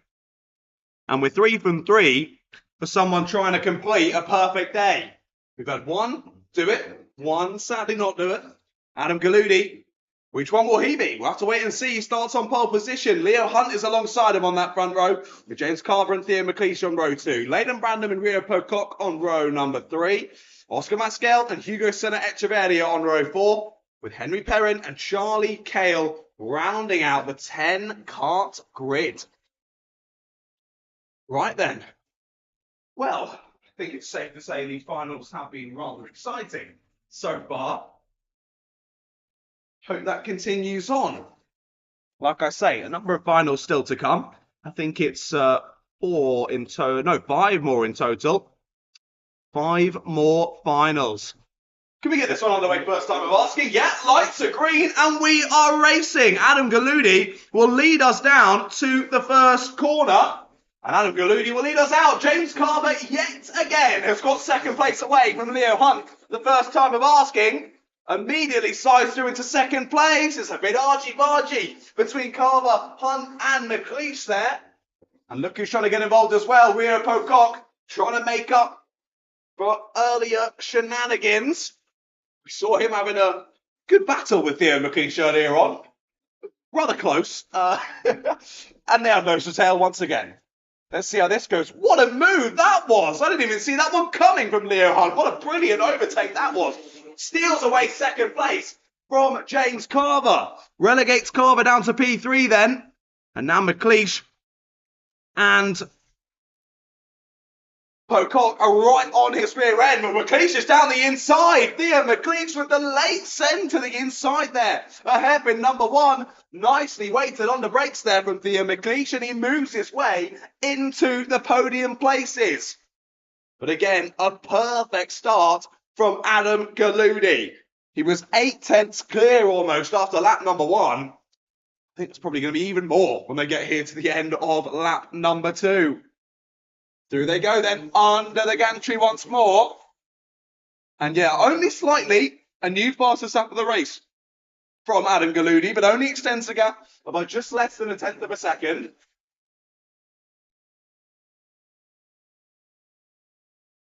As Theo McLeish has found some extra pace here for the final. He's chasing down Leo Hunt in P2 at the moment. Big bit of sliding there. I think that was the 48 of Leighton Bradland there. I heard the wheels squealing as they went through hairpin number 2. Leyland trying to keep himself in check with the leading group ahead. He's only a few tenths off of it at the moment. He'll be hoping they start to battle a little bit more than they have been doing so far in this one.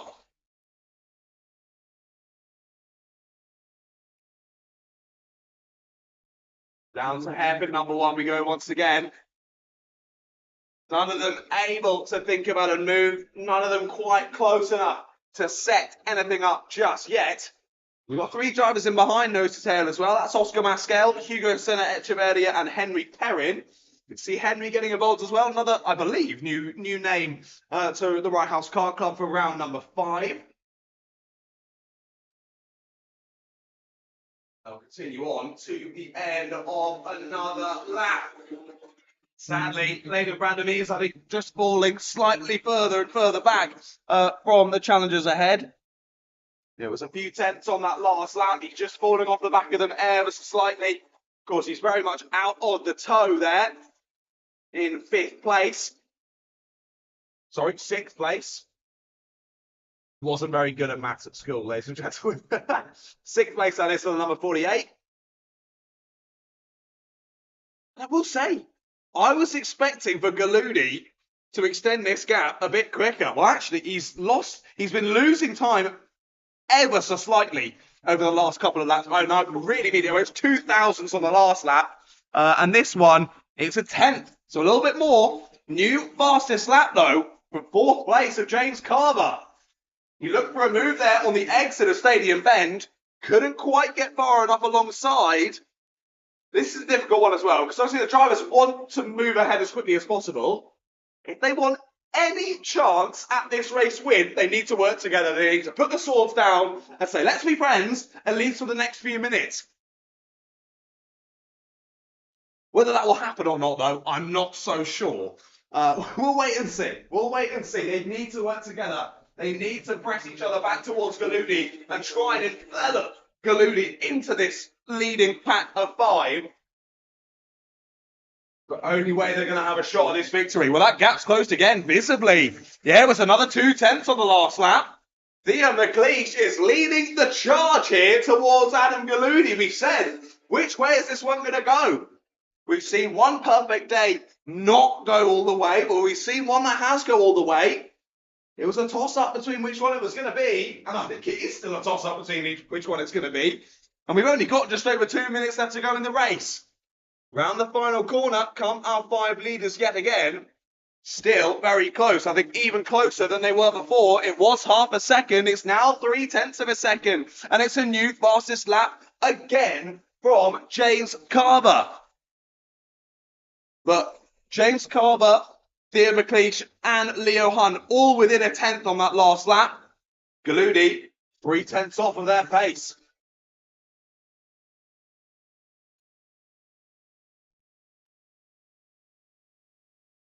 Keeping my eyes firmly locked on these leading drivers as they have properly closed the gap. I was going to say at the end of the previous one, nowhere near close enough to think about a move. I think Theo McLeish, yeah, is just getting himself to the point now where he might start to think, oh, there could be a move on here. There could be a move on. And we saw how committed he was in getting the overtake done to get past Leo Hunt and James Carver earlier on in this one. But how long will it take him to feel like he's close enough and he's got the confidence to get the move done? And now he's right onto the back of Galudi. You see that Galudi checks over the shoulder. He thinks, oh, what's happened to my second gap? It's gone.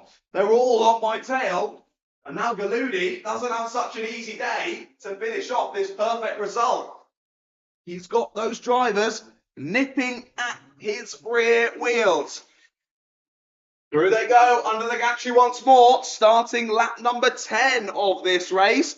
And look, Galudi responds. New personal best for Galudi. Not quite the fastest lap of the race, but a new personal best sees him extend the gap ever so slightly over his closest challenger. McLeish checks over the shoulder. I thought that might be a cheeky send from McLeish. You could see how much he was closing in on the leader there. He knew he had a bit of a gap to Leo Hunt in behind him, but thought better of it that time. This is going to be another close one as to whether we get 1 or 2 more laps, and that could be really the deciding factor on what happens at the end of this race. Time is ticking down. Will they get to the line before it hits 0? I think they will. I think they will. 1 second on the clock when they come across the line. It's 2 laps that Galudi has to defend for now. Checks over the shoulder. Down towards hairpin 1 they go then. Takes a slightly defensive line there. Does Galudi. Doesn't lose any time though. More of a late close at the door than anything there from Galudi. Checks over the shoulder again. Heading down towards the new chicane. Carrying the speed through really, really nicely. But like I said, though, they needed to not battle to chase down the leader and get involved. Well, they've done that. Let's see the battling. Let's see the battling, chaps. On to the final lap we go then. Will we see big defensive manoeuvres here from Adam Galloudi? They head through. Through Stadium Bend they go, down towards the first hairpin then. Who's going to make the move first? Carver trying down the inside of the 66 of Leo Hunt, but no. The move goes a-missing and he can't get it done. They stay as they were, heading down towards the new chicane.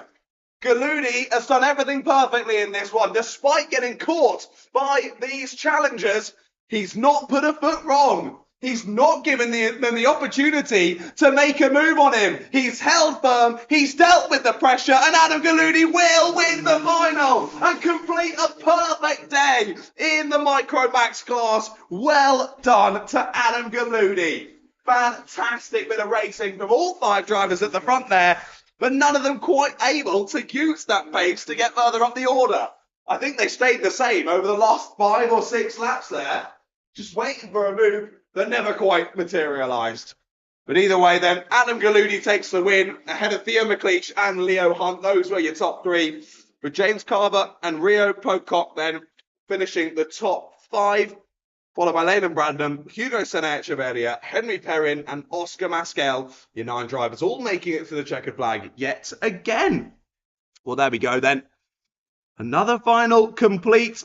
Well done to Adam Galloudi on that final win. Still got 4 left to go then. It's into Rotax, who'll be coming up next.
Hello, stream. I just realised I forgot to unmute you there, so apologies. Just a quick update.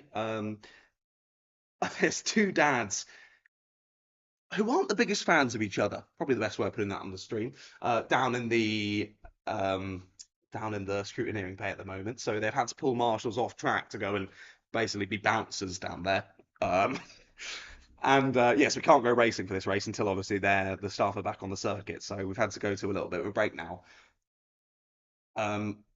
I think it's Theo McLeish's dad and Leo Hunt's dad, but I'm not 100% sure, so don't quote me on that. But yeah, some disagreements at the end of the mini max race. So yeah, we've gone to a short break. When we get the staff back on circuit, then we'll be able to go racing for the Inter. So they're just sat on the track at the moment, waiting to go.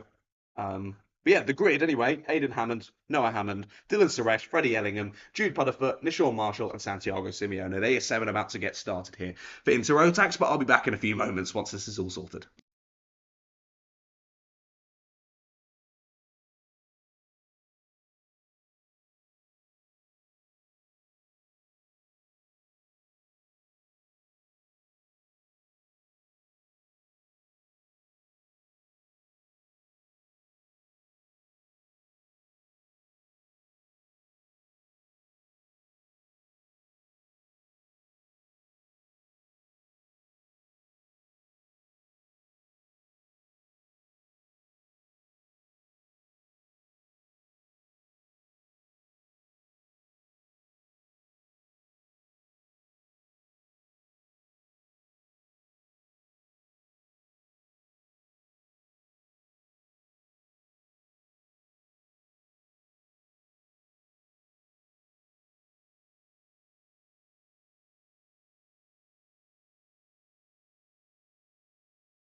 Right then, so the drivers carrying on out on circuit, then we should be getting the Inter-Rotax underway in a few moments for their final. It looks as though everything has relatively calmed down outside of scrutineering, and we'll be keeping our focus on the on-track action for now. Right then. I'll run you through the grid again in case we've forgotten of that short break. The 2 Hammonds on the front row for this one. Aidan on pole, Noah alongside him in second place. Dylan Suresh and Freddie Ellingham on row number 2. Jude Pudderfoot, Nishawn Marshall, Santiago Simeone. That's your 7-kart grid for this one. Jude Pudderfoot had a great start in heat number 2. Let's see if he can carry that on here into the final. Let's see how this one cracks on then. As we head around the final corner. Right, let's see if we can get underway first time of asking Intermax drivers. Getting told, keep it nice and slow as we go to the green light. We will go green. We're racing here in Inter-Rotax, and it's all nice and close as we head down into the first couple of corners. All just about hanging on to it as they try and scrap for places up and down the order. Down into the first heavy braking zone, and it's actually a change for the lead. Noah Hammond has got through on Aidan Hammond. Big manoeuvres at the start here. Dylan Suresh has got a good run. Can't quite get the overlap though. Down into the chicane. And they'll stay as they were then. So Noah leading Aidan, leading Dylan. That is your top 3 as we head through to the end of lap number 1. Freddie Ellingham's there in 4th place. Nishawn Marshall in 5th. Followed by Jude Pudderfoot and Santiago Simeone. Like I was saying earlier, Aidan, another driver looking to make it a perfect day. We've seen 2 perfect days, 1 get halted. At the moment, it's looking like Aidan's will be halted by his fellow Hammond, Noah, into the lead of the race for the first time today. It's Dylan Suresh is getting feisty out there, trying to make it 2 by 2. But again, yeah, points Aidan back through. He's seen enough drivers try and go side by side into the chicane and thinks, yeah, probably shouldn't do that on the first opening couple of laps at least. Decides to slot back in. Oh, a bit of a hip check there. Yeah, no, I'm not happy about that one. That was pretty clear in my eyes. I'll let the stewards deal with it though. Aiden straight into the back of Noah at the final corner. Noah goes wide, loses 2 places. Through goes Aiden Hammond. Through goes Dylan Suresh. And immediately Aiden Hammond is under investigation. Could that be a penalty? Of course, we won't know until the results are finalised post-race. But Aiden will be looking to complete a perfect day and might be hindered, though, after that bit of contact at the final corner on lap number 2. Well, either way, whether he's got a penalty or not, he's looking to scamper off into the distance now. Can Dylan Suresh hold on to the coattails of the number 51 and keep the battle alive out there on the black stuff? Noah Hammond has had the fire lit underneath him and he wants to get right back to the front of the order. But at the moment, he's still stuck there behind Dylan Suresh. Freddie Gillingham still waiting in the wings there in 4th place. Can't quite get close enough to launch a challenge onto those top 3. I mean, he'll be hoping that Noah's so irate, he goes for some silly move, takes them both out, and he can side move to 2nd place. We'll wait and see if that happens. A great exit off of the final corner for Noah Hammond. He's going to look for the inside line down into Stadium Bend. He's not been able to get it though. Suresh hangs around that outside line, keeps 2nd place. Again, a sniff at the overtake down the inside into hairpin 1 for Noah Hammond, but can't get it enough alongside. And Aiden Hammond continues to extend that gap at the front of the order. Freddie Gillingham now finding himself under a bit of pressure from Sean Marshall.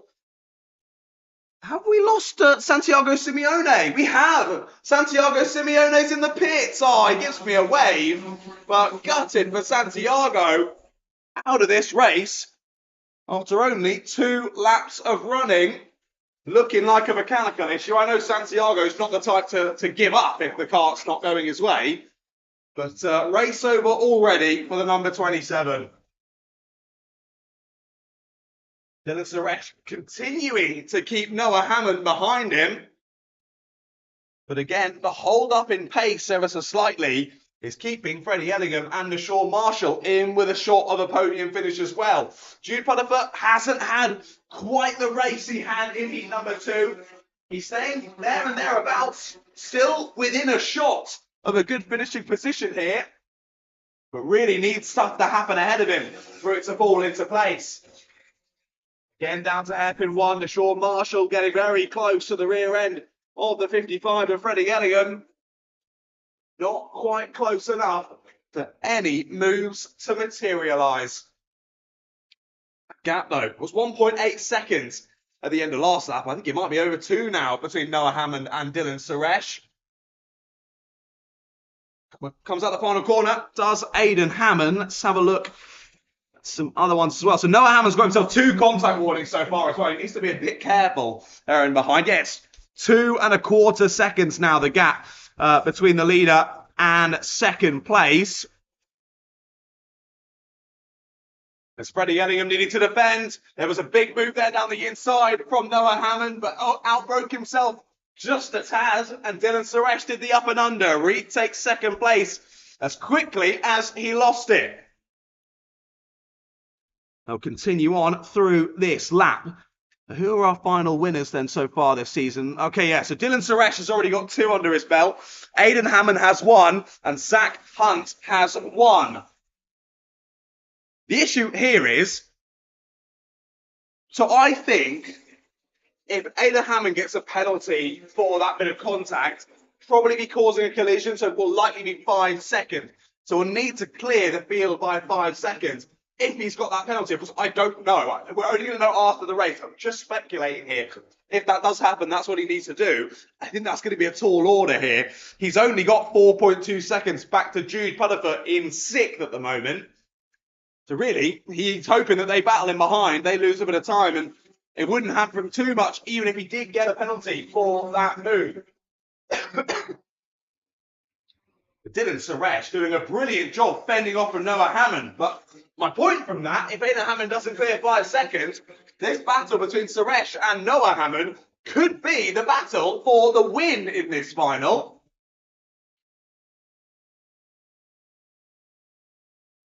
We've already seen Noah go for a rather cheeky send down at hairpin number 1. Will we see a replica of that yet again here? We're heading towards the final moments of this final. 30 seconds on the clock. Aidan Hammond crosses the line and will start the penultimate lap of this race.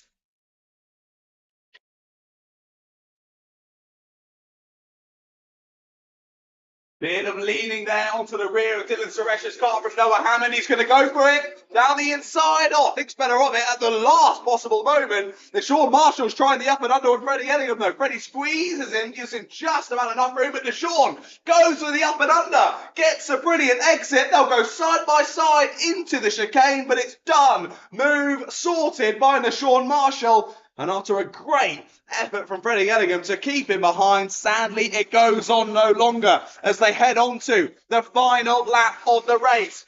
Big battle for what is second place on the road, but might end up being the win overall. That gap's now nearly 4 seconds, so if they lose too much on this lap, Aidan Hammond could still have it even with a penalty. Here we go then. Big defensive manoeuvre from Dylan Suresh. Up and under goes Noah Hammond. He'll try the up and under again here and he'll get it. Great bit of racing there from Noah Hammond. Perfectly reading the situation and grabs second place on the road on the final lap. Round the final corner comes Aidan Hammond. He's going to win on the road in Inter Rotax. Great victory, great pace from Aidan Hammond. Here comes second and third of Noah Hammond and Dylan Suresh. Well, second and third on the road, 4.7 seconds and 4.9 seconds behind Aidan Hammond. All speculation, all speculation. Aidan Hammond has won the race. But if that penalty is applied, he will slip down to third. Done a great job to only make it third place. Of course, like I said, only a few laps ago, it was all the way back to last, he would have been. So incredible pace from Aidan over the last few laps. But again, a bit up in the air, that one, with the investigation on Aidan Hammond. But he wins it on the road. Noah Hammond in second, Dylan Suresh in third, Sean Marshall in fourth, Freddie Ellingham in fifth, Jude Pudderfoot in sixth. Sadly, Santiago Simeone, a DNF there in the final, lost him on only lap number 3. Well then, I was trying to preserve some voice for this next final, but the finals have been so exciting, I haven't really been able to do so. Up next, it's Junior Rotax. The heats have been so exciting. The finals where they take home silverware, they're not going to leave anything on the table. If you're listening at the side of the circuit, turn your eyes towards the track. You're not going to want to miss this.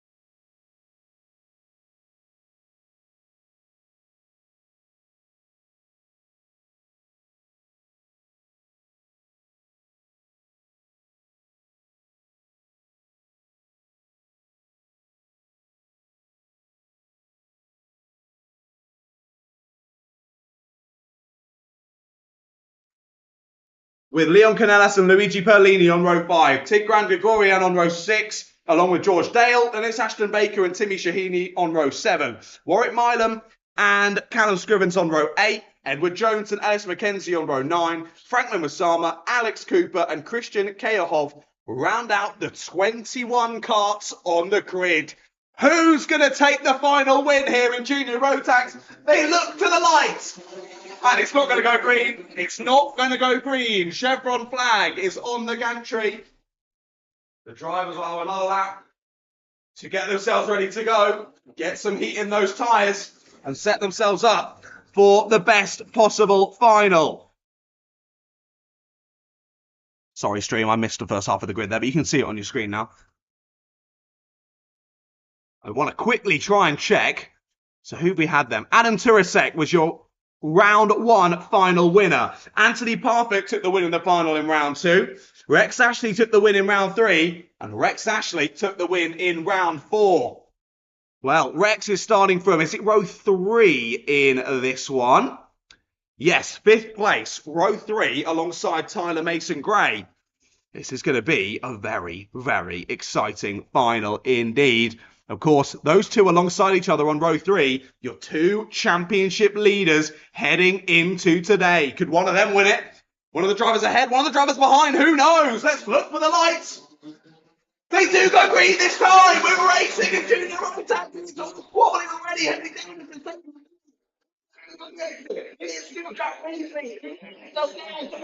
the Turicek closely behind. He's up to 3rd already. McAllister's been dropped down to P5. He's got Ayrton Rye right on his tail as well, followed by Leon Canellas. Big move down the inside for Tyler Mason Gray, trying to muscle his way through, but can't quite do it. Who was that holding around the outside? It was the 37 of Tigran Grigorian. Great start from Tigran. They're moving up a couple of places. They'll head through to the end of lap number 1 then immediately. Rex Ashley closes the gap.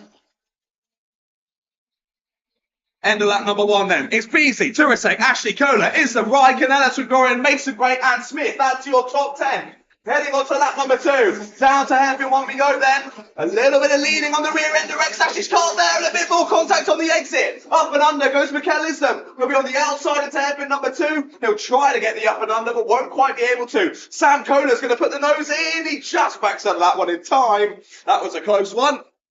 But it was Kohler and Ashley who got a bit interconnected there on the exit of hairpin number 1. They managed to disconnect. But Mikel Islam makes up a spot because of it. Contact warnings coming through already then. 1 for Ashton Baker, 1 for Franklin Wasama. Mikel Islam side by side with Sam Kohler. Kohler was on the outside, gets hung out to dry. Ayrton Rye has made the move through on Leon Canellas. That's changed on the last lap. Ayrton into 6th place then. Canellas there in 7th. I've been really impressed with Leon Canellas today. Usually finding him sort of just outside the top 10, battling in the mid-pack. He's been right at the sharp end so far today, in and amongst the top 10. It's been great to see. Through they go, on to another lap. Still 5 minutes left to go in this final. And no changes of position across the whole field on that last lap until we get down to 18th place. There's a move though, down to hairpin 1, too late, contact. Wide goes Mikel Islam. Once again, Islam finds himself on the runoff. He tries to re-overtake but won't. Canellas will slip through as well. So Kohler's through, Rye's through, Canellas is through, but Canellas gets slightly shoved wide there by Mikel Islam. That one was a little bit more... I'm unsure of that one. Again, I have no jurisdiction anyway, so who cares what I think? But Canellas shuffled wide there on the exit of the chicane. Goes to the move. There it is. Move for the lead. Turisek's through. Great move for the lead there from Adam Turisek. He picked the pocket of Jack Beasley. And Adam Turisek, your winner in the final at round 1 earlier this season, looks to be on course to making his 2nd win halfway through the year. Well, I say that, we're still absolutely nose to tail in the top 5. Mikel Islam under investigation. Sam Kohler under investigation. Both of those 2 drivers could be dropping down the order once the checkered flag is shown. They'll need to be nice and careful through the rest of this one. As Leon Canellas trying to battle his way back through there, battling with the 182. That's George Dale. He's made it up to 14th place, and George Dale then battling with, is that Franklin Wasami? Yeah, it is. Franklin trying to make it back through after issues in the previous heat.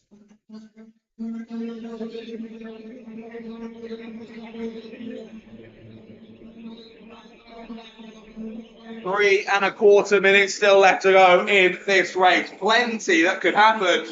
Sam Kohler loves to lead on the rear of Rex Ashley there into hairpin number 1. He's done it every lap for the past however many laps as Sam, but he's not been able to find a way through. And like I mentioned, Rex has taken the win in both of the previous finals here in Junior Road Tax at the Rye House Kart Club. Going to be a challenging one for him to steal this away in the last couple of minutes, but I wouldn't put it past him. The drivers, no more contact warnings or investigations have come through. So some good respectful racing over the last few laps from our junior road tags. I couldn't say the same in Heat 2. That screen was full of different notifications. Much better in this one. This is really, really good racing here in junior road tax. Much more calm and considered. Well, Ayrton Rye has rejoined the fray, making this from a 4-way to a 5-way scrap. Mikel Islam is trying to get his way back into this battle as well. Less than 2 minutes left to go.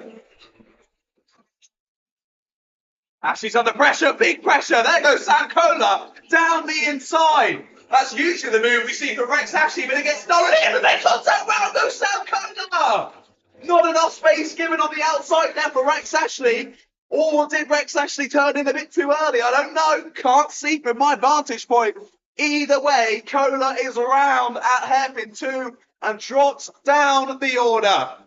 One of the drivers that we would have put on for at least getting involved in the squabble for the win is now out of contention. He was already under investigation, so it was already going to be a challenging one for him. And now he's gone out of the conversation. He dropped down to 10th place.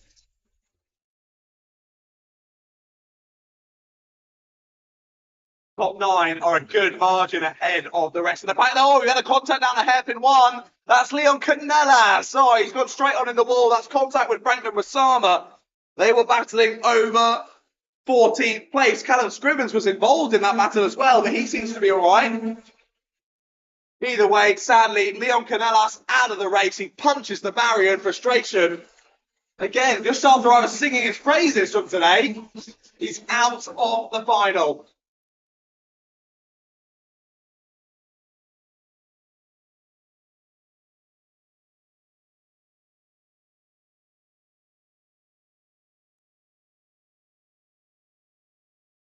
Well then, drivers continuing on for this junior road tax final. I think again we're going to be really close on the timing here. I think we'll just get 2 more laps. Yeah, crosses the timing beam with 2 seconds to go. It's 2 more laps of racing then for our junior road tax drivers. And since he took the race lead, Adam Turasek has looked relatively comfortable out in front, as comfortable as you can be when the gap is 2.5 tenths to Jack Beasley in 2nd place. Rex Ashley right there, Ayrton Rye right there.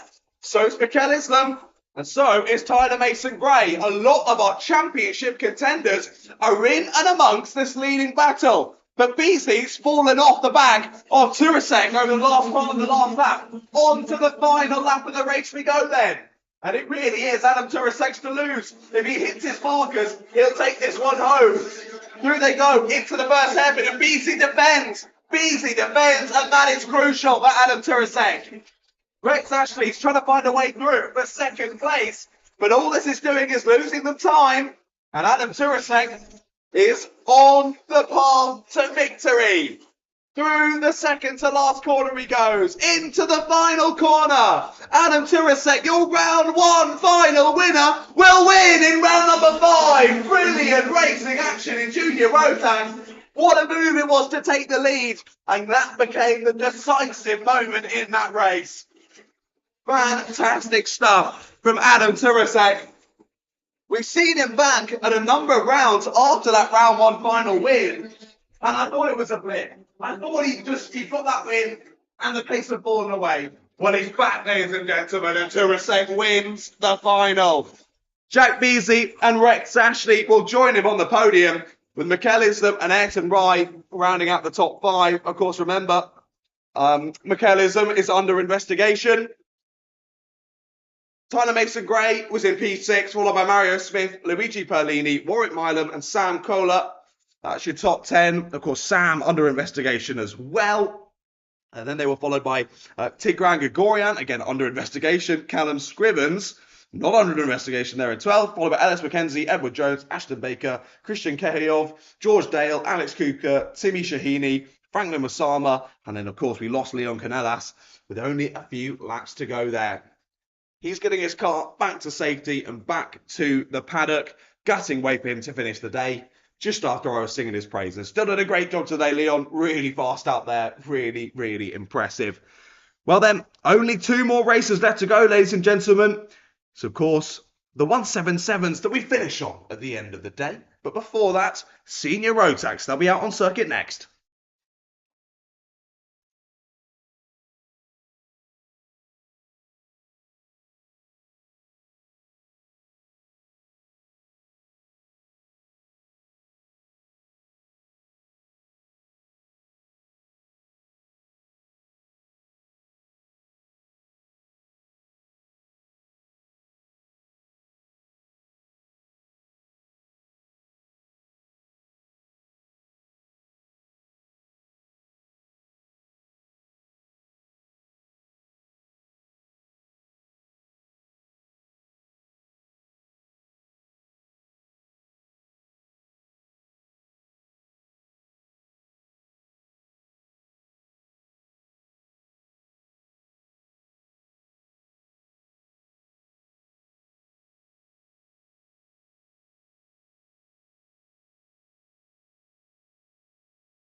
Senior road tax final about to get underway then. It already looks as though we might have an issue for one of our drivers.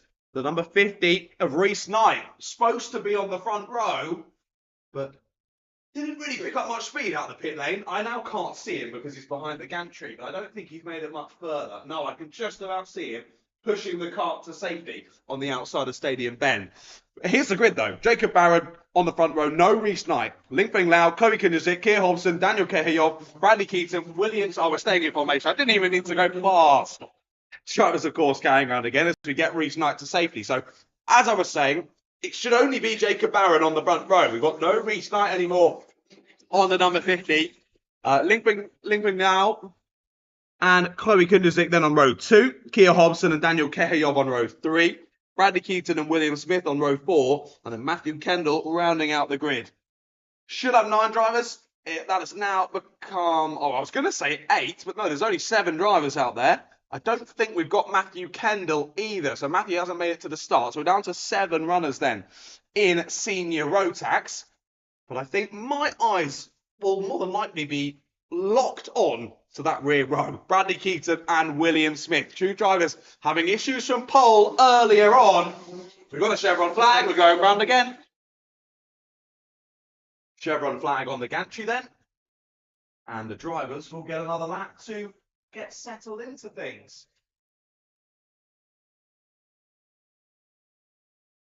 But like I was saying, Bradley Keaton and William Smith, the curse of the pole position here today at Rye House in senior Rotax, both having issues from that pole. Now they're both, because obviously getting no points from those races, courtesy of those DNS, both mechanical issues. Hopefully all mechanical issues sorted. Well, clearly not. It's now become curse of second place. As Reece Knight hasn't made it to the start in this one. Maybe we'll spin it slightly to curse of the front row. We'll turn it to that here around number 5. Sadly for them. Jacob Barron, what a win it was in heat number 2.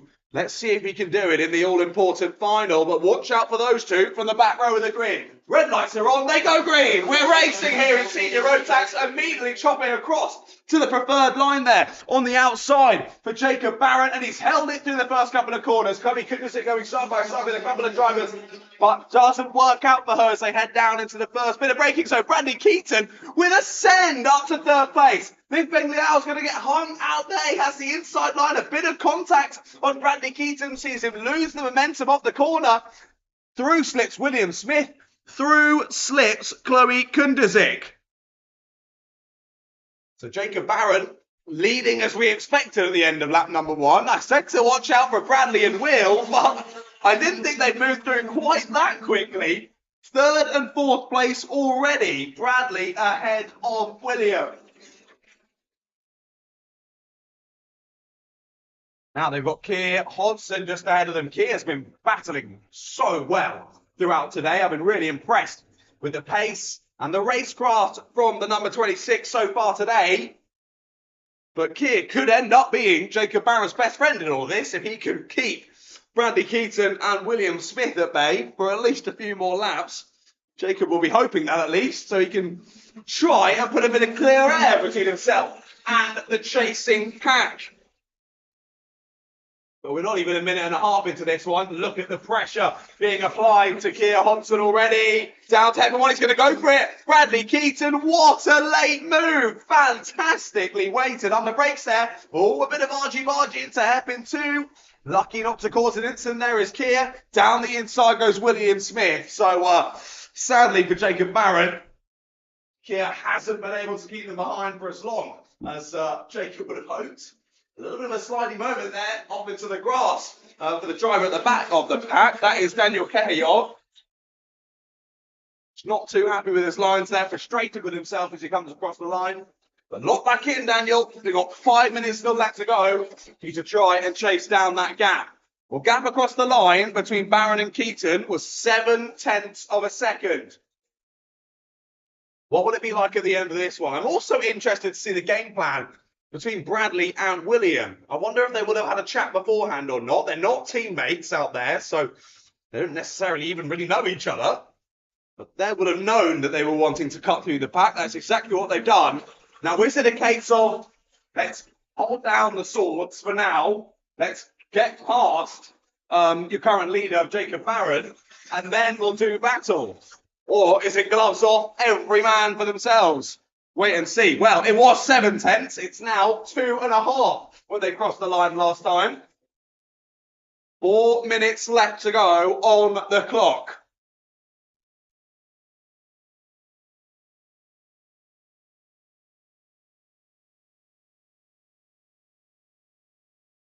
Well, now there's no real gap to speak of. Nose to tail as they head on to lap number 6 of this race. Fastest lap has been set by William Smith a lap or 2 ago. There's Keaton again. Loves that move down the inside of hairpin 1. Wasn't close enough that time. There's just a little love tap there from William Smith on Bradley Keaton. Just to remind him, he's still there. Any mistake from Bradley and Will Smith is going straight through.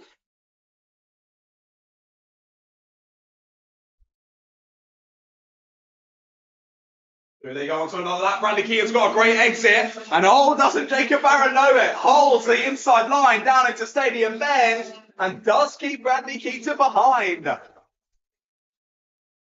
As Will Smith, thinks about it. Thinks about it there, but can't get the move done again through hairpin 2. Will there be a think? Not quite. They all stay line astern. Well, Will Smith, welcome to Miami. Forget that. Welcome to Rye House, Will Smith. What brilliant battling from Will as he presses on through and tries to get involved with the squabble here. What a fantastic job Jacob Barron is doing at the moment to keep these two behind him. Again, moves ever so slightly defensive down into Stadium Bend once more. But Bradley Keaton's got the inside. Bradley Keaton's got the lead. Wide goes Jacob Barron, and through slip both Bradley and William. It was brilliant while it lasted there, but sadly for Jacob Barron, it doesn't go past lap number 8. It was a great, late, committed move from Bradley Keaton, as we know him to do so many times here at Rye House. Sadly, Jacob shuffled wide onto the dirty part of the circuit, lost the rear end, got it a bit slidey. By the time he got the power back on, Will Smith was through.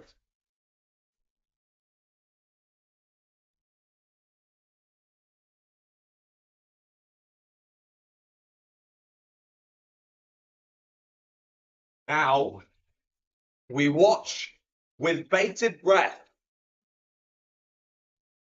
How will these two sort it out? Like I mentioned earlier, both having issues in different heats. It was a mechanical issue from pole in heat number 1 for William Smith. It was a mechanical issue from pole in heat number 2 for Bradley Keaton. They started from the back of the grid in the final, and now they're battling for the win.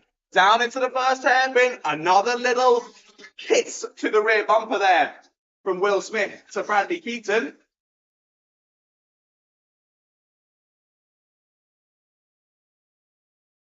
They continue on through to the end of lap number 10.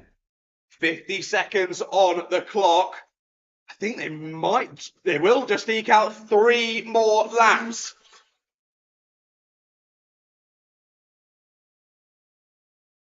This is all coming to a head here.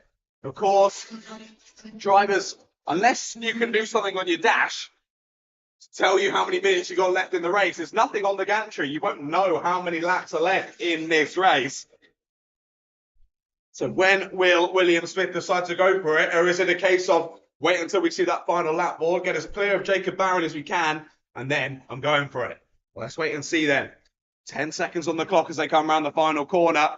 They will just about eke out 2 more laps of this race.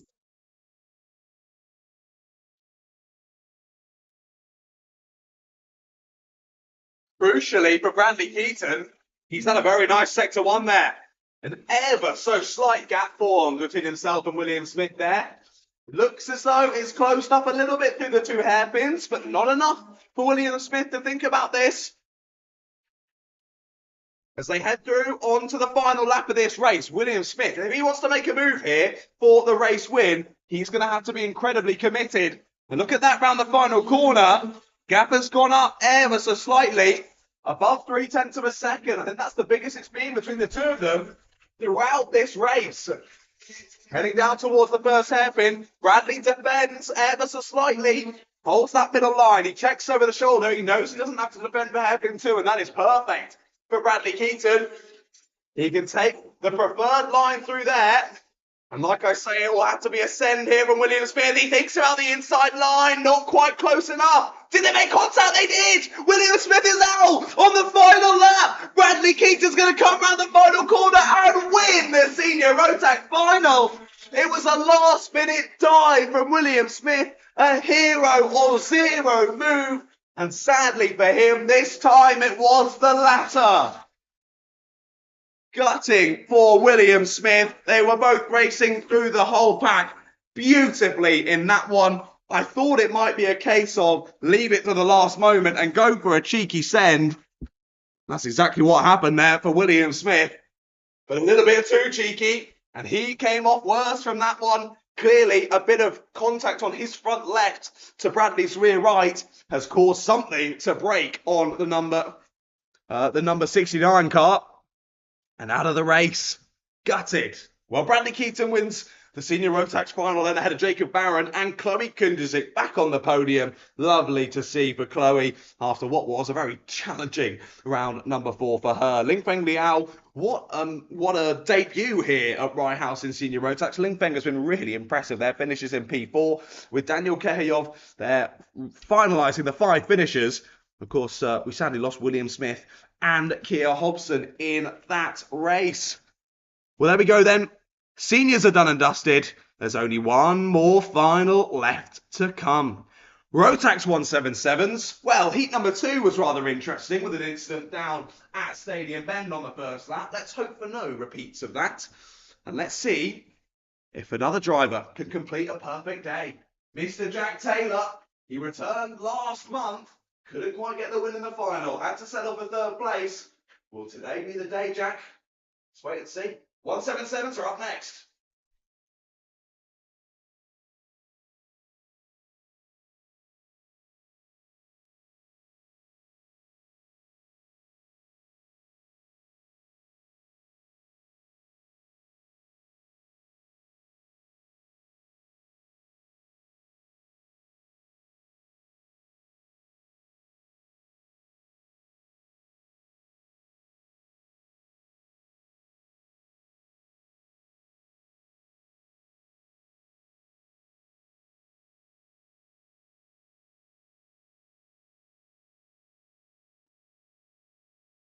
Out on circuit then for the final time at round number 5 of the Rye House Kart Club.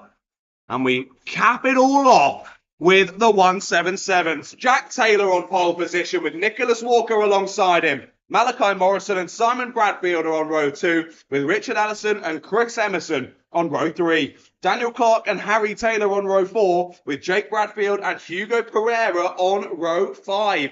This is less than ideal for Harry Taylor's championship charge. Him and Malachi so close in the standings heading into today. Harry Taylor is going to have to do everything he can to chase them down through the pack and get some points towards his championship tally.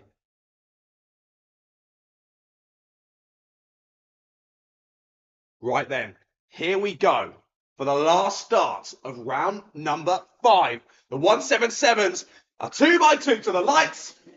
And they go green. We're racing here in the 177s. And a good start from Jack Taylor. Holds that inside line. Malachi Morrison trying to follow him through then. And can't do it. A spin. A spin and collected by drivers. Big spin in the mid pack. I can't quite tell you who that is. 3 drivers have made it through. Who was that? It was the 73. Is that Richard Allison? Yes, it is. Richard Allison has been spun around there down at Stadium and drops all the way to the back of the pack. What a start in the 177's calamities for a couple of drivers, as that has again shaken up the order. So Malachi's in 3rd place, it's still Nicholas Walker in 2nd, and it's still Jack Baker in the lead. But how they sorted themselves out behind that. Simon Bradfield's in 4th, Hugo Pereira's in 5th, Jake Bradfield's in 6th, Harry Taylor's in 7th. It's Chris Emerson that's dropped down 2, Daniel Clark's dropped down 2, and Richard Allison has dropped down 5 places. Well, that's shaken up the order, and that has really given Jack Taylor the opportunity to attempt, at least, to drive away with this one. Well, let's see if he can do it then. Plenty more minutes left to come, ladies and gentlemen. Just less than 6 on the clock as they come through to end lap number 2. New fastest lap from Nicholas Walker. The 2nd place man is on the hunt.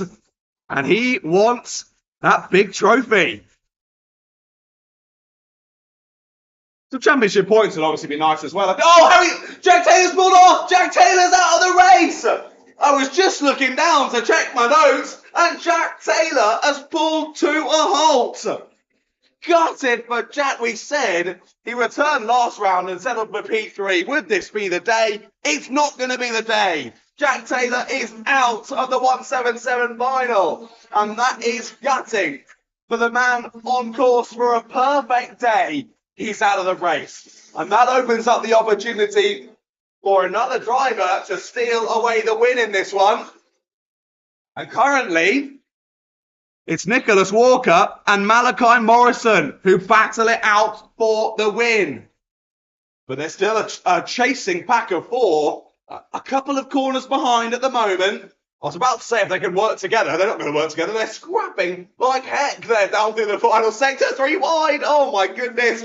Somehow room given there through the final couple of corners. Harry Taylor picks up a spot there, picks the pocket of Hugo Pereira. It's all got a bit closer comfort. But through they go then. What we had then. Malachi Morrison has 1 final win. Nicholas Walker has 1 final win. The other 2 have gone to Harry Taylor. He's still sat there in 5th place at the moment. And I think, again, like I was saying, just trying to pick up as many points, especially if Malachi Morrison can stay there in 2nd or even pick Nicholas Walker and get the race win. Harry needs to subdue that gap as much as possible and try and make up for earlier issues. And they're battling for the lead on the exit. Malachi Morrison's going for the up and under. Contact! Oh, that was nearly a huge crash of Malachi Morrison. Oh, my goodness gracious. That was a big one. Whoa. My heart's going about double the speed it was about 20 seconds ago. My goodness. A big chop across there from Nicholas Walker. I don't think he quite realised the run that Malachi had there. They made contact between the rear left of Nicholas and the front right of Malachi Morrison. Nearly sent Malachi straight into the tyre wall on the left-hand side of the track. That would have been a monstrous accident. Thank goodness that they managed to untangle themselves and get away with that barrier. Well then. Let's relax for a second. They're all still on the racetrack. Through down the inside at the first hairpin for 3rd place. Through goes Jake Bradfield. Snatches the place away from Simon Bradfield. And Simon now with his virtual rearview mirrors full of Mr. Harry Taylor. As he looks to try and get up into the top 4 as well. They'll try and pull side by side as they head through sector number 3. It's not going to happen. And look at how much Jake Bradfield has already pulled away from that group. 1.2 seconds in half a lap that was. As Harry Taylor's gone round the outside. Wow. A slim shady move there from Harry Taylor. He gets it done. Big send round the outside. Steals 4th place away from Simon Bradfield. Sadly for Harry, though, it looks as though Jake has really made use of that opportunity to scamper off, and he's done just that. He's off and into the distance, and that's going to be a serious mountain for Harry to climb if he wants to gain more championship points to his tally. Malachi again, trying to get the inside line. Closed late by the 27 of Nicholas Walker, and Malachi has to dive back to the outside line, goes a little bit too deep on the brakes. And again, the move doesn't work. Wow. Both these drivers really wanting their 2nd final win of the season. And at the moment, Nicholas Walker's holding on to it. Malachi has got a contact warning for that one, and I'm not so sure I agree with that call. But anyway, we'll carry on. We'll carry on through this one. Malachi has got to try again to get through to the lead. 3rd time's the charm, Malachi. Let's see what he can do. 1 minute of racing left to go here of round 5 of the Rye House Kart Club. Jake Bradfield still sat relatively comfortably there in 3rd place. Harry Taylor trying his best to close the gap, but some super quick karters out there. It's going to be easier said than done. Hugo Pereira's there in 5th. He's had a good run through the field as well. Simon Bradfield now in 6th. With Chris Emerson 7th, Richard Allison 8th, Daniel Clark in 9th, and of course, Mr. Jack Taylor already out of this race, sadly, for him. Leaders line astern again. It's not been as good of an exit, though, for Malachi Morrison. He'll be too far off of the back this time to think about a move down to hairpin number 1. There's 20 seconds on the clock. Again, this is going to be a close one to see whether we make it to 1 or 2 more laps. I think we're going to be on to the final lap here. I think we will. Just about. Round the final corner they go. Will the final lap board show up? Yes, it will! 770 metres of racing left to go to decide which one of these two gets their second final win of the season in 177. Malachi's too far back for a move there into hairpin number 1. Opportunities slipping through the fingertips of Malachi Morrison. He'll have lots of positives to take home. He would have extended the championship lead over Harry Taylor. But of course, he's a racer. He wants the win in the final. Nicholas Walker has been so aggressive to hold on to it throughout this race, but I think he's just about done enough. Round the final corner comes Nicholas Walker to win the 177 final. Great racing there throughout the field. But you've got to say, that one seemed to be deserving for Jack Taylor, but his car just didn't want it. Great to see the sportsmanship, though, between Nicholas Walker and Malachi Morrison. Same for Jake Bradfield and Harry Taylor. All smiles, all handshakes, all fist bumps. They were loving it out there. And that's the thing. When you get up to this age of racing, I love the respect between the drivers. Of course, you get argy-bargy, the elbows come out. But at the end of the day, you say fair play, mate. Good racing. I'll shake your hand and we move on. Brilliant to see another great race in the 177s, and well done to Nicholas Walker. Takes his second final victory of the year, but gutted for Jack. I know a lot of these rounds will clash with other series that he does, but hopefully we see him out at round number 6, ready to do battle yet again. But there we go then. Final race of the day is done and dusted. Nicholas Walker takes the win ahead of Malachi Morrison and Jake Bradfield. That is your podium in the 177s.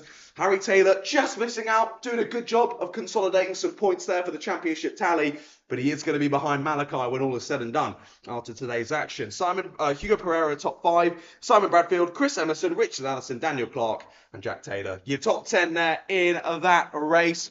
And that is it for round number 5 of the Rye House Kart Club in 2025. What a brilliant day of racing it has been.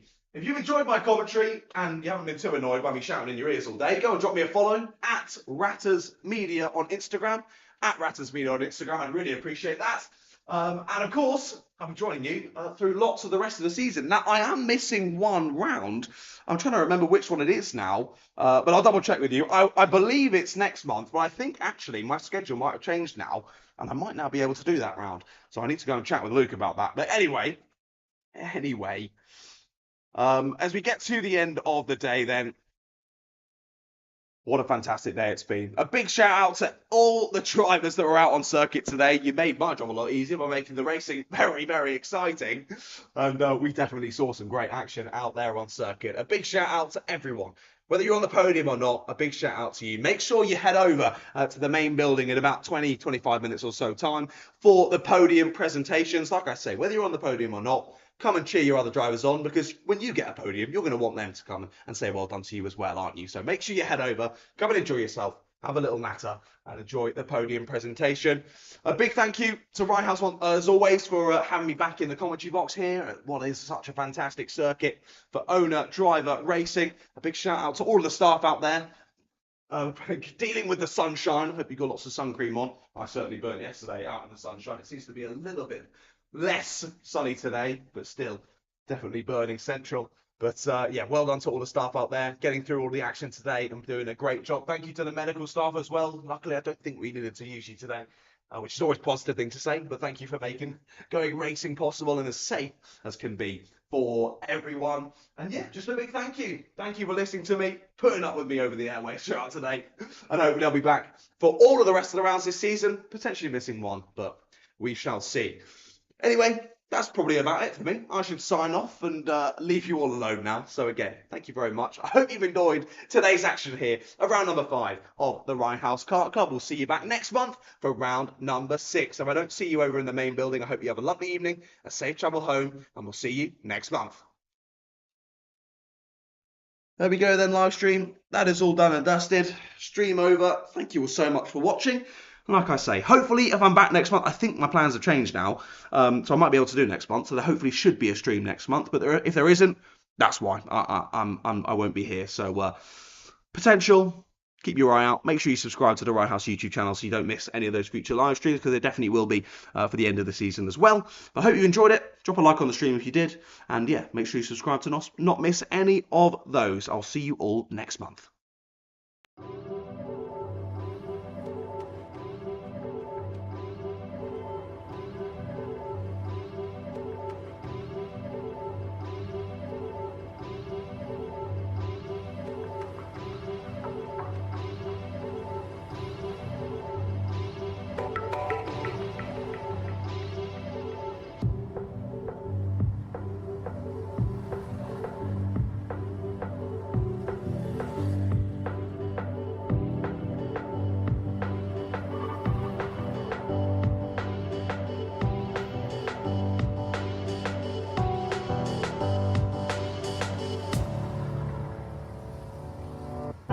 White lies, you said them as we have it. You blame yourself and habit, but you're so. What am I denying? Of all the things to try it.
White lies, you said